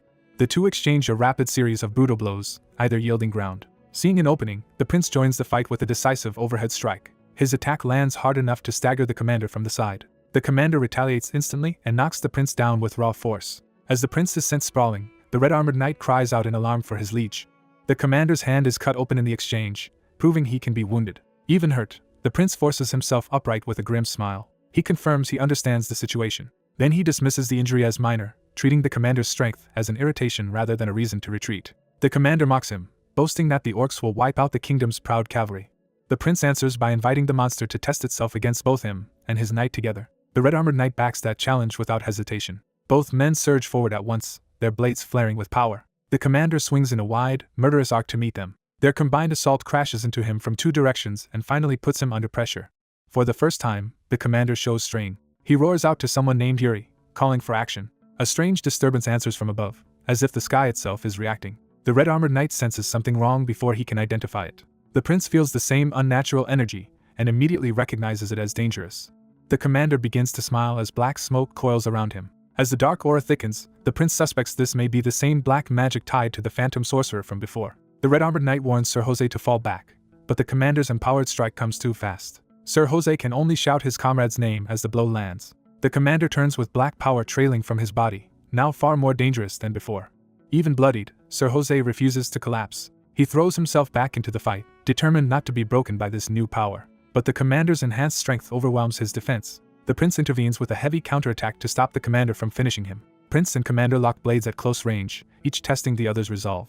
While striking the commander away, the prince checks on Jose and hears that he can still fight. Facing the transformed commander, the prince concludes that the black smoke has drastically amplified the monster's physical abilities. He confirms with himself that this is the same sinister sensation as the black magic he encountered before. He reasons that Hernando must be occupied elsewhere dispelling the sorcery, leaving them to endure it for now. Then the darkness around the battlefield begins to gather more aggressively. A vast, predatory presence forms within the black energy, leaving the prince unsettled by what is happening. Lightning tears across the sky as the atmosphere grows even more ominous. More orcs emerge under the same black influence, as if the corruption is spreading through the camp. One of the lesser orcs charges in a frenzy, empowered and fearless. The black magic visibly warps and cracks through their bodies as it takes hold. A nearby knight is left on the ground as a transformed orc closes in to kill him. The creature raises its weapon for the execution. The prince orders Jose to handle that enemy while he moves to address the greater threat. Before he can fully disengage, another orc lunges at him from above. He catches the attack, but the pressure of the blow forces a grunt from him. The prince and the transformed orc grind against each other in a brutal contest of strength. He breaks the deadlock with a sharp, luminous counter. The strike tears into the orc's chest and should have been fatal. Instead, black energy swirls around the prince as the battlefield slips into a distorted, oppressive stillness. He senses something behind the attack and realizes the danger is no longer only physical. A horned, demonic figure manifests through the darkness, revealing a far deeper source of malice. The creature's severed limb erupts with black fluid rather than dying cleanly. Watching the wound restore itself, the prince wonders whether this is regeneration or some form of sorcery beyond his understanding. The black power surges inward and begins binding him in place. Dark coils wrap around the prince and hold him fast despite his armor and strength. He curses under his breath as he realizes he is being trapped rather than attacked directly. A disembodied voice orders him not to resist, and he recognizes the aura as even darker than before, unmistakably black magic. The voice fixates on Yuri Betrayal, demanding to know why he alone survived, and the prince is shocked to hear that name. The darkness forces Yuri to relive the pleas and accusations of dead retainers who begged him to save them and condemned him for living alone. The vision deepens into blame, telling him the kingdom fell because of him and that his survival is shameful. It brands him the disgrace of the Betrayal family and attacks the core of his identity. The torment accuses him of abandoning honor and responsibility while still clinging to his family name. The voice names him directly as Yuri Betrayal, stripping away any chance to deny the past. It declares his fate unavoidable, but Yuri rejects that verdict outright. The illusion presses down harder, trying to crush his will through inevitability. Yuri stamps down on the vision of a fixed future, refusing to accept what was foretold for him. He rejects both prophecy and predetermined fate as excuses for surrender. A point of white light breaks through the darkness like a decision made at last. Hands close around his sword, grounding him in the present instead of the nightmare. A familiar voice challenges the very era that taught men to submit to fate. Yuri reappears centered and composed, his blade blazing with purifying power. The voice mocks his obsession with fate, pushing him to abandon it. Elsewhere, a hooded caster stands within the black vortex, revealed as the one sustaining the spell. The caster's blindfolded face turns as he senses the disruption. A blue-white slash tears through the darkness toward him. Yuri rides that opening through the black barrier with his sword drawn. He lands and immediately drives forward again before the spell can recover. Now fully resolved, he attacks with clear purpose and sharpened focus. The caster lashes out with multiple black tendrils to stop him. Yuri cuts through the barrage and closes the distance. He carves a wide arc of blue energy straight through the caster's defense. The hooded sorcerer is split apart by the strike. Yuri follows through and ends the attack in a low finishing stance. The black construct shatters, and the oppressive illusion collapses with it. The caster remains standing only for a moment, his body already disintegrating. Even ruined, he can only grin weakly as his magic fails. Then he drops, defeated, and the battlefield returns to itself. Sensing the black energy fading, Yuri realizes the sorcery has finally been broken. He calls out that the enemy's black magic is gone. The remaining orcs are left exposed and suddenly mortal again. The human soldiers seize the moment and press the attack. Steel begins cutting through orc flesh without the old resistance. Yuri notices another fierce duel still raging nearby. The commander Kurui turns, still intent on killing despite the loss of sorcery. But the red-armored knight drives a punishing blow into him at close range. Jose spits blood, showing how much the fight has cost him. Even so, he keeps his eyes fixed on the enemy and refuses to yield. Kurui charges again, and Jose is warned too late. The commander raises his weapon for a final crushing strike. He commits everything to that downward blow. Yuri rushes in, shouting for him to stop. Jose, pinned on the ground, desperately warns Yuri not to come any closer. Kurui's killing intent shifts toward the approaching prince. Yuri meets the commander head-on instead of retreating. He declares that he will no longer run away and will face death with his eyes open. He carries that resolve into the clash, determined to stand firm until the very end. Kurui swings again with all his strength. The attack is interrupted by a sudden, devastating cut from another direction. Yuri looks up in shock at the unexpected intervention. A rugged swordsman praises Yuri's courage with amused approval. He steps in front of Yuri and declares that he likes that kind of resolve. With effortless precision, the newcomer continues his strike through Kurui. Blood sprays as he passes the commander and comes to a calm stop. Kurui roars in pain and disbelief. The newcomer seizes the commander by the skull, dominating him completely. He silences the orc with contempt and reveals a personal grudge, bitterly remarking that he was not even fed properly. Yuri studies him and notes both his foreign accent and powerful build. His swordsmanship confirms it further, because the man is using an Eastern style entirely unlike their own. Yuri begins to realize exactly who has appeared. The stranger draws and shifts his blades with practiced ease. He transitions seamlessly into a finishing technique. The strike flashes past Kurui faster than the eye can follow. Kurui is decapitated, and the stranger walks away carrying the severed head while declaring he has finally found what he was looking for. Yuri stares at the man now standing amid the commander's corpse and the ruined camp. The stranger explains that Yuri's performance was impressive enough to make him step in, though it also disrupted his own plans. Yuri starts to recall that the man had thanked him only moments earlier. He bows and openly thanks the stranger for saving his life. Yuri enthusiastically praises him as a handsome, manly master who can kill an orc commander in a single stroke. The stranger grows uneasy as Yuri identifies him as the famous foreigner counted among the continent's 10 strongest. Once the recognition is established, Yuri bluntly states that he knows the man let himself be captured by the orcs on purpose. Yuri concludes that the stranger is hunting Okwa, the king of orcs, and proposes that they work together toward that goal. With Kurui dead, the remaining orcs rapidly lose their will to fight. The battle turns into a rout as the humans chase down the collapsing enemy. A massacre follows as the soldiers cut through most of the orcs in the barracks. Afterward, Ragna displays Kurui's severed head on a spear as a warning and a declaration of victory. The prince realizes that unlike his previous life, the allied forces have won a decisive victory, proving that history has already begun to change. As the battle ends, a battered subordinate congratulates him on the success he has brought about. He immediately turns from triumph to responsibility and asks for a report on the army's losses. The damage is manageable, but many soldiers are mentally broken after witnessing the horrors inside the barracks, which he finds only natural. That report reminds him of the nightmare he once saw in Sidr. He recalls that the captives there had been even worse off, begging for death after being reduced to living wrecks. Determined not to repeat that cruelty, he orders the survivors to be handled gently so they are not further agitated. He then asks after the foreigner they captured, and learns that his requests have been honored as instructed. The so-called foreigner has been acting like an outrageous glutton, complaining endlessly while demanding food and comfort. His men explain that after eating, bathing, and shaving, the man simply started eating again. The prince hears that the foreigner has been impossible to satisfy, throwing tantrums over trivial things and insisting on absurd treatment. Annoyed but curious, the prince decides to deal with the man personally and asks where he is. He is told to look toward the central campfire. There, the foreigner sits calmly by the fire as if he belongs there. The prince finally tracks him down. He opens with a dry question about whether the man enjoyed the lavish treatment. The foreigner answers with complete ease, saying he is finally full. When the prince tries to begin questioning him, the man abruptly seizes control of the conversation. He insists on asking first, immediately reversing the power balance. His first demand is to know exactly how the prince killed the sorcerer. The prince hesitates, but the foreigner presses him by reminding him that he claimed to understand the man's goal and therefore must answer honestly. To make the threat real, the foreigner places a hand on his sword. He warns that a false answer could get the prince killed on the spot. The prince notices with alarm that the man is suddenly speaking fluently and far more seriously than before. He answers truthfully that he does not fully understand it himself, only that his mana method reacted and let him cut the sorcerer down. As he speaks, that inner power begins to stir around him. He reveals that the technique comes from his ancestor Betrayal. That name shocks the foreigner into immediate recognition. The man concludes that their meeting was no coincidence after all. When the prince demands an explanation, the foreigner says both the technique and Eric's name are extraordinary.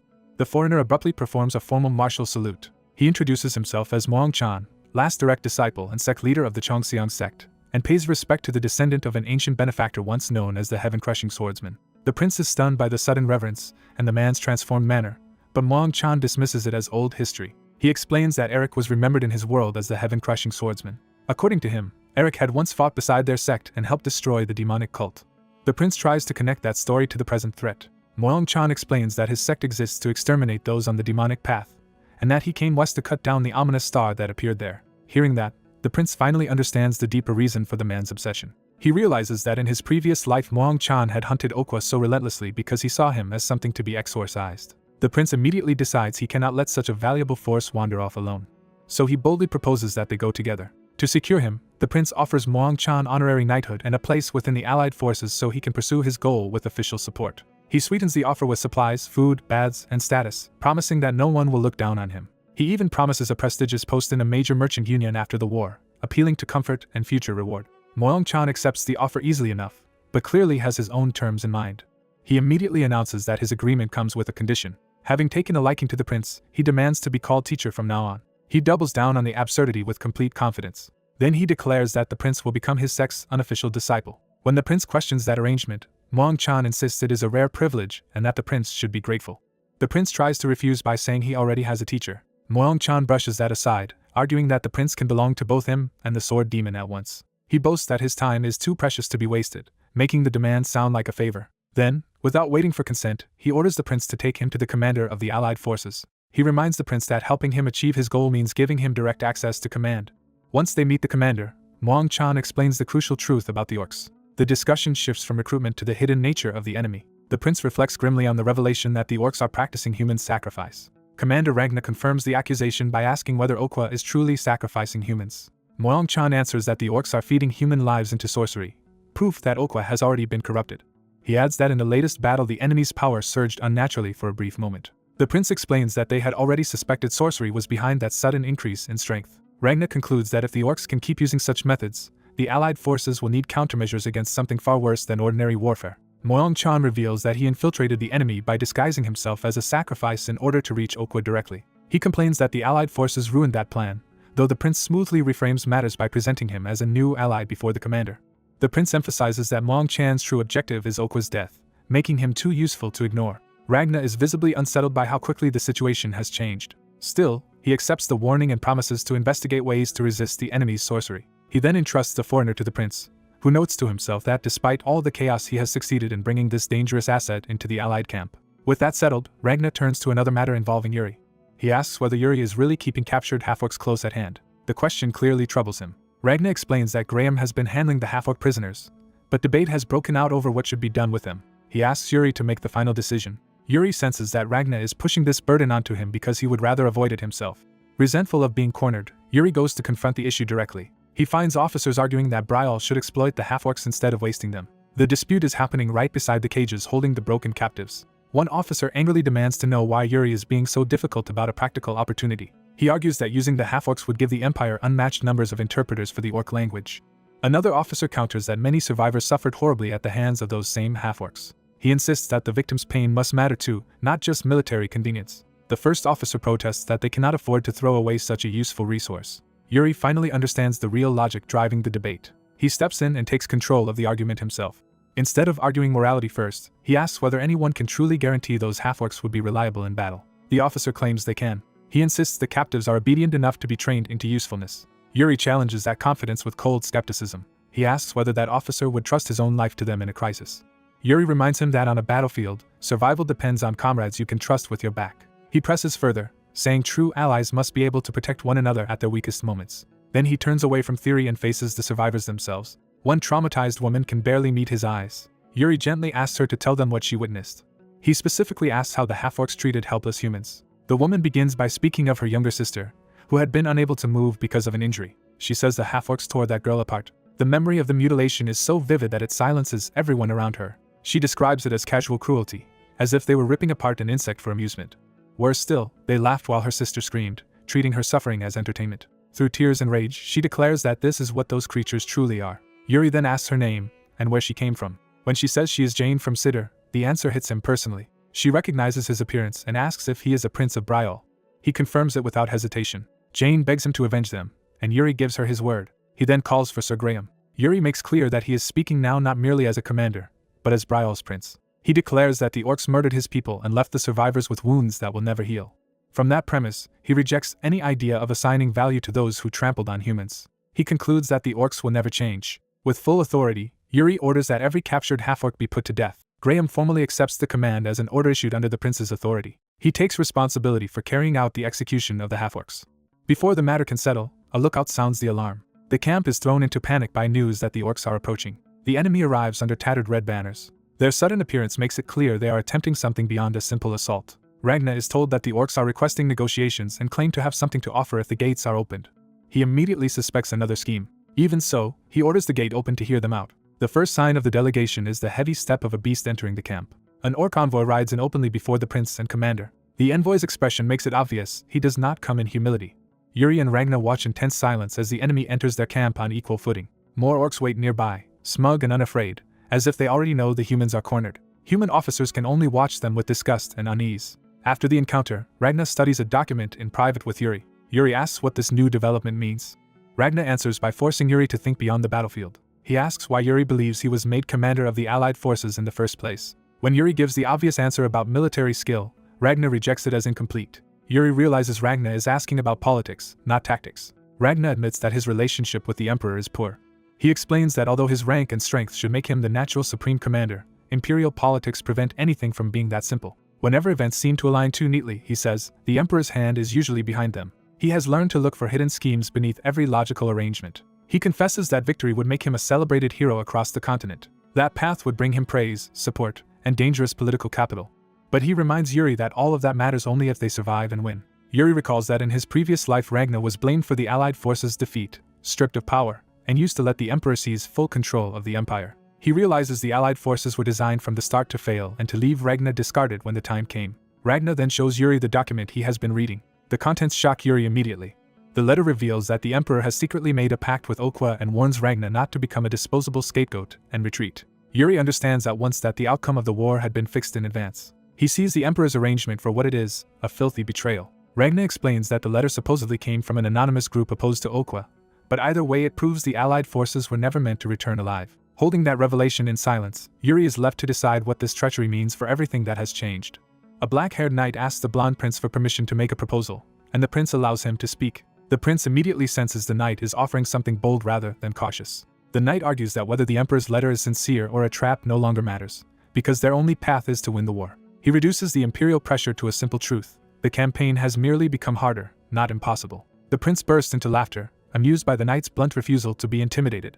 Recovering, the prince accepts the logic and leans into the same ruthless practicality. He agrees that if they fail to return victorious, any imperial scheme will be irrelevant because they will have no standing left at all. With that settled, the prince turns his attention to the messengers who delivered the suspicious letter. The knight asks to handle those envoys himself, and the prince seems pleased by the request. Elsewhere, orcs bicker among themselves, unaware that death is about to reach them.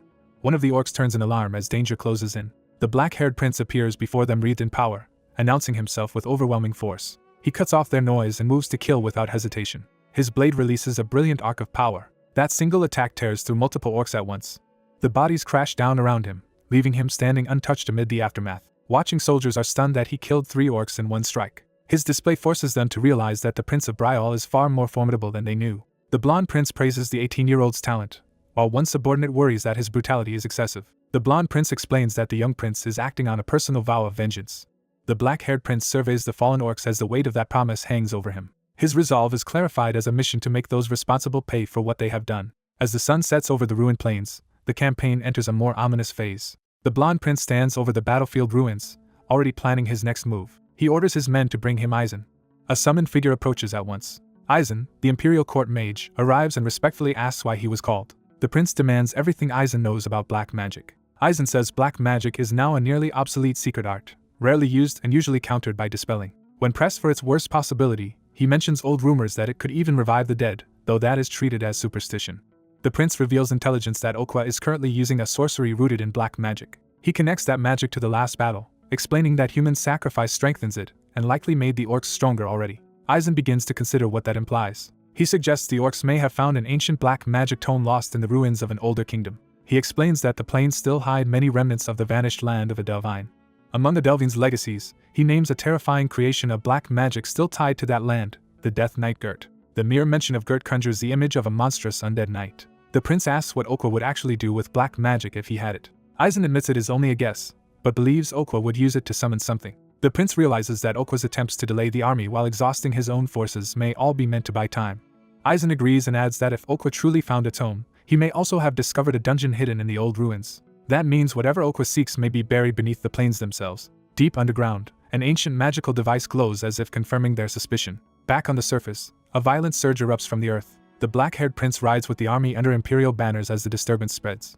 A report reaches him that support from the supply unit in Balshad has been cut off. He accepts that repeated attacks must have caused it, and notes that the army has already shifted toward protecting supplies. Privately, he judges that even with stockpiles prepared, their situation is worse than he expected. As the army advances deeper into the plains toward Okwa, he recognizes they are now vulnerable to a full-scale attrition strategy. He decides they must finish the conflict before the orcs can drag them into that kind of war. Before he can act further, the ground begins to shake beneath the horses. The tremor throws the mounts into panic and nearly unseats the riders. The prince immediately orders everyone to dismount. The soldiers scramble to obey as the shaking worsens. One knight assumes it is an earthquake, but the prince senses something more deliberate. He realizes the disturbance is not natural at all. A massive structure begins forcing its way up from underground. What rises is not rubble but a hidden fortress emerging intact from beneath the plains. The buried tower fully reveals itself, ancient and imposing. At a distance, a red-haired commander and robed mages observe the tower and begin magical analysis. The commander alerts his prince to what they are seeing. The blonde prince arrives and demands to know what this newly surfaced ruin is. The mages report that they have found no direct link to the orcs, and that outwardly it resembles an ordinary ruin. Even so, the prince is unsettled that their magic cannot reveal what lies inside, and he decides to inspect it personally. The black-haired prince agrees that the sudden appearance strongly suggests something important is hidden within. He urges direct confirmation, and the blonde prince accepts. The black-haired prince is then ordered to take the Empire's knights with him. The assignment is framed as imperial service to the prince. An imperial knight named Radine introduces himself as the leader of the detachment assigned to accompany him. After the formalities, the black-haired prince's own men quietly question whether they really have to go along with these imperial knights, but he says he has no choice. Even so, he is uneasy that the imperial knights have suddenly attached themselves to his mission. His subordinates share the suspicion and hope the Empire is not hiding another agenda. The party approaches the newly risen tower and studies its exterior. They gather at the entrance, dwarfed by the scale of the structure. The knights identify the main door, but it refuses to move, so they begin searching for a mechanism. While the others investigate, the black-haired prince studies the entrance himself. He decides to force the issue by breaking the door if necessary. He places a hand on the stone to test it. Instead of resisting, the sealed entrance reacts to him and opens on its own. The prince is startled by how specifically the ruin responded to his touch. The others rush over, demanding to know what he just did, but he can only say he does not know. He notes uneasily that he barely touched the door, and it opened as if it had been waiting for someone. That strange familiarity leaves him quietly unsettled. Still, he leads the group inside. Once within, they find the interior pitch dark and oppressive. They realize no one brought torches, leaving them blind in the ruin. The black-haired prince notes that the imperial knights failed to prepare as well. As they hesitate in the dark, he notices something underfoot. Remembering how the outer door reacted to mana, he suspects the ruin's interior may work the same way. He tests that theory on a wall fixture. The sconce ignites with pale flame the moment he channels power into it. The entire corridor lights up in sequence, astonishing the others and making them wonder if he has been here before, which he denies. He cuts off the amazement and orders everyone to stay alert as they proceed deeper. The group advances through the illuminated hall under growing tension. One knight begins to notice something odd about the place. A step among scattered remains confirms that the floor is littered with bones. Among the debris lies a skull with unmistakably human features. Ahead, they discover a seated skeleton in armor before another sealed door. The black-haired prince recognizes that this dead guardian may explain what happened here and sends a man to inspect it. Before the scout can report, another warning reaches the prince. The scout says the way forward is blocked by the inner door, with the skeleton collapsed in front of it. The prince observes that most of the bones around them are orc remains, but this particular skeleton is human. From the battle damage nearby, he concludes the human died while defending that door. A knight tries infusing the inner door with mana, but unlike the entrance it does not respond at all. The prince decides they should retreat and re-examine the ruin rather than force a dead end. He orders everyone to stay ready for danger as they turn back. At that moment, the supposedly dead skeleton suddenly grabs his arm. The nearby knights panic at the impossible sight. One of his men cries out in horror for the prince. The others rush toward him as the situation explodes into chaos. A blinding surge of light erupts around the prince and the skeleton before anyone can intervene. The prince shields himself as the skeleton's grip becomes the center of the phenomenon. Within the light, a voice begs him to remember. The skeleton reveals the purpose of the vision. It is offering salvation. The prince's consciousness is pulled into the memory, his form transformed within the vision. He finds himself outside the tower in a bright past he does not recognize. A young boy runs up excitedly to show someone something, and the prince realizes he is witnessing another life. The boy is greeted by an older man who asks where he has been. The child cheerfully admits he was only reading a book instead of doing what he should have. The prince notices that the armor he now wears matches the skeleton's armor, confirming he is seeing through that dead man's memory. He concludes that this entire vision belongs to the fallen guardian. Realizing such a preserved memory would require immense magic, he wonders what the dead man is trying to show him. The memory centers on the guardian and the child under his care. The guardian resumes the boy's lesson and asks whether he prepared by studying the assigned material. The boy tries to dodge the question, and the guardian immediately sees through it.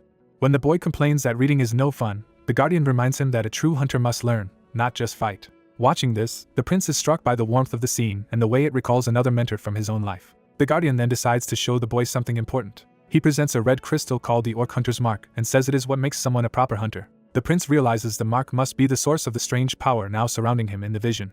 The child innocently asks why orcs must be killed at all. He even wonders if perhaps they could be reasoned with instead. The guardian sees that the boy is finally old enough to hear the truth. He begins to explain what orcs really are. He reveals that orcs are not a separate race at all, but humans corrupted by black magic. That revelation shocks the prince as much as the child hearing it. The memory recounts an ancient noble who delighted in murder and slaughtered his own people for countless reasons. When royal law finally forbade his killings, a warlock approached him in his despair. The warlock twisted the king's order, pointing out that while humans could not be killed, they could be changed into something else first. The noble embraced that loophole and drove his people into black magic so they would become lawful prey. The warlock carried out the ritual with a sinister black spell. Those touched by the magic ceased to be human, becoming monstrous and violently hostile to mankind. That was the origin of the beings now known as orcs. The prince is shaken by the implication that every orc he has slain descends from humans who were once victims. The child asks whether the warlock who caused this was ever punished. The guardian says no, because the warlock had already vanished by the time the noble's crimes were exposed. He adds that people desperately searched for a way to restore the transformed victims, but failed, and the kingdom eventually abandoned hope. So the hunter's duty became not vengeance but mercy, to end those cursed lives and grant them rest. Back in the present, the prince links this truth to Okwa's black magic and to the foreigner's warning that human sacrifice empowers it. As the memory continues, he turns toward the guardian and child with a new understanding that the war he is fighting may be rooted in the same ancient curse. A white-haired knight inside a preserved memory senses that something is going wrong. He realizes the flow of time inside the memory has begun to shift. The scene settles into the interior of a ruined hall from a forgotten age. The observer finds himself inside the ruin, watching a spectral armored figure hover before two living men. The younger man tries to stop his teacher from rushing forward alone. The teacher tears free, determined to act despite the protest. The student pleads that a lone stand will only waste his teacher's life. The older man insists there is no time to wait, because Adelvine is already doomed. The observer notes that about a decade has passed in the memory, and recognizes Adelvine as an old kingdom. The teacher rejects being used as meaningless bait, but admits the orcs are already converging so quickly that delay will ruin even that plan. Instead of ordering flight, he entrusts the student with surviving and carrying their mission onward. The student answers that escape would not get him far anyway. He chooses instead to preserve their purpose in the ruins so future generations will remember the orc hunters. The spectral knight approves the boy's stubborn resolve, and the observer understands this is why the memory was left behind. The student begins sealing that legacy into the ruin for whoever may one day arrive. He vows to leave behind the secrets, techniques, and hard-won experience of the orc hunters, once called the strongest in Adelvine. The message accepts that the hunters may all die there, but it places hope in a later generation fulfilling the wish they could not. The boy drives his glowing staff into a pedestal to store the record. The effort drains him as he prays that their deaths will not be meaningless. Collapsed beside the completed monument, he notices the spectral knight watching him. With his last strength, he warns the watcher to beware the devil's tome. The warning shocks the observer, who has never heard that name before. The crystal atop the monument begins to crack. The stored memory starts to break apart into fragments. The white-haired knight is abruptly called back to the present by his men. He wakes inside the ruins, disoriented, and is told that he vanished when the skeleton began to shine. His companions confirm he disappeared for a moment, but are relieved he returned safely. He realizes the experience felt less like viewing someone else's past and more like recovering a memory buried inside himself. When asked what happened, he can only say the door and what lay beyond were far stranger than expected. Pressed further, he admits he cannot describe it as merely seeing something. A new tremor interrupts the discussion. He immediately recognizes that this vibration is different from the earlier quakes. His mind flashes to the old battlefield the memory showed him. He understands the sound for what it is, an orc assault.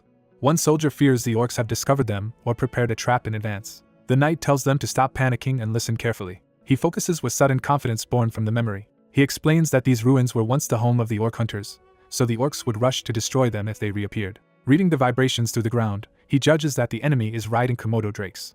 He first estimates 5 riders, then realizes the number is higher. The count rises to 10, confirming a serious threat. His men urge an immediate return to the main force, believing retreat is the only sensible choice. He refuses to withdraw and orders them to follow him instead. He decides they will prepare to fight.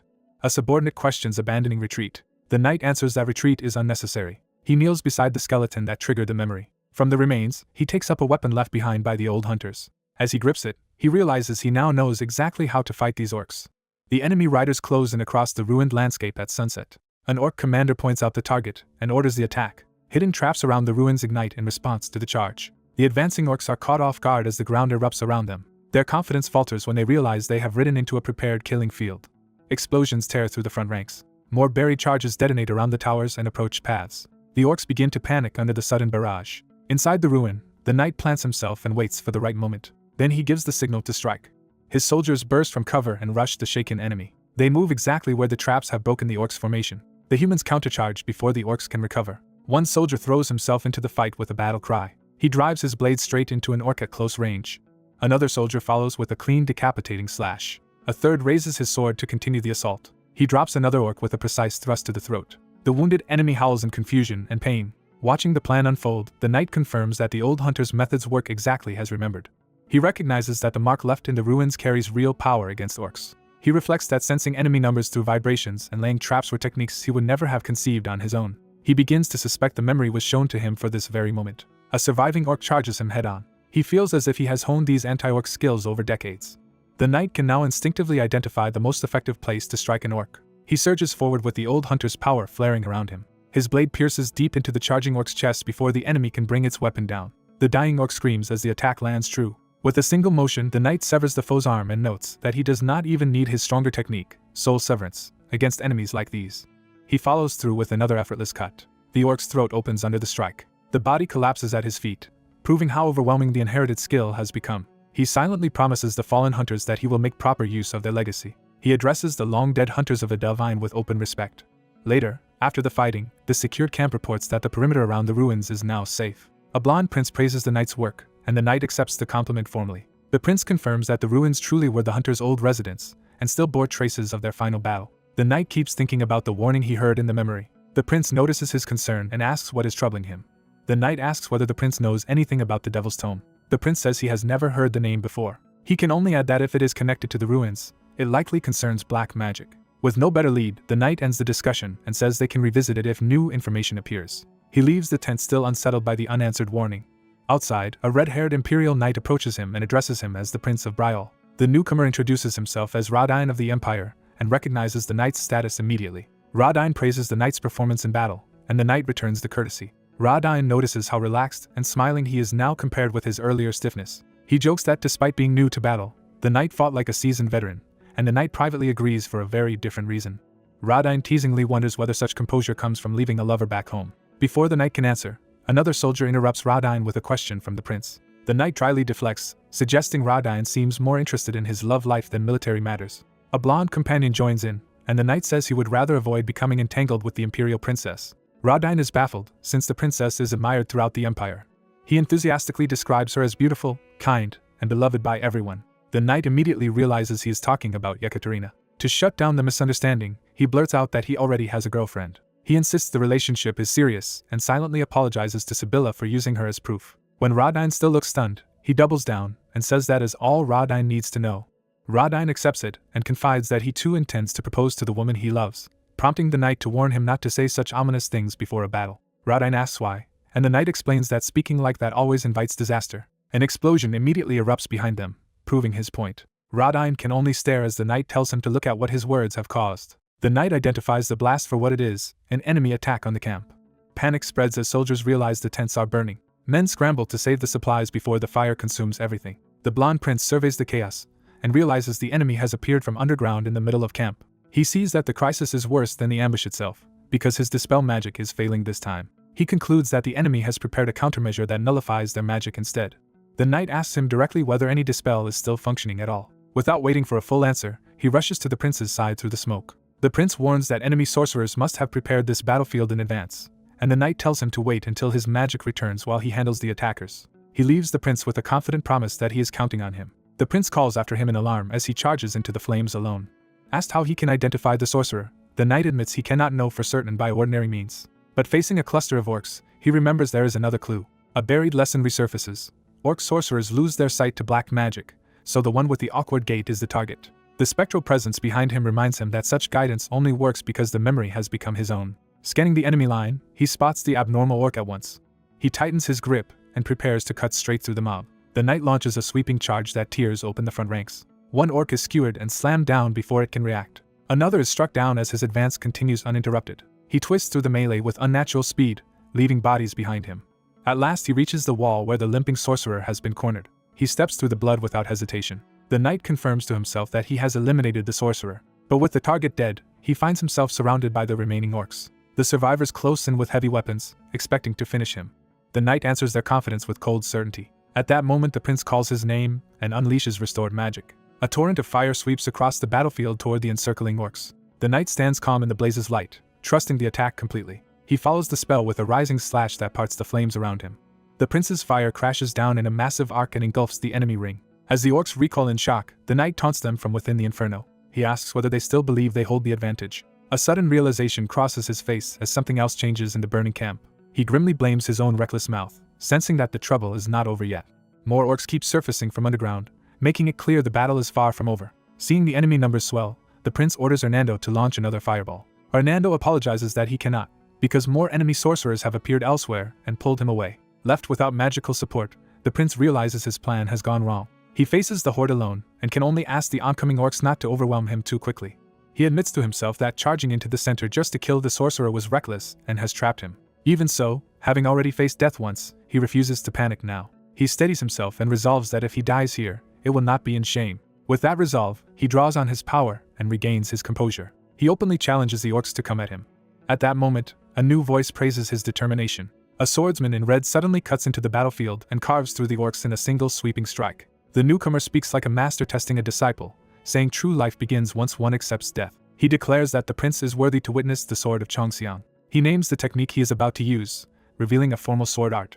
The red-clad swordsman gathers blazing force into his blade. He unleashes a half-moon slash that tears through the surrounding orcs. For the prince, the scene becomes a vision of a lone master standing amid enemies. In an instant, the orcs around that figure are cut down in a storm of blood. The prince is stunned as he begins to understand what kind of power he is seeing.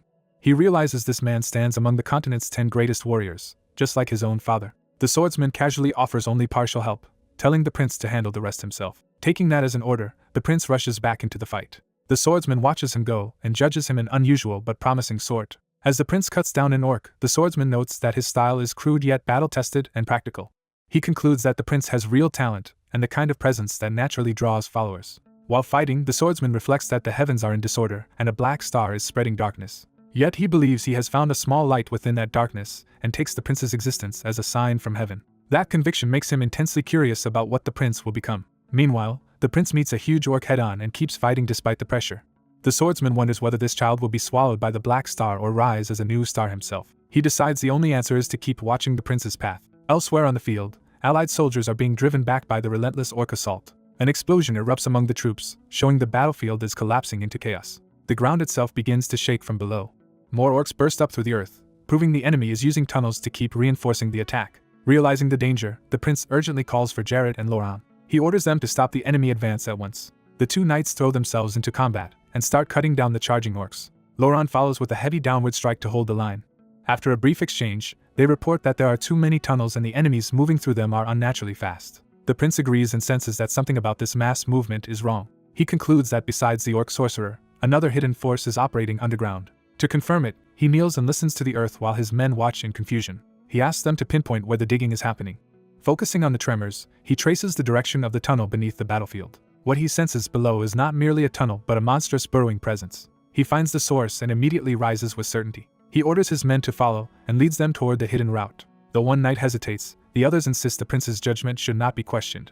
Lauren's blind faith in the prince borders on worship, but it keeps the group moving. The prince identifies the target as the center of the ground that has been shaking continuously. He charges straight toward that point and spots the orc sorcerer waiting there. The sorcerer begins casting as the prince closes in. A black fissure tears open through the ground under the sorcerer's spell. From that rupture, giant sandworms erupt upward, revealing the true underground threat. The prince is grimly satisfied, having confirmed his suspicion. The orcs mock him for finding them and prepare to fight harder now that their secret is exposed. The prince and his two knights square off against a fresh wave of orcs, and the worms rising around them. The enemy launches a coordinated attack while the worms continue to surface. Lauron jokes that the largest enemy seems to have chosen the prince as its target. The prince orders each knight to take one opponent and not lose. Both knights accept without hesitation. As he moves, the prince decides the hidden creature below must be destroyed if this battle is to end. When one of his men tries to interfere, he sharply tells him not to interrupt. He then calls out the name of his sword art and commits to the strike. The prince clashes with the giant orc commander and meets its curved blade head-on. Their first exchange shows the orc commander is far more skilled than the others. The commander's heavy red-edged blows force the prince fully onto defense. Even under pressure, the prince keeps his eyes steady and studies the rhythm of the attacks. Blood flies as the duel turns brutal at close range. The prince slips away from a killing line and resets his footing. He realizes the commander knows how to exploit the reach and angle of a curved blade. With the larger battle raging behind him, he understands he cannot afford a drawn-out duel. He decides he must finish this enemy quickly and return to protect his men. The orc commander answers with a confident grin, enjoying the contest. It presses forward, demanding that the fight be settled now. The prince counters from a low position, but the commander keeps matching him. He grows frustrated that the enemy is so hard to break through. The commander realizes the prince is parrying every decisive strike. It unleashes a flurry of attacks from multiple angles to overwhelm him. The prince sees that the commander is reading his movements, while barely wasting any motion. He worries the enemy may simply be stalling until the soldiers elsewhere are wiped out. At that dangerous moment, he remembers his master's warning that a scattered mind makes the sword stray. In that memory, his master explains that urgency means nothing if the sword cannot keep pace with the heart. The prince recalls how those lessons once felt like maddening nagging. His master had mocked him for complaining instead of understanding. The lesson continues that in battle one must choose among many possible paths. The master demonstrates that even a falling weapon can become part of the flow if one reads the moment correctly. He teaches that combat is fluid and not limited to the most obvious line of attack. The prince remembers the deeper point: never forget why you are fighting. That memory clears his head, and he admits his master's nagging has finally brought him back to his senses. With renewed focus, he changes his movement and attacks from a new angle. The shift catches both the sorcerer and the orcs off guard. The prince realizes the enemy had been trying to provoke him, but his true objective was always elsewhere. He finally acts on that original purpose and drives his power into the ground instead of the commander. The commander is briefly confused, not understanding the target of the strike. The blow tears open the earth and collapses the underground route beneath the battlefield. The collapse races through the tunnel network like a chain reaction. One of the hidden worms is caught in the destruction and bursts apart underground. The prince remains braced amid the shockwave as the collapse spreads outward. He allows himself a grim smile, satisfied that the direct approach was the right one after all. The full force of the technique detonates through the ground, shattering the tunnel system around him. The battlefield convulses under the impact. Elsewhere, Lauron is still locked in combat, and only then realizes what the prince has done. He cries out in alarm for the prince. The ground gives way in a massive collapse, swallowing the area around the prince and the enemy. His sword remains planted as the earth breaks apart beneath him. Afterward, the prince drops to one knee and admits he has spent every bit of mana in his body and core. The backlash hits harder than expected, leaving him barely able to remain conscious. Still, he believes the tunnel should now be destroyed and the battle turned. At the same time, Lauron is nearly cut down by the commander's renewed assault. He realizes too late that he is about to die. Then more worms burst from the ground nearby, worsening the chaos. The prince warns everyone to watch out as the worms erupt around them. Seeing Lauron in mortal danger, the prince throws himself toward him despite his ruined condition. He reaches Lauron and shoves him clear of the strike. Lauron is sent sliding away to safety while the worms thrash behind him. Freed for a moment, Lauron cuts through the worms around him to survive. He then rushes back and supports the collapsing prince before he falls completely. The prince thanks him, and Lauron complains that such gratitude would be nicer if it came before suicidal heroics. When asked if he can still fight, the prince admits his body will not move anymore. Lauron recognizes that this leaves them in serious trouble. Surrounded by the commander, more orcs, and the remaining worms, he asks whether they can still get out alive. Even then, Lauron declares that dying beside the prince would be an honor. The prince rejects surrender and insists they will not go down quietly. He vows that they will keep taking enemy lives until their final breath. He orders the others to spread out and prepare for the next wave. Though barely standing, he declares that he will open the path for them. Just as he pushes himself again, he hears his master's old warning not to overwork himself. A new force cuts across the battlefield before the enemy can close in. Golden energy sweeps through the worms and drives them back. The prince recognizes the arrival of Sir Graham. Graham announces that Prince Ragnar sent him. He takes command of the field and tells the exhausted prince that reinforcements will handle things from here. Later, after the battle, the report is that the enemy fled once their plan failed. By the time Graham's force arrived, Prince Yuri had already killed the giant sandworm. The conclusion is that the orcs retreated because the tunnel entrance was blocked and victory was no longer possible. Prince Ragnar praises Graham for arriving in time and saving a crucial ally. After dismissing the others, he remains behind. Alone with the unconscious prince, Ragnar remarks that Yuri always has to make a spectacle of himself. He bitterly reflects that the entire allied army seems to exist only to make Yuri shine brighter. Yet he also admits that such reckless brilliance is exactly what it takes to stand beside Yekaterina. Time passes, and dawn breaks over the mountains. The prince suddenly wakes in bed, shaken and breathing hard. He is disturbed by the vivid nightmare, feeling as if he has glimpsed a terrible future. As he gathers himself, someone enters and notices that he is awake. The visitor is Sibila, who greets him calmly. His first concern is the battle and whether everyone survived, but she reassures him that the fighting ended well. Sibila explains that he was unconscious for 2 days while the allied forces continued advancing, and that everyone has made sure he can focus only on recovering. Yuri wakes to find his mana restored, confirming that Sibila has healed him. Sibila proudly reminds him that he owes that recovery to the Holy Kingdom's princess, and he accepts her help with gratitude. Once he has his bearings, Yuri immediately asks where they have arrived. Instead of answering directly, Sibila invites him outside to see for himself. She promises the sight will surprise him and leads the way with obvious satisfaction. Supported by Sibila, Yuri steps out into the allied camp. The scale of what he sees leaves him momentarily speechless. Sibila watches his reaction closely and presses him for his impression. He realizes they have finally reached Okwa's fortress, the last destination of the allied campaign. The two stand together in front of the battlefield, acknowledging that they have at last arrived at the decisive front. Yuri turns to thank her personally before anything else. He admits that without Sibila, the army would never have come this far so cleanly, and far more soldiers would have died. Sibila warmly tells him the army is lucky to have him with them. Her praise makes Yuri hesitate, but it also gives him an opening to ask something delicate. He asks whether, in return for his help, she would do him a favor. When he addresses her seriously, Sibila is caught off guard and flustered. Yuri steels himself and pushes through the awkwardness. He asks her to pretend they are dating. Sibila demands an explanation, and Yuri reveals he is trying to avoid an unwanted marriage proposal. He argues that the arrangement could help her too, since her own family would likely try to marry her off once she returns home. To his surprise, Sibila agrees almost immediately. Her sudden acceptance leaves Yuri stunned enough that she has to stop him and add a caveat. Sibila says she will agree, but only under one condition. She explains that because she would be using her own name and status, she needs something meaningful in return. Rather than demand specifics now, she proposes taking a wish token from him for later use. Yuri hesitates, worried about what she might eventually ask for, and she teases him for being suspicious. Sibila makes clear that if he dislikes the terms, she can simply refuse and let him find someone else. Realizing he has little leverage, Yuri backs down and thinks it over. He asks who the proposal is from if she is willing to go this far to avoid it. Sibila reveals the suitor is the crown princess of the empire, which shocks Yuri. She cannot understand why he would reject such a prestigious match, especially since he is a prince himself. In Yuri's mind, the empire's status and the princess's reputation only make the offer more dangerous. Sibila lists the princess's advantages and sees her as an ideal partner by any political standard. Yuri remains deeply unconvinced. He bluntly says he has no intention of marrying her and believes her charming public image is only a mask.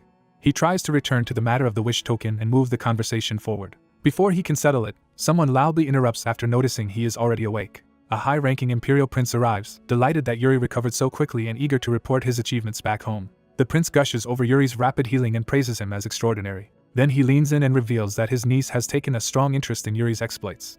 Yuri instantly realizes where this is going and panics. As the imperial prince cheerfully frames the situation as a fortunate development, Yuri feels cornered. To escape on the spot, Yuri blurts out that he accepts Sibila's wish token condition without further argument. He urgently calls on Sibila to play along, and she steps in with perfect composure. Sibila smoothly tells the imperial prince that Yuri has only just awakened and is not yet stable. She politely asks that Yuri be allowed more time to rest before being pressed further. The imperial prince turns his attention to her, identifies her as the Holy Kingdom's princess, and asks her name. When he notices how closely she is holding Yuri, he asks whether the two are close. Sibila answers decisively that they are not merely close but in a relationship. That declaration stuns the imperial side into silence.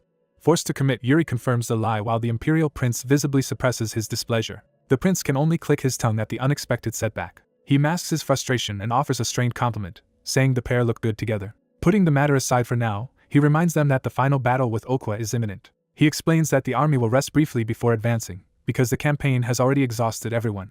He stresses that the next clash must be approached as the long-awaited decisive battle. He also warns that the orcs will surely exploit any weakness the allied forces show. Still, he insists the alliance now has elite fighters from every major nation and cannot afford to lose. With the fortress in sight, he declares that the extermination of the enemy is about to begin. He frames the war as a righteous purge of monstrous invaders.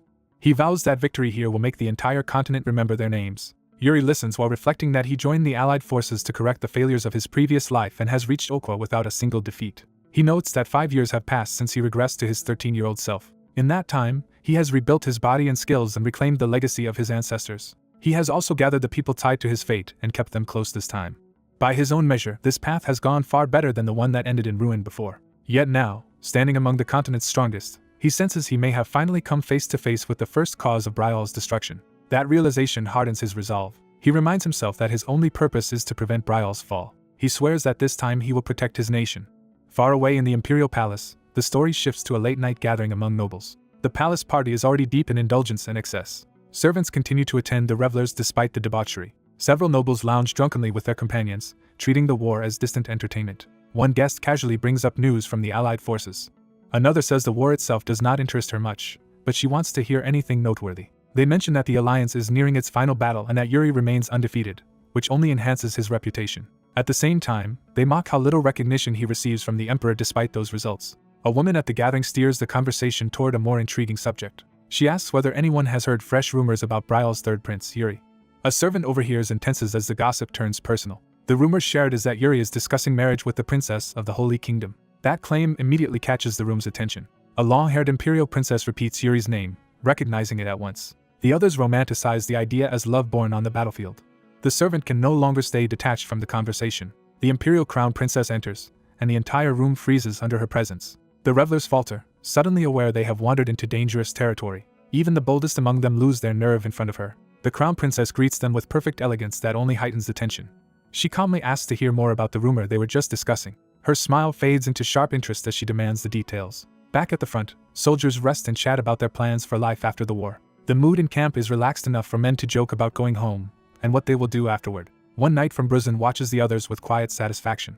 He reflects that the allied soldiers now get along far better than they did when the campaign began. He remarks that they have become unexpectedly popular in the empire. Others dismiss that idea and say the real attention belongs to Prince Ragna or Prince Yuri, not ordinary soldiers like them. The Bruzin knight lingers on Yuri's name, clearly interested in him. He recalls that Yuri made a powerful impression from the very beginning.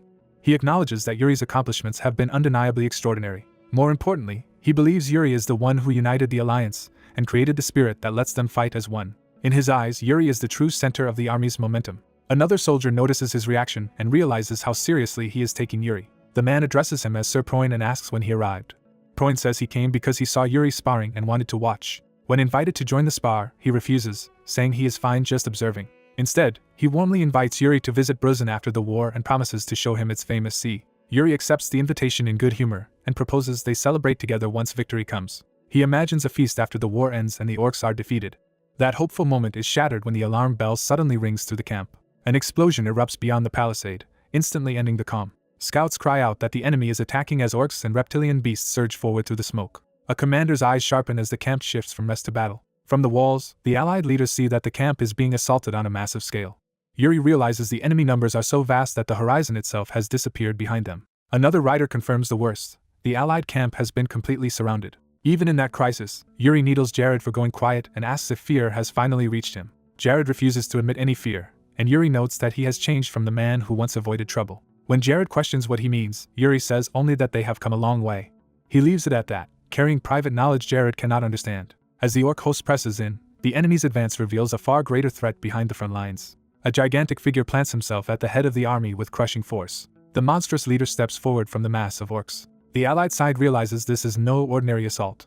Yuri immediately understands what they are facing. The towering enemy roars, and Yuri identifies him as Okwa, the orc king. The surrounding orcs answer their king's roar with a frenzy of their own.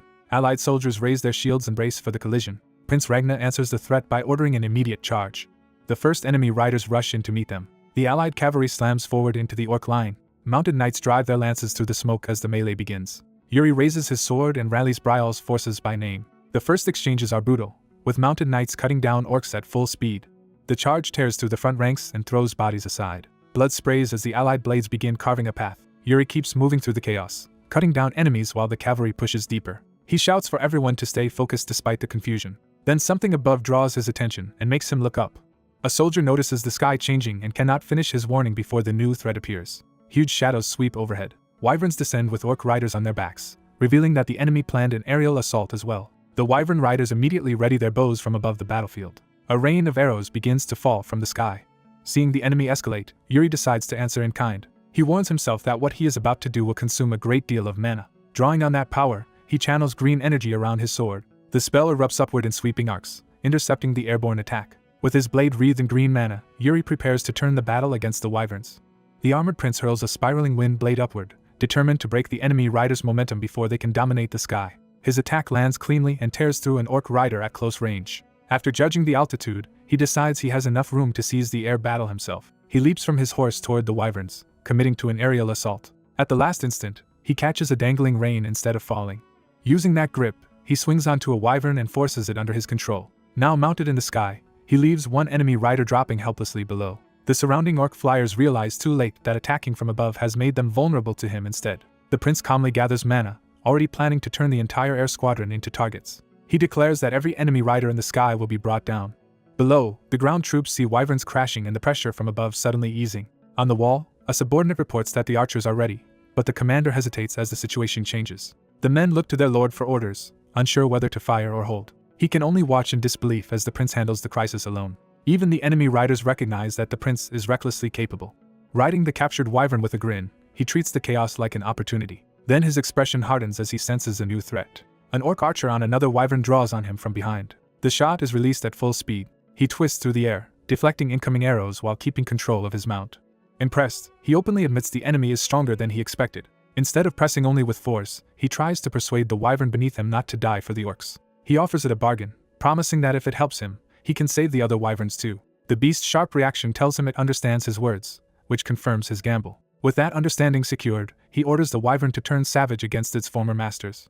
He directs it to smash through the enemy's front in the air. The wyvern obeys, ramming through the formation and throwing riders into disarray. As another attacker closes in, the prince stays unnervingly composed. An orc calls to his mount and rushes him head-on. The prince's wyvern suddenly surges upward and ruins the enemy's attack angle.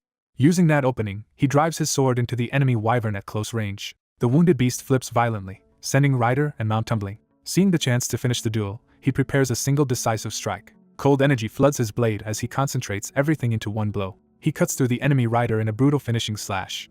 Satisfied that the maneuver worked, he immediately looks for the next target. He slams down onto another wyvern, using sheer force to seize control of the fight again. He praises his wyvern for cooperating, treating it more like a partner than a beast. Still, he realizes picking off riders one by one will take too long against so many enemies. He reaches for more blades and more mana, preparing a larger technique. Deciding to apply what he recently learned, he begins shaping a new spell in battle. On the ground, the knights struggle to hold formation as the orcs keep battering them back. One knight cuts down an orc, but the endless pressure makes every small victory feel temporary. As he catches his breath, he notices the wind itself beginning to change unnaturally. He realizes something vast is moving through the air and cannot explain it. The strange currents intensify until even the soldiers on the ground are forced to look up in alarm. They finally see the prince suspended above them inside a growing storm of green mana. He recalls the principle of soul severance, compressing shaped mana through the rotational force of his whirlwind sword before releasing it at once. At the critical moment, his focus narrows to a single point. He drives the spinning power downward, unleashing a towering green vortex through the enemy flyers. Even in the middle of the attack, he remains coolly pleased with the result. The vortex continues drilling through the sky, proving its destructive force. Once he confirms the technique works, he immediately thinks beyond simple testing. He decides to widen the spell's area and turn it into a battlefield weapon. Multiple tornado lances erupt outward and spear through several wyvern riders at once. Watching from below, an allied outsider realizes the rumored third prince of Betrayal is even more formidable than expected. He judges that the prince's individual strength rivals an entire squad. The prince hangs in the sky amid the wreckage, embodying the military might Betrayal is famous for. A nearby ally dryly remarks that the prince's flashy technique is far too loud, puncturing the grandeur of the moment. The prince immediately ruins the image himself by proudly giving the move an embarrassingly dramatic name, while his companion can only endure it. Once the joke passes, he asks Jared for a clear report on the ground battle. Jared explains that the air threat has been neutralized thanks to him, but the main clash on the ground remains unresolved. Hearing that the central formation could collapse if even one point fails, the prince decides he must reinforce the front personally. Before he moves, he turns to the hooded ally and asks who he is. The man introduces himself as Gaunty Merchant of Johim and Baron of Evine, formally acknowledging the prince.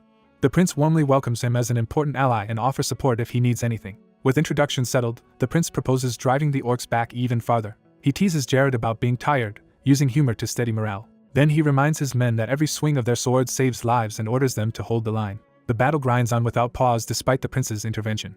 Through the exhaustion, the prince keeps watching for the next decisive moment. He throws himself back into the fighting with no sign of slowing down. As the hours pass, both sides suffer heavy losses, with knights and orcs alike falling in great numbers. By the time the battle nears its end, the field has become a place of screams, steel, and mounting death. At sunset, silence begins to settle over a field paid for with countless lives. But beneath that silence, something sinister starts to distort the battlefield. The surviving soldiers are suddenly struck by a painful, unnatural sound that leaves them clutching their ears. The prince recognizes the disturbance at once and realizes the enemy leader has finally acted. Okwa at last enters the battle, bringing a far darker threat than brute force alone. The prince understands that if Okwa is moving personally, Only Master Mo Yongchan may be able to counter him, and the war is about to become even more dangerous.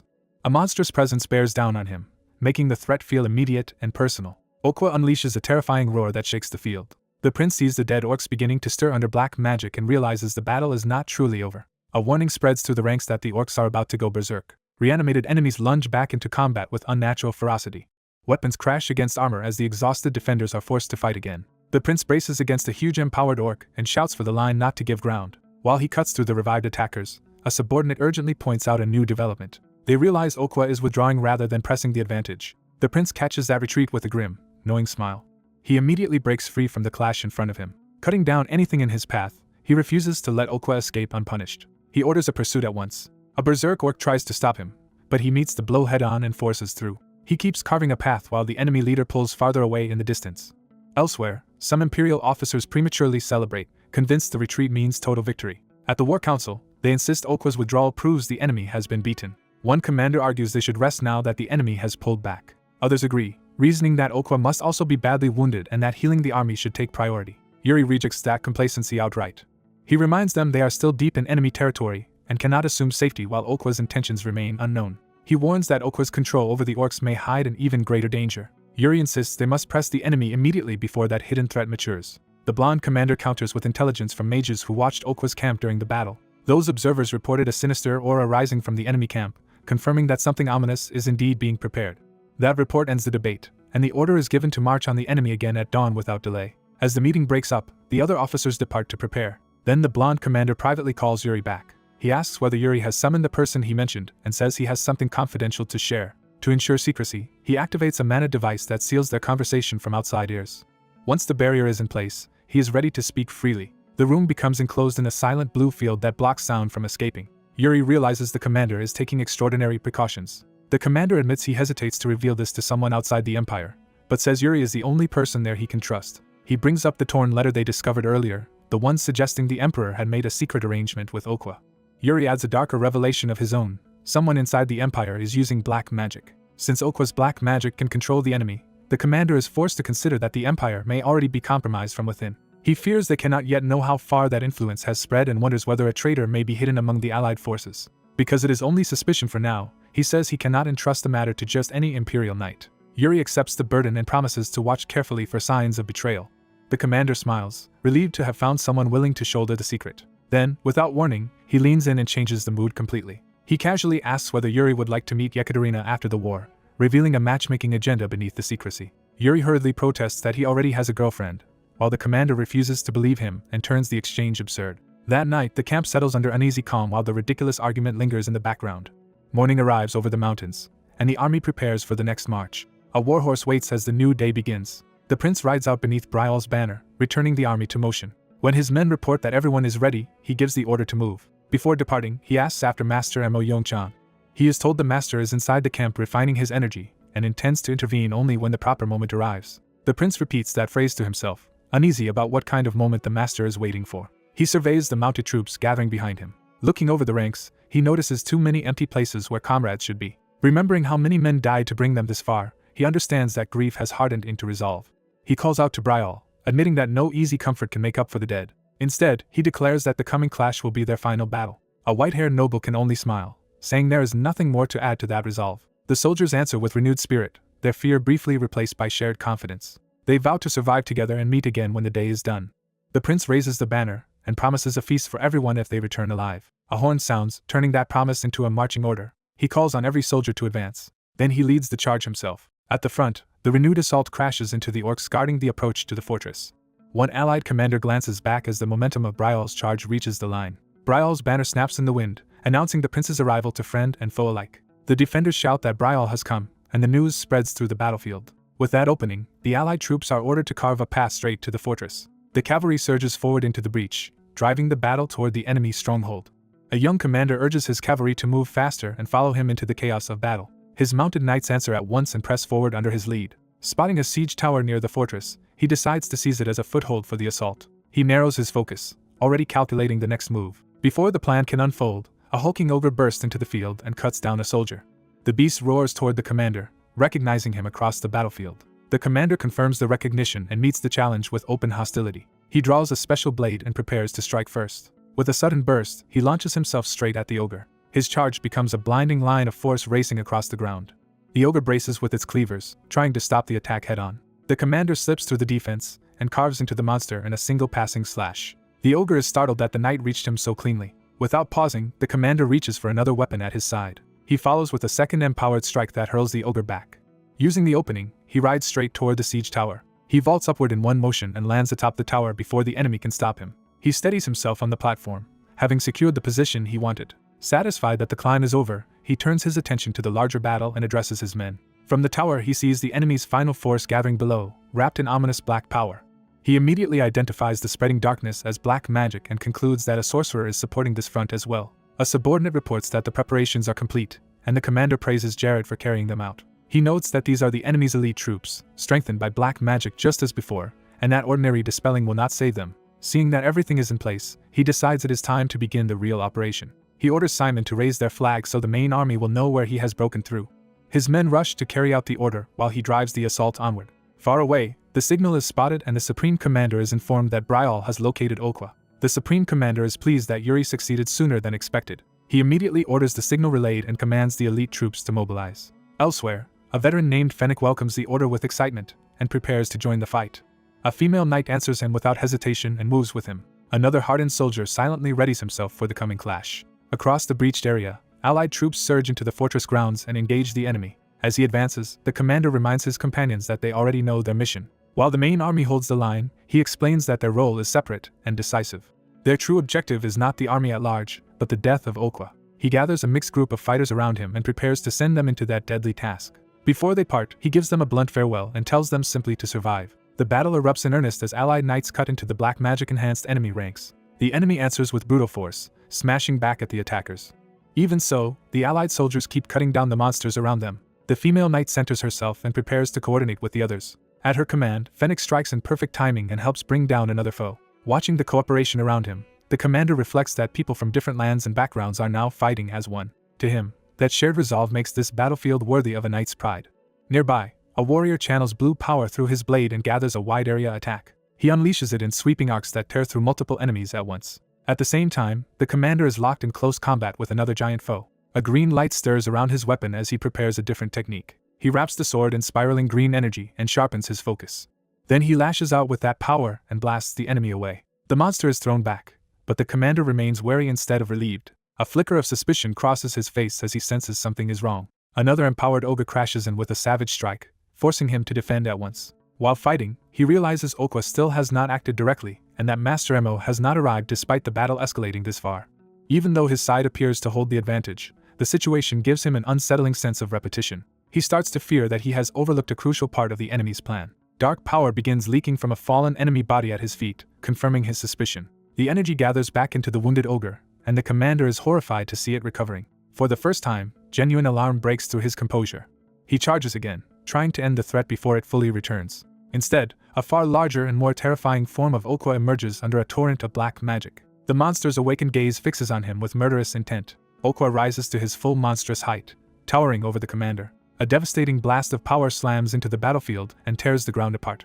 As the commander is driven back, a hidden voice mocks him for only now beginning to understand. That unseen enemy ridicules him as a fool while dark power coils around the scene. Okwa, now transformed, declares that the commander has realized the truth too late. He reveals the real purpose of the ritual. The commander himself is meant to become a living sacrifice. The two face each other across a ruined stretch of ground, the commander battered and Okwa burning with red-black power. The commander steadies his breathing and forces himself to think through the terror. He finally understands why Master Emo could not arrive in time. Mo's power can cut black magic itself, so the commander concludes he must destroy Okwa's sorcery before Emo appears. Okwa lunges with overwhelming force, trying to crush him before he can act. The commander throws himself aside and barely avoids being killed outright. Okwa's blow shatters the ground and sends debris flying everywhere. Even while reeling, the commander keeps hold of his sword. He admits to himself that he cannot maintain this struggle much longer. Facing a monster of this level, he doubts how much time he has left. Still, he refuses to retreat for his own safety now that the path forward is clear. He gathers all his remaining strength into the sword for a final all-or-nothing attempt. The hidden sorcerer notices the blade and realizes it can pierce the very essence behind their black magic. The commander confirms it, and warns that he will fight to the end rather than be taken quietly. As he watches, the black mass behind Okwa is drawn into the monster's body. The ritual source condenses further, feeding directly into Okwa. The commander senses the trapped souls within that power begging to be released from unbearable agony. Their suffering is so intense that death itself would be preferable, and he is shaken by hearing it. He realizes that this writhing mass is the true source of the black magic. It is made from the souls of people devoured alive, still being exploited even after death. Horrified, he resolves to end the atrocity here and now. He rushes in, but Okwa charges from the front while the ritual power closes around the field. Okwa mocks the human for trying to oppose him so directly. The commander commits anyway and drives straight toward the monster. He swings upward with everything he has, aiming for the source behind Okwa. Then he realizes too late that another attack is coming from a different angle. Dark tendrils spear up around him, turning his charge into a trap. He tries to cut through the closing snare before it seals. The effort costs him dearly, and the strain nearly drops him. The black bindings wrap around his arm and body, pinning him in place. The hidden voice tells him resistance is useless, and that this is the limit of his struggle. Refusing to break, he tells the voice to be silent and forces more power into his blade. He roars that he still carries too many responsibilities in this life to die here. Drawing on sheer will, he raises the sword again despite the bindings and his injuries. A beam of white force erupts from the blade and tears across the battlefield. He drives that power into the ritual core in a desperate finishing strike. The trapped souls flare into view for an instant as the black magic is cut apart. The entire ritual detonates in a blinding explosion. When the light fades, the hidden voice grudgingly admits the attack was impressive, and the commander realizes the souls are gone. He thinks he has succeeded just as Okwa's massive body begins to fall. But Okwa lashes out in the same moment, and blasts him away before the victory can settle. The shockwave rips a trench through the battlefield and scatters everyone nearby. The commander crashes into a wall hard enough to crater the stone. He assesses the damage grimly, and realizes his left arm and ribs are mostly broken. A loyal knight rushes to catch him before he collapses completely. Even as they regroup, Okwa's enormous steps close in again. The hidden voice, now impressed, remarks on the existence of a knight who can truly cut black magic. The commander notices that both the sorcerer and even Okwa are speaking in the continental tongue, which deepens the mystery. Okwa advances and promises a reward for the commander's effort. That reward, he says, will be death delivered by Okwa's own hands. Okwa gathers a lethal strike in his fist and prepares to finish the wounded knight. Seeing the attack, the commander knows they are in serious danger. His ally realizes he cannot block the next blow and braces for the worst anyway. At that instant, the commander looks up in shock at someone's sudden arrival. A flaming swordsman intercepts Okwa's attack and stops it before it reaches them. The battered commander greets the newcomer with dry relief, calling him late. The newcomer apologizes calmly and tells the others to step back. Surrounded by fire, Master Mo declares that he will handle the monster himself. Okwa glares at the new threat, immediately recognizing real danger. Enraged at being interrupted, Okwa turns his full hostility on Master Mo. Master Mo lowers his stance and readies a blazing counterattack. He releases a concentrated flaming strike that shoots forward like a spear. Okwa answers with a red-black sphere of power and meets the attack head-on. Their clash explodes violently and engulfs the area in fire and force. As the dust rolls out, the ally checks on the commander, who answers that surviving is enough for now. Watching the newcomer fight, the ally can only marvel, and the commander agrees. The commander observes that the battle has become a literal struggle between monsters. Master Mo advances through the flames with complete confidence. He cuts into Okwa at close range, forcing the giant back despite his size. The strike leaves a blackened wound in Okwa's leg. Okwa reacts with pain and surprise rather than immediate recovery. Even while praising the technique, he begins regenerating the damage. Master Mo notices the healing and understands that brute force alone will not be enough. Okwa dismisses both humans as insignificant beings beneath him. He vows to show them the true difference in power. Master Mo answers with a single judgment, calling Okwa the real monster. He stands firm in the fire, utterly unfazed by the threat. The hidden sorcerer offers to assist Okwa after sensing how dangerous Master Mo is. Okwa turns slightly, considering the offer. He refuses the help, insisting he has no need of assistance. The hidden sorcerer is taken aback as Okwa chooses to face Master Mo alone. The undead shaman swells with stolen power and erupts in a monstrous scream as the battle turns even more grotesque. The swordsman realizes the creature has been feeding on its own kind and condemns it for devouring a subordinate to grow stronger. The orc rejects that accusation outright, insisting the consumed being was never an equal but something beneath him. To him, the weak exist only to be used, and he proves that contempt by attacking as he compares lesser lives to insects. The swordsman counters immediately, driving in with a flaming slash before the orc can press the advantage. The orc dismisses him as naive, certain the human still does not understand the law of strength he lives by. He meets the fiery blade head-on with his bare fist, showing that his new power has made him terrifyingly durable. The clash explodes outward, and the swordsman is forced to recognize just how overwhelming the brute has become. Seeing his attack stop so casually, he realizes brute force alone will not be enough. The empowered orc answers with blood-red black magic that lashes out around the swordsman like living blades. Those strikes smash through the ground and drive him back with destructive force. The orc follows by hurling himself down with crushing momentum, trying to finish the exchange through sheer power. The impact tears apart the battlefield and sends debris flying in every direction. Even amid the chaos, the orc keeps advancing, refusing to let the swordsman recover. Another violent shockwave rips through the ground as the assault continues. The orc calmly declares that this is simply nature, where the strong devour the weak without remorse. He boasts that no human can defeat him now, convinced his supremacy is absolute. The battered swordsman crashes hard again, bloody but still conscious. He forces himself upright through pain, refusing to yield despite the punishment. Above him, the orc raises both arms to deliver a final crushing blow. He descends like an executioner, promising to kill the human and turn him into nourishment as well. Instead of panicking, the swordsman mocks the orc's endless preaching and treats his grand philosophy as childish noise. He throws the orc's own creed back at him and asks whether the monster has ever truly faced the end without turning away. As he speaks, he gathers a blazing technique named Bright Moon over the empty mountain, invoking a sunset-like radiance in his hand and blade. The orc hesitates for the first time, unsettled by the sudden shift in pressure. A massive sphere of light blooms above him, swallowing his figure in a sunlight glare. The swordsman steadies himself within that radiance, focusing everything into the coming strike. He unleashes Azure Cloud, Crimson Glow sword art, turning the battlefield into a storm of burning light. The orc rages at the insult and tries to answer with more black magic before the technique can fully land. He vows to swallow the human whole, but the swordsman remains composed inside the storm of light and shadow. With cold focus, the swordsman commits to the strike. His sword art shifts into a moonlit phase, and a second, colder current of power gathers around him. That blue-white slash cuts upward through the orc's defenses and catches him off guard. The orc snarls in outrage as the human's blade finally wounds him. The swordsman presses the opening with relentless follow-up cuts, moving faster than the orc expected. A flurry of crossing slashes tears across the orc's body and leaves him bleeding from multiple wounds. For the first time, the monster's confidence visibly falters under real damage. He staggers back, scarred and bloodied, while the swordsman stands before him with black residue still clinging to the battlefield. The swordsman breathes hard, already feeling the cost of forcing out such a technique. He admits to himself that the strain on his body is severe, just as he feared. Even so, he refuses to stop now. He tells himself he has finally brought down the evil ravaging the western lands and drives his sword into the fallen orc to end it. Yet a lingering unease makes him pause instead of celebrating. He notes that his own men can clean up the remnants, so his attention should turn to the deeper source of corruption. He decides the true priority is the black magic itself, not merely the body he just cut down. When he looks into the pit below, he finds a mass grave of mutilated bodies and realizes the horror far exceeds what he imagined. Then the orc's voice returns from behind him, warning that what the swordsman sees is only the surface of something far darker. The swordsman whirls in shock as black magic lashes across him again, and the unseen enemy continues speaking. He cannot understand how the orc still lives after having his head pierced, and that impossibility unsettles him. The orc reveals that he has been filling this pit for a very long time, building something through endless death. He explains that once the captives starved, they turned on one another, and he used that degradation to prove his contempt for humanity. In his eyes, humans are insignificant creatures fit only to be consumed by the process. The swordsman is suddenly seized by pale, corpse-like limbs rising from the pit, showing that the dead themselves have become part of the trap. Elsewhere on the field, the young prince turns toward the disturbance, sensing that something is terribly wrong. When he sees the scale of it, disbelief overtakes him.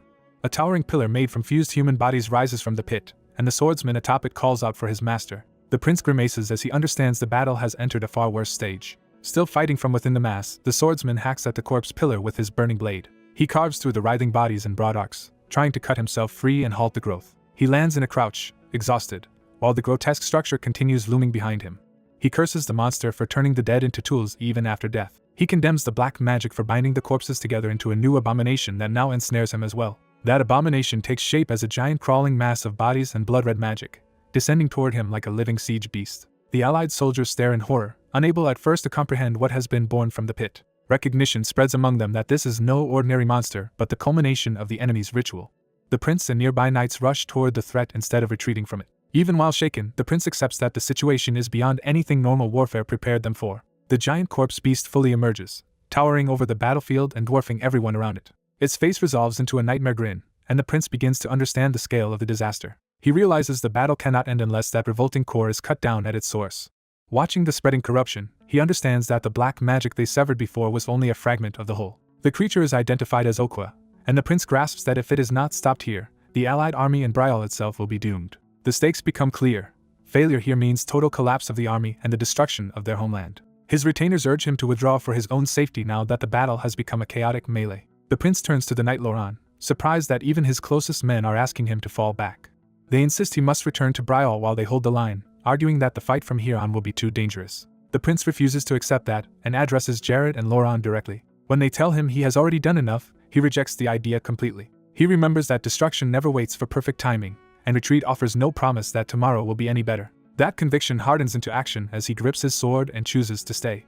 His men call out in alarm, sensing he is about to do something reckless. He answers that there is no turning back now and that they cannot fight properly while trying to protect him from himself. Taking command again, he orders Jared and Lauron to prepare for the next phase and declares they will seize their future by bringing Okwa down. His resolve reignites theirs, and they answer with renewed loyalty. He immediately orders a messenger sent to Hernando and commands the troops to spread out and hunt every black mage hidden in the formation.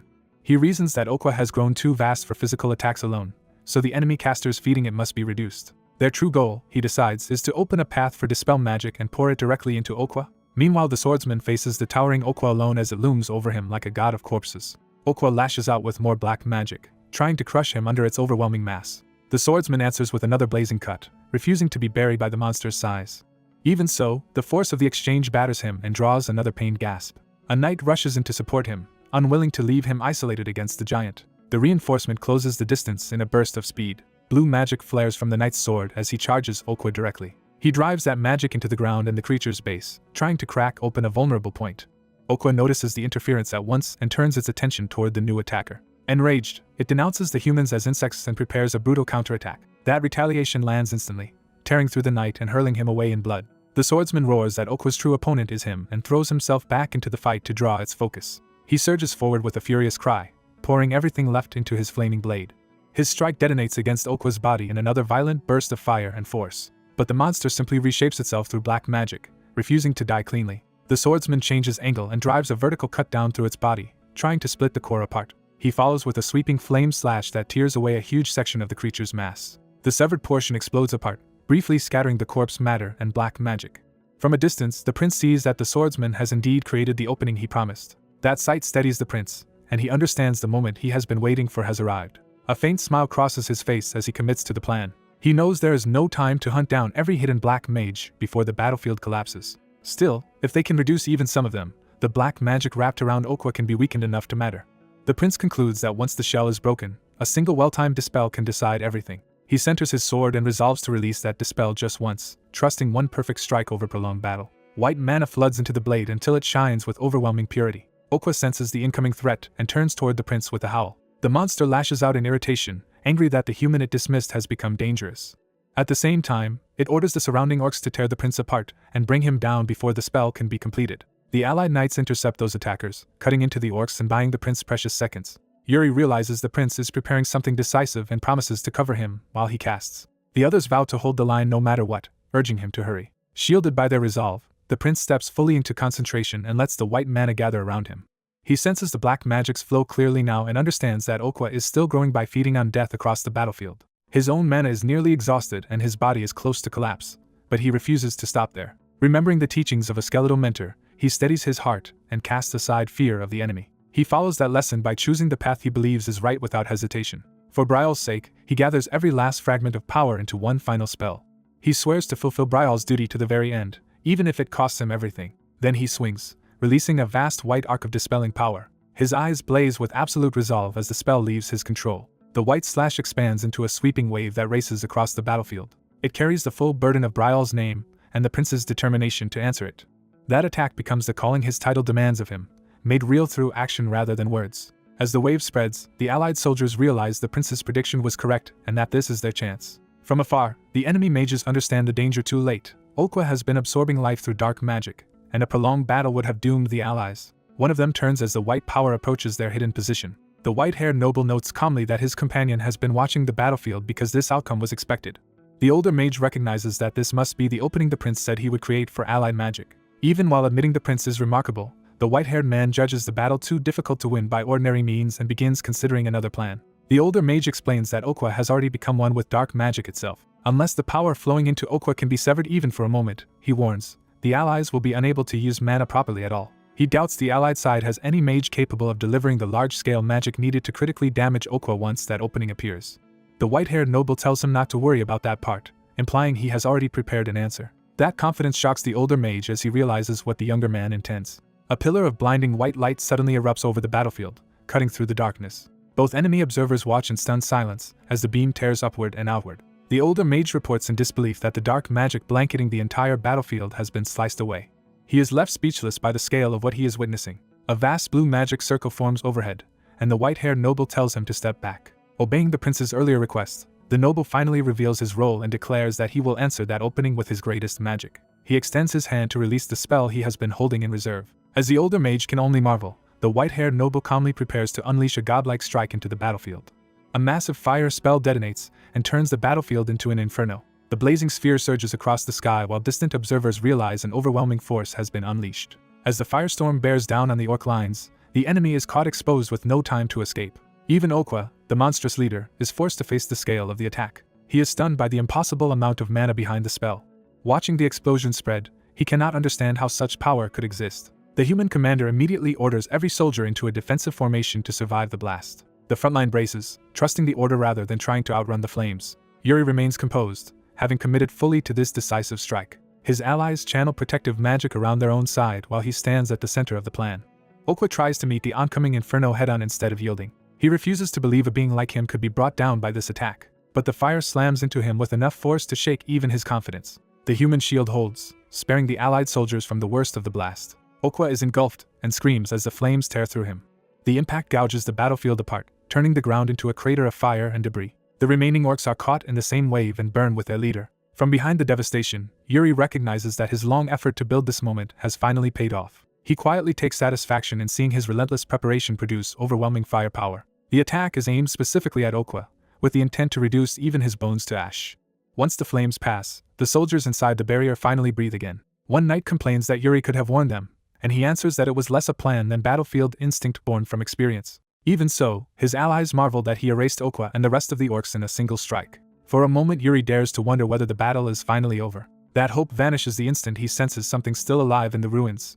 Okwa rises from the scorched ground and declares that he is not finished yet. Half-burned and barely standing, he still cannot accept defeat. He rages that he can never lose to beings he considers beneath him. Yuri cuts through that denial and tells him the defeat has already happened. He points out that Okwa has lost everything that sustained his power and army. Yuri orders him to admit defeat as the Emperor's black dog has been broken. Okwa instead blames Yuri for driving him into this ruin. Choosing spite over surrender, he throws himself forward in a final attempt to drag Yuri down with him. Before he can reach his target, a blue strike flashes in from the side. The attack pierces Okwa cleanly through the chest and stops his last charge. The one who intervenes is Hernando, arriving with calm precision after the battle seemed decided. He condemns Okwa for remaining vile even at the edge of death. Okwa answers with a final curse, warning that dark magic is deeper than Yuri can imagine and will one day consume him too. With that threat hanging in the air, Okwa's body begins to crumble away. Yuri watches in silence as the enemy leader finally disintegrates. A nearby soldier can barely believe it and confirms that Okwa is truly dead. The realization spreads at once, and the allied army erupts in victory. Relief and survival become as important as triumph as the soldiers celebrate being alive. The battlefield fills with cheers, though the joy is still shadowed by the weight of what was lost. Yuri lets himself smile at last, feeling the victory become real and admitting they truly did it. His moment of quiet satisfaction is interrupted when the soldiers rush him. Overcome with gratitude and excitement, they throw themselves at him instead of keeping any military decorum. The prince is buried under his own men's celebration. He is startled by the sudden tackle while the soldiers shout that they really won. Pinned beneath them, Yuri thanks them for believing in him and staying with him to the end. Exhaustion quickly catches up to him beneath the chaos. More soldiers pile on, demanding their own share of the victory embrace. Yuri protests, but no one is listening anymore. The celebration becomes a full dogpile as his name is shouted over the heap of armor. Barely able to breathe, he begs them to give him a break before he passes out. Someone even suggests a victory toss, and Yuri can only wonder which fool said it. Nearby, the place where Okwa fell is left with a strange dark cavity in the remains. Later, the victory is formally declared as the war itself having been won. The clergy frames it as a precious triumph over countless enemies. Before the victors indulge in joy, the leaders insist the dead must be remembered first. Rows of covered bodies testify that bravery and faith came from every rank alike. The fallen are honored as sacrifices that secured the continent's future. The vow is made that their sacrifice will never be forgotten and that their souls be guided to paradise. The rite continues under the supervision of the church and the surviving commanders. Sacred magic is invoked over the dead in a solemn mass funeral. The priest calls for holy flame to gather the bodies of the fallen. Hearing paradise invoked, Yuri cannot simply accept the comfort of that promise. He remembers the names of the dead and the teaching that the faithful go to paradise while the false are punished. Because he is still alive while they are gone, he feels he has no right to pray only for their peace. Instead, he resolves to keep carrying the burden of their lives and honor them through what he does next. In silence, he offers his own farewell to the comrades who fought beside him. That private mourning is interrupted when someone addresses him directly. He calls Jared and Lauron forward, drawing his surviving companions closer. He warns them that the path ahead will force them to witness painful things again and again, and asks whether they will still follow him. Jared answers without hesitation that he is ready. Lauron agrees just as simply, treating the hardship as unavoidable. Their loyalty steadies Yuri and lets him answer with quiet gratitude. Together, they commit themselves to continue onward. A few days later, the scene shifts to Balshad, where the victors have returned to the capital. The mood has swung from mourning to celebration, with drink flowing freely. Yuri enters the banquet hall with Jared and Mo while the rest of the soldiers revel around them. He notes how loud and unruly the celebration has become. Jared worries that the troops have relaxed too much after the war. Mo reminds him that they have just survived a brutal victory and deserve some release. Yuri explains that this is exactly why he is allowing it, because if they sit still they will only dwell on the dead. Jared is slow to catch on to the emotional logic behind that decision. Once he understands, he sees the banquet as a way to keep grief from swallowing the army. He praises Yuri's intention, while Yuri inwardly feels that Jared may be overdoing the admiration. The three are then received at the royal table, where the king welcomes Yuri to the gathering. The king greets him warmly, clearly pleased to have the hero of the war present. He invites Yuri to sit and join the celebration. Jared and Mo are also offered seats as honored participants in the victory. The king acknowledges that summoning everyone again so soon for a joyful banquet may seem surprising. He explains that the commanders were gathered not only to celebrate but because an important matter must be discussed. The room's attention shifts from feasting to politics. To reward the Allied Army's heroes, the king intends to invite them to the upcoming imperial festival. He emphasizes that the event is overseen personally by the emperor, and that they may bring others with them as well. One commander immediately suspects what kind of festival this must be, and the king confirms it with a grin. The imperial festival will include a sword tournament. That announcement unsettles Sir Gonti of Johim rather than exciting him. Yuri notices his discomfort and asks why he seems displeased. Gonti admits that Johim's knights are not especially skilled in formal swordsmanship and may only be humiliated there. Yuri quietly connects that weakness to Johim's mountainous homeland. He recalls that Johim shares the Ally Mountains with the Empire and has long relied on terrain rather than open duels. Their real strength lies in ambushes and guerrilla warfare, not tournament combat.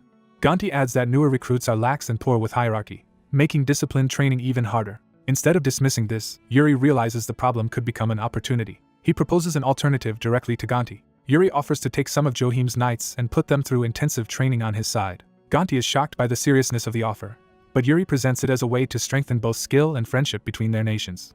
Privately, Yuri remembers that in his previous life Johim was the first nation crushed when the Empire's Black Army swept the continent. He recalls the Empire's monstrous power and the slaughter it brought. If Johim can be strengthened now, he believes it may become an ally capable of checking Imperial expansion later. So he suggests starting small with one squad and tailoring training methods to what suits Johim best. The proposal wins immediate approval from the table.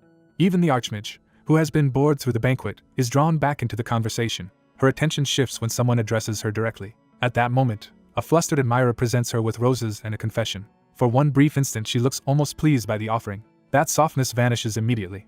She rejects him outright and tells him to take his feelings elsewhere, leaving him devastated. Later that night, she brushes out her hair alone and vents her irritation. The unwanted confession has only worsened her mood. When someone enters despite her warning, she coldly reminds the intruder that she told him not to come in. The visitor is Hernando, who answers with a calm smile instead of an apology. He admits the impropriety but says he had to come despite the risk of being seen. To ensure privacy, he casts a blocking spell around the room. She recognizes the barrier and realizes he came prepared to speak in secret. Hernando says the person he actually hoped would visit never came, so he had no choice but to bring the matter himself. When she demands to know what could be so urgent, he reveals an object wrapped in sinister red energy.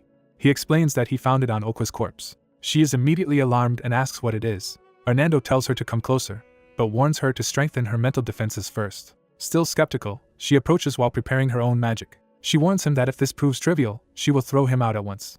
The moment she touches the object, dark power erupts around her. She realizes at once that the thing is inscribed with unknown characters. Those symbols spread over her body like a living curse. The aura feels sharp enough to cut into her skin and mind. She finds herself unable to move as the red script binds her in place. Her eye changes as the object forces a vision onto her. She sees a world drowned in red beneath a towering black structure and understands that the object carries something far beyond ordinary magic. At the center of the vision looms a vast red eye, watching her. She realizes too late that Hernando's urgency was justified and that she has been made to confront something catastrophic. The deeper she looks, the more certain she becomes that the thing will consume her if she continues. Angry at the timing as much as the danger, she forces herself to resist and throws up a spell despite having just settled for the night. She calls on Aegis and counters the curse with a defensive barrier. The backlash leaves her coughing but breaks the immediate hold. Even after sealing the object behind multiple layers of mana, she can feel the vile energy still trying to break free. Shaken, she demands to know why something this dangerous was hidden on Okwa's corpse at all. Mary Rose rejects the prince's vague answer and demands something useful about the ominous object taken from the corpse. He explains that after seeing Okwa use strange black magic, he examined the remains and found a sealed fragment radiating immense malice from inside the body. When he adds that Longinus was used to forcibly weaken it, Mary Rose is stunned by how far he already went. She scolds him for using such a dangerous power without lifting its restrictions, but he brushes it off by saying the imperial mages help bear the burden. Setting that aside, he asks her to decipher the fragment through transcendental interpretation. Mary Rose considers the request seriously as he presses her for an answer. She agrees only cautiously, warning that the script is unfamiliar and dangerous even while dormant. Her reading suggests it is a fragment from a dark tome, and she notes that Okwa seemed to know how to use it. That realization makes her suspect the fragment appeared at far too convenient a moment, and the prince asks where her thoughts are leading. She recalls that this kind of black magic grows stronger through human sacrifice.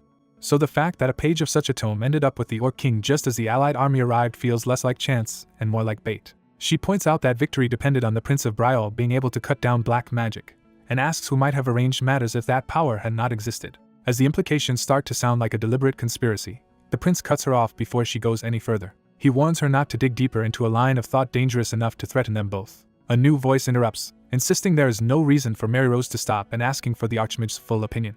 The dark-haired prince arrives and bluntly asks whether this means someone may be orchestrating the war from behind the scenes. The white-haired prince tries to dismiss that as speculation, but the newcomer demands a stronger basis than timing alone. Mary Rose, now treating the question seriously, asks whether he has any other grounds for suspicion. Before answering, she needles him for barging into her room without permission and makes clear she has not forgotten the insult. The white-haired prince nervously mentions rumors that the Empire has been acting strangely and that the Emperor may even be using the royal prince to eliminate rivals. The dark-haired prince protests that such rumors are unconfirmed and should not be thrown around carelessly, but he immediately concedes that the point is still reasonable enough to consider. He admits that both he and the Prince of Betrayal already had doubts about the war itself. The sudden appearance of a black tome fragment only deepens those suspicions, so he reaches toward the sealed object to verify it himself. The moment he touches the seal, the fragment reacts violently and bursts with light. Mary Rose tries to stop him, warning that breaking into the seal is too dangerous. The seal gives way anyway, and a page covered in sinister script erupts from the red shell. He stares into it long enough for the page's meaning to imprint itself on him. Mary Rose cries out in alarm as the page's influence takes hold. Dark energy floods the room around him while the others can only watch the page's power unfold.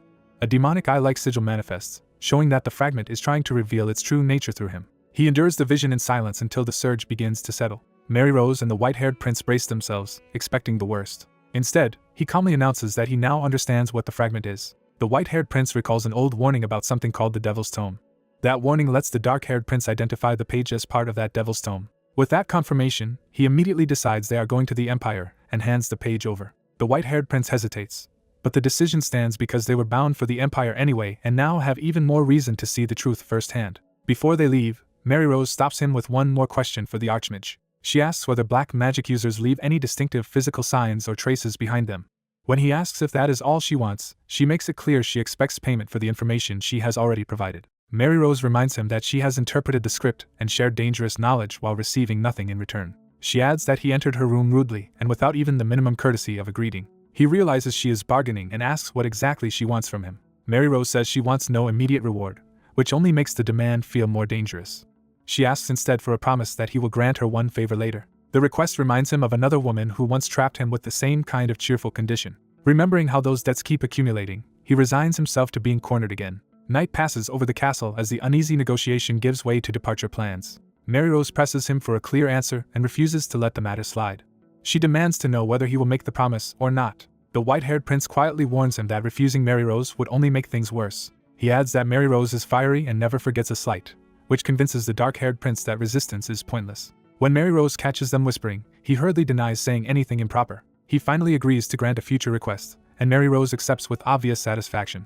Having secured that promise, he tells her to answer his original question properly. Mary Rose returns to the subject and confirms he wants identifying traits of black magic users. He clarifies that he wants either bodily signs or traces left behind by their magic. That prompts Mary Rose to remember a very specific clue. She explains that black magic users inevitably lose their sight, so sudden severe vision loss is a major sign, just as many orc sorcerers are blind. The white-haired prince asks why he wants that information and whether he intends to investigate personally. He says he has a friend in the Empire who can help, surprising the prince because he has never even been there. He reveals that he met this contact in a Betrayal alley and that the white-haired prince has met him too. When pressed for the name, he leaves the answer hanging with an annoying smile. The story shifts to the Granzian Empire, where another thread of events is already underway. In a ruined alley, two battered men struggle to recover after being beaten down. One of them rages at their attackers and threatens revenge, only to be mocked for sounding like a cliché thug. Their unseen opponents dismiss such threats as useless against people who are not intimidated by imperial authority. The men try to flee, but shadowy figures close in and make it clear the alley now belongs to someone else. A new boss announces that from now on this territory will be run by Goryo, the Empire branch of Uncle Lones. Elsewhere, The dark-haired prince explains to his companion that this is indeed Crystal's Goryo. He says the moneylender has probably already established himself in the empire, which surprises the white-haired prince. The prince praises Goryo as a ruthless loan shark but also the best person for quietly gathering information inside the empire. As they ride home, the white-haired prince asks what the dark-haired prince plans to do once he returns to Betrayal. The question confuses him until the prince reminds him that 2 formidable men chose to follow him after the allied army disbanded. Those 2 riders catch up behind them, proving the point. The white-haired prince explains that both are continent-famous masters who will inevitably demand a duel with the king. He even imagines the king getting excited enough to wreck the whole castle in the process. The dark-haired prince dryly admits that this disaster scenario sounds entirely plausible. He starts planning how to assign those masters, deciding one should teach him while the other can be sent to Bernard. One of the riders suddenly announces that he understands the prince's intention. The prince's smile shows he is pleased to be understood. He tells the others there is no need to worry and that they should simply enjoy the return for now. The victorious party rides back toward Betrayal as the city prepares a grand welcome. Inside the city, people excitedly announce the triumphant general's parade. The dark-haired prince enters the cheering streets on horseback, leading the procession. Even a hot air balloon joins the celebration, showering petals from above. He accepts the attention with an easy smile that suits a returning hero. Yet beneath the smile, he notices something awkward in the rigid posture of the soldiers around him. He wonders why his escort looks so unnaturally stiff. He singles out the flustered blonde knight Jared. Then he orders Jared to accept flowers from the people in his place. Before Jared can object, the prince shoves him forward into the crowd's attention. Jared turns back in panic, unable to understand why he has been made the center of the ceremony. Still blushing and sweating, he can only stammer his obedience. A flower seller shyly asks him to bow his head for a moment. He awkwardly leans down, unsure whether he is doing it right. The girl places a flower garland around his neck, leaving him frozen in disbelief. She thanks him sincerely for protecting the people, turning his embarrassment into public gratitude. The praise hits him harder than any battlefield blow, and he nearly short-circuits from flustered shock. He manages a stiff, humble reply that he only fulfilled his duty as a knight. The other knights immediately realize what is happening and watch with delighted amusement. They tease Jared for acting like a man receiving flowers from a woman for the first time, and he snaps back in humiliation. The dark-haired prince laughs openly at how easily Jared was thrown into chaos. As the parade nears the castle, someone formally calls for the prince's attention. An old veteran knight, Sir Haim, comes out to greet him at the gate. Haim congratulates the prince on returning safely and praises his role in the allied campaign. The prince answers modestly that he only did his share and that victory belonged to everyone together. Haim says he came personally to the castle to offer his gratitude. Because orcs have been his lifelong enemies, Haim thanks the prince from the bottom of his heart for this victory. The prince senses the deeper weight behind those words as the old knight speaks of finally finding peace. Haim reflects that the only true way to honor a knight who spent his life guarding the border is to let him meet a dignified end. The prince refuses that resignation and tells him his duty is not over, because finding his true enemy may yet lead him to one final battle worth fighting. He then asks Haim to come with him, offering exactly the purpose the old knight had been longing for. Haim accepts the invitation with gratitude and urges the prince to enter the castle, where the king and princes are waiting. The prince heads inside, ready to face the royal reception. At the ceremony, the king declares that he usually leaves such occasions to the other princes, but not this time. He publicly presents the once troublesome third prince as the man who went to war for the kingdom. He then proclaims that this prince has returned in glorious victory. When given the chance to speak, the prince again credits the victory to the united effort of all who fought. The king, pleased, tells him he has matured greatly. The prince steps forward to receive that praise directly. The king adds that his son has even grown taller while away. Then his attention shifts to the unusual companion the prince has brought back with him. The prince warns that this guest is far from ordinary. The king welcomes the challenge and says he might even lose, while the prince confidently denies that possibility. The king turns the moment into a toast, calling for celebration in honor of the heroes who brought victory. Champagne bottles are opened across the ceremony as the crowd erupts in celebration. The prince is caught off guard when the spray hits him directly. The crowd joins in enthusiastically, turning the formal welcome into a noisy festival. Even the knights are splashed and laugh through the chaos. The king roars with laughter at his son's drenched expression, and the prince immediately suspects who arranged this humiliation. He demands to know who planned it. The king refuses to name names, only hinting that the culprits feared being scolded if discovered. That answer is enough for the prince to realize exactly which sibling is responsible. His suspicion is confirmed when Joshua appears nearby, already clutching a bottle and trying to look innocent. Joshua flees the moment he is noticed, insisting the welcome ceremony must continue. As the prince chases after him, a maid worries more about spilled wine reaching the ceremonial sword than about the royal commotion. Watching the scene, one maid reflects that it feels like only yesterday the prince was causing trouble everywhere. Another embraces Joshua and says the prince has truly become impressive, even if the old chaos still follows him. That warmth gives way to a sudden memory of a very different confrontation at night. In the flashback, the dark-haired prince takes a brutal strike to the head from a wooden sword. His hulking master stands over him without sympathy as he cries out in pain. The master mocks his weakness while a maid in the background finds the scene amusing. The maid taunts the prince for not becoming cooler, but also reminds him that this master is one of the 10 strongest in the world. The prince protests that his master started the duel immediately even though he still had a banquet to attend and had already been hit by champagne. The master dismisses every excuse and declares that a true swordsman must be ready to draw his blade at any time. When the prince points out that the master had agreed to duel the king first, the man casually explains that match is scheduled for tomorrow. So, out of sheer boredom, the master decides to use the prince as today's opponent instead, leaving the white-haired prince silently appalled. Realizing he will not escape, the dark-haired prince prepares himself in earnest and resolves to fight properly with his inner energy cultivation technique. Yuri tightens his grip on his sword as the duel begins in earnest. He taunts his master with childish confidence, threatening to report the loss to his father if the old man is defeated. The master answers with open contempt, regretting ever having accepted such a disciple. Still, he charges first, wrapped in blazing sword energy and intent on crushing Yuri head-on. Yuri meets the rush without flinching, and their blades collide at point-blank range. The master follows with a heavy flaming arc, forcing Yuri to defend against overwhelming force. From the sidelines, a maid recoils as the shock of their clash tears through the hall. The master praises Yuri just enough to mock him, making it clear he still sees the boy as far from his level. Yuri answers by drawing out a spiraling current of pale sword force instead of relying on brute strength. He admits that this is only the beginning and keeps feeding the technique forward. The expanding whirlwind finally makes the master pause, realizing Yuri has produced something worth noticing. For the first time, the master gives him sincere approval. Yuri sharpens his focus and commits fully to the insight he has just grasped. He unleashes rotating whirlwind sword, sending a drilling storm of sword force straight ahead. The technique swells into a full vortex, turning the space between them into Yuri's domain. The master's expression shifts as he senses that this is no ordinary imitation. He answers by invoking Azure Cloud Crimson Glow sword art, drawing on a deeper and older style. With calm confidence, he prepares a precise counter rather than trying to overpower the storm directly. His countercurrent technique wraps his blade in a circular current meant to reverse Yuri's momentum. Yuri is startled when he recognizes the principle behind the move.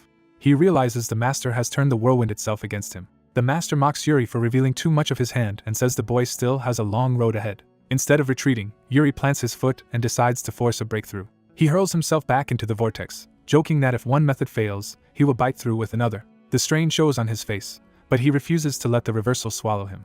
He drives his sword downward through the spinning force, reshaping the whirlwind from within. The master tries to shut him down, insisting resistance is pointless while raising the same sword art again. He casts Heavenly Net, layering fiery currents to trap and shred Yuri's attack. But the master suddenly senses something unexpected inside the clash. Blue-white force begins cutting through the fiery net, revealing that Yuri's technique has changed mid-battle. Yuri adjusts his grip with deliberate control, no longer just surviving. He refines the movement further, turning instinct into method. A lattice of cutting lines forms around him as the whirlwind becomes cleaner and more exact. He slips through the opening and lands a direct strike before the master can fully respond. The master can hardly believe Yuri has broken through his defense. He realizes the style Yuri is using contains elements from the heaven-crushing swordsman's martial arts. Yuri grins and concludes that their ancestors left behind something far more interesting than anyone realized. The force of his sword sends the master's weapon flying from his hand. The disarmed blade crashes away across the floor. The master stares at Yuri from a distance, momentarily stripped of his advantage. Yuri is briefly stunned by his own success. Even so, the master lunges in barehanded, acknowledging the fight Yuri put up while refusing to concede. He declares that Yuri still falls short and closes in for a finishing blow. The strike lands with brutal force. Instead of blood, a ridiculous swollen bump rises on Yuri's head, undercutting the deadly mood. Yuri protests that his master has gone too far, more offended by the humiliation than the pain. The master asks whether Yuri arranged a midnight duel for this very reason, and Yuri admits that was only part of it. After crossing swords, Yuri says he finally understands something important. He declares that he now truly understands soul severance. As he leaves the arena, he keeps turning over the master's mention of the heavenly demon's martial arts. Yuri guesses that whatever this heavenly demon was, it must have been a terrifying enemy power. He further reasons that the founder of his lineage must have absorbed useful techniques regardless of whether they came from righteous or demonic sources. Unable to confirm any of it, he gives up on overthinking and drops onto the grass to rest. For the first time in a long while, he lets himself be idle. Looking up at the night sky, he is struck by how long it has been since he felt this peaceful or saw a sky that reminded him of home.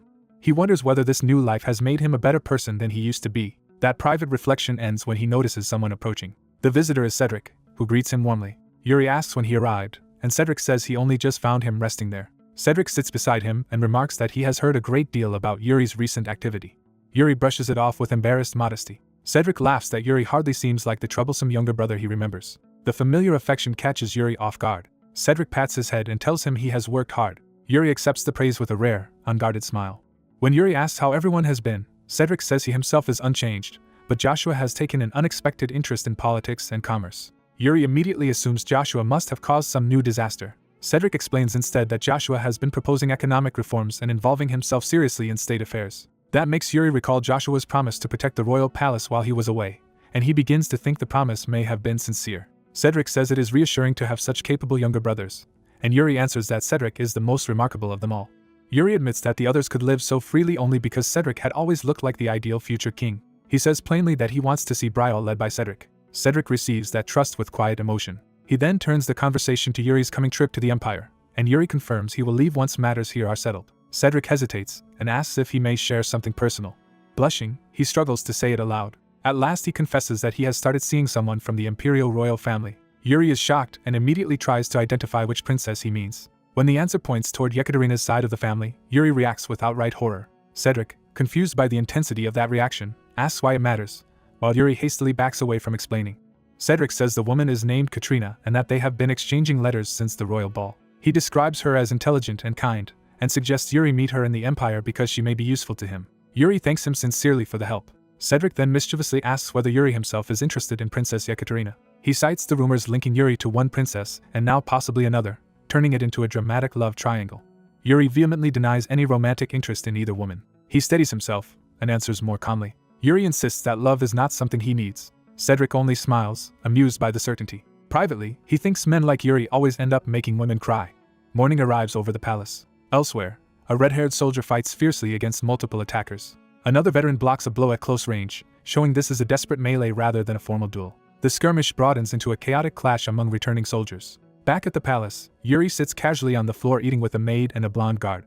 The guard marvels that Yuri still eats like a field soldier even after coming home, and Yuri says it has simply become habit. When Yuri asks why the guard is not on normal duty, the man reveals he has been reassigned as Yuri's escort. Yuri is so surprised he nearly chokes, while the guard takes the reaction as an insult. Yuri laughs it off and says he only meant the man still needs to get stronger. The maid interrupts with formal urgency.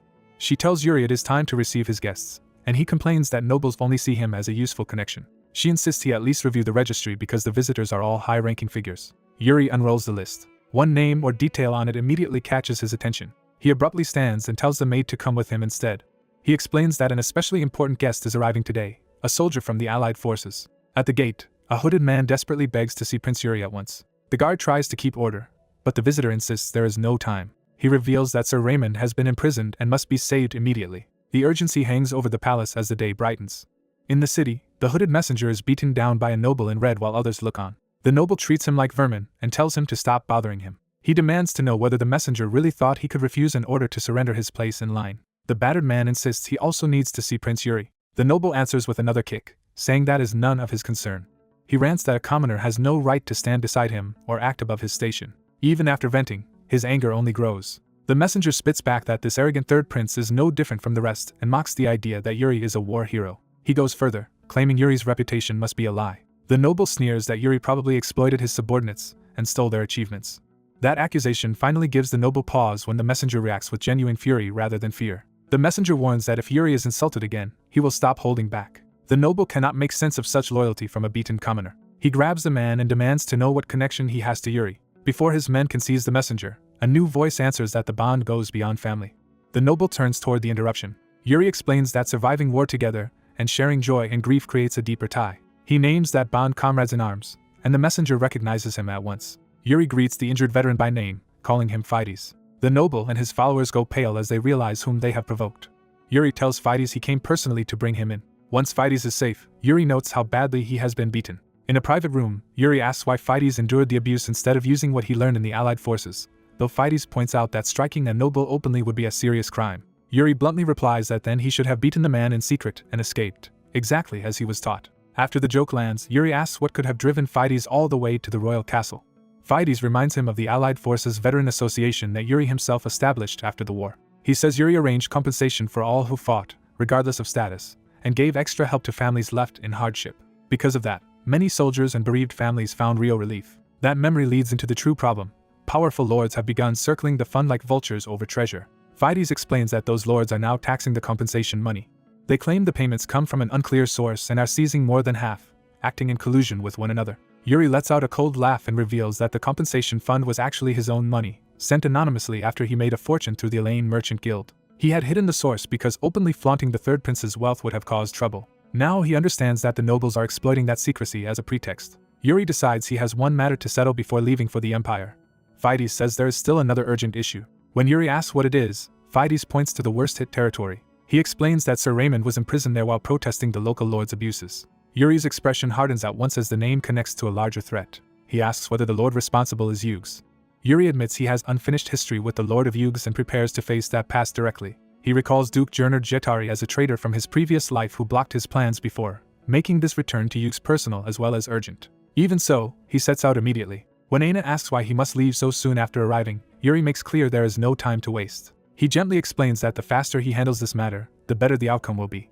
Aina is unsettled by how suddenly mature and burdened he has become. Yuri tries to lighten her worry by joking that she could at least call him cooler. She changes the subject and starts thinking practically about his trip. After noticing he is taking only 2 escorts, Yuri explains that a larger group would attract too much attention. Aina teases that he already stands out enough even with only 3 riders. Still worried, she offers him something before he leaves. The gift is an artifact that can slightly alter his appearance when infused with mana.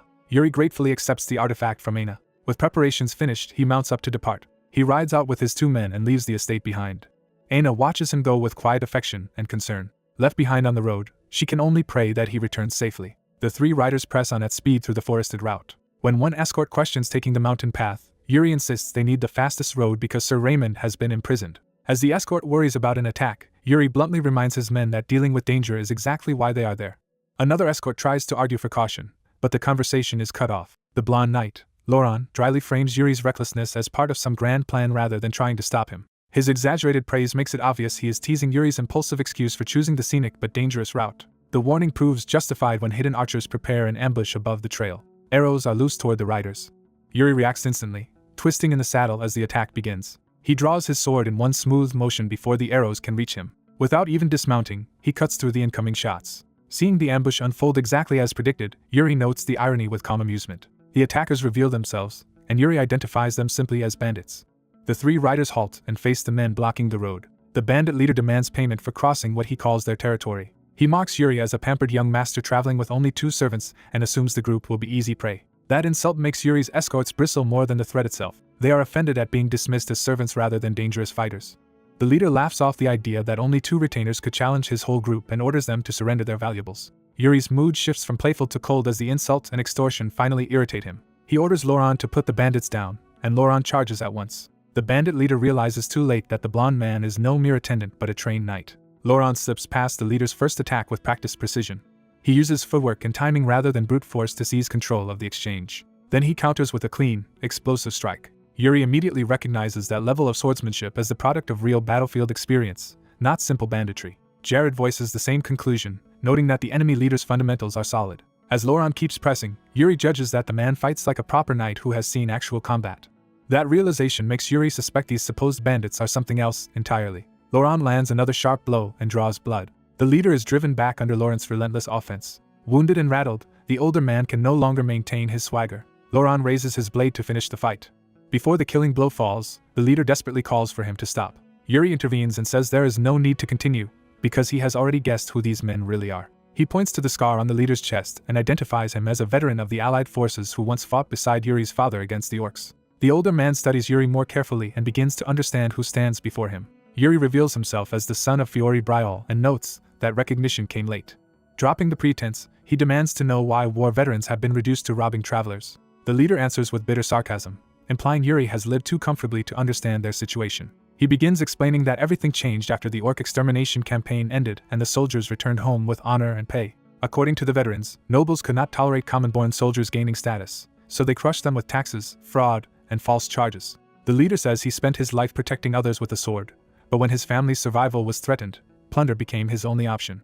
Though he knows it sounds like an excuse, Yuri accepts that the men were cornered rather than simply greedy. Instead of punishing them, Yuri orders them to dismantle their mountain camp and come down to the Duchy of Yuges within a few days. He promises that he will correct what was done to the Allied forces' veterans. The story then shifts to the city gates of Yuges as the group arrives. Using Aina's artifact to disguise himself, Yuri enters Yuges with his 2 escorts and immediately notes that this is Jernard Jatari's domain. At the gate, open bribery from the guards confirms Yuri's first impression that the city is deeply corrupt. Inside the city, the disguised Yuri notices unrest brewing in the streets. He discovers a public protest demanding justice for Sir Raymond and declaring his innocence. The crowd denounces the corrupt lord and calls for Raymond's release. Yuri recognizes the protesters as former Allied forces soldiers and decides to approach them at once. One of the demonstrators notices the newcomers and challenges them. Yuri asks for the full story behind what happened to Sir Raymond. The men hesitate because they do not recognize the disguised stranger and suspect he may serve the Lord. Their rude suspicion visibly irritates Yuri. For a moment, his companions brace for trouble.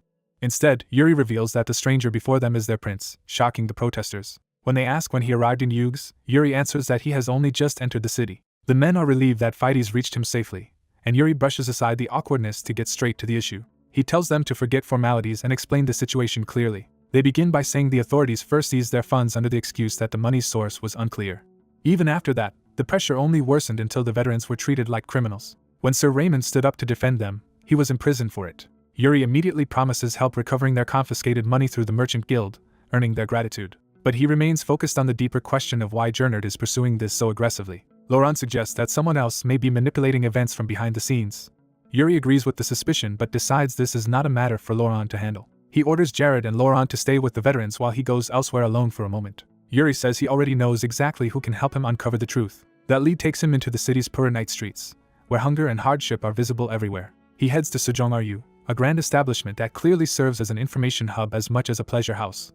There he casually greets an old acquaintance, as if this visit were long overdue. The manager is startled to realize the disguised visitor is Prince Yuri himself. Yuri notes that the man now seems to be running the Yuges branch in place of Sir Goryo. He makes it clear he did not come for pleasantries but for answers. Yuri asks whether the manager knows why Gernard is so intent on squeezing the Allied forces' veterans, because it feels like more than simple greed.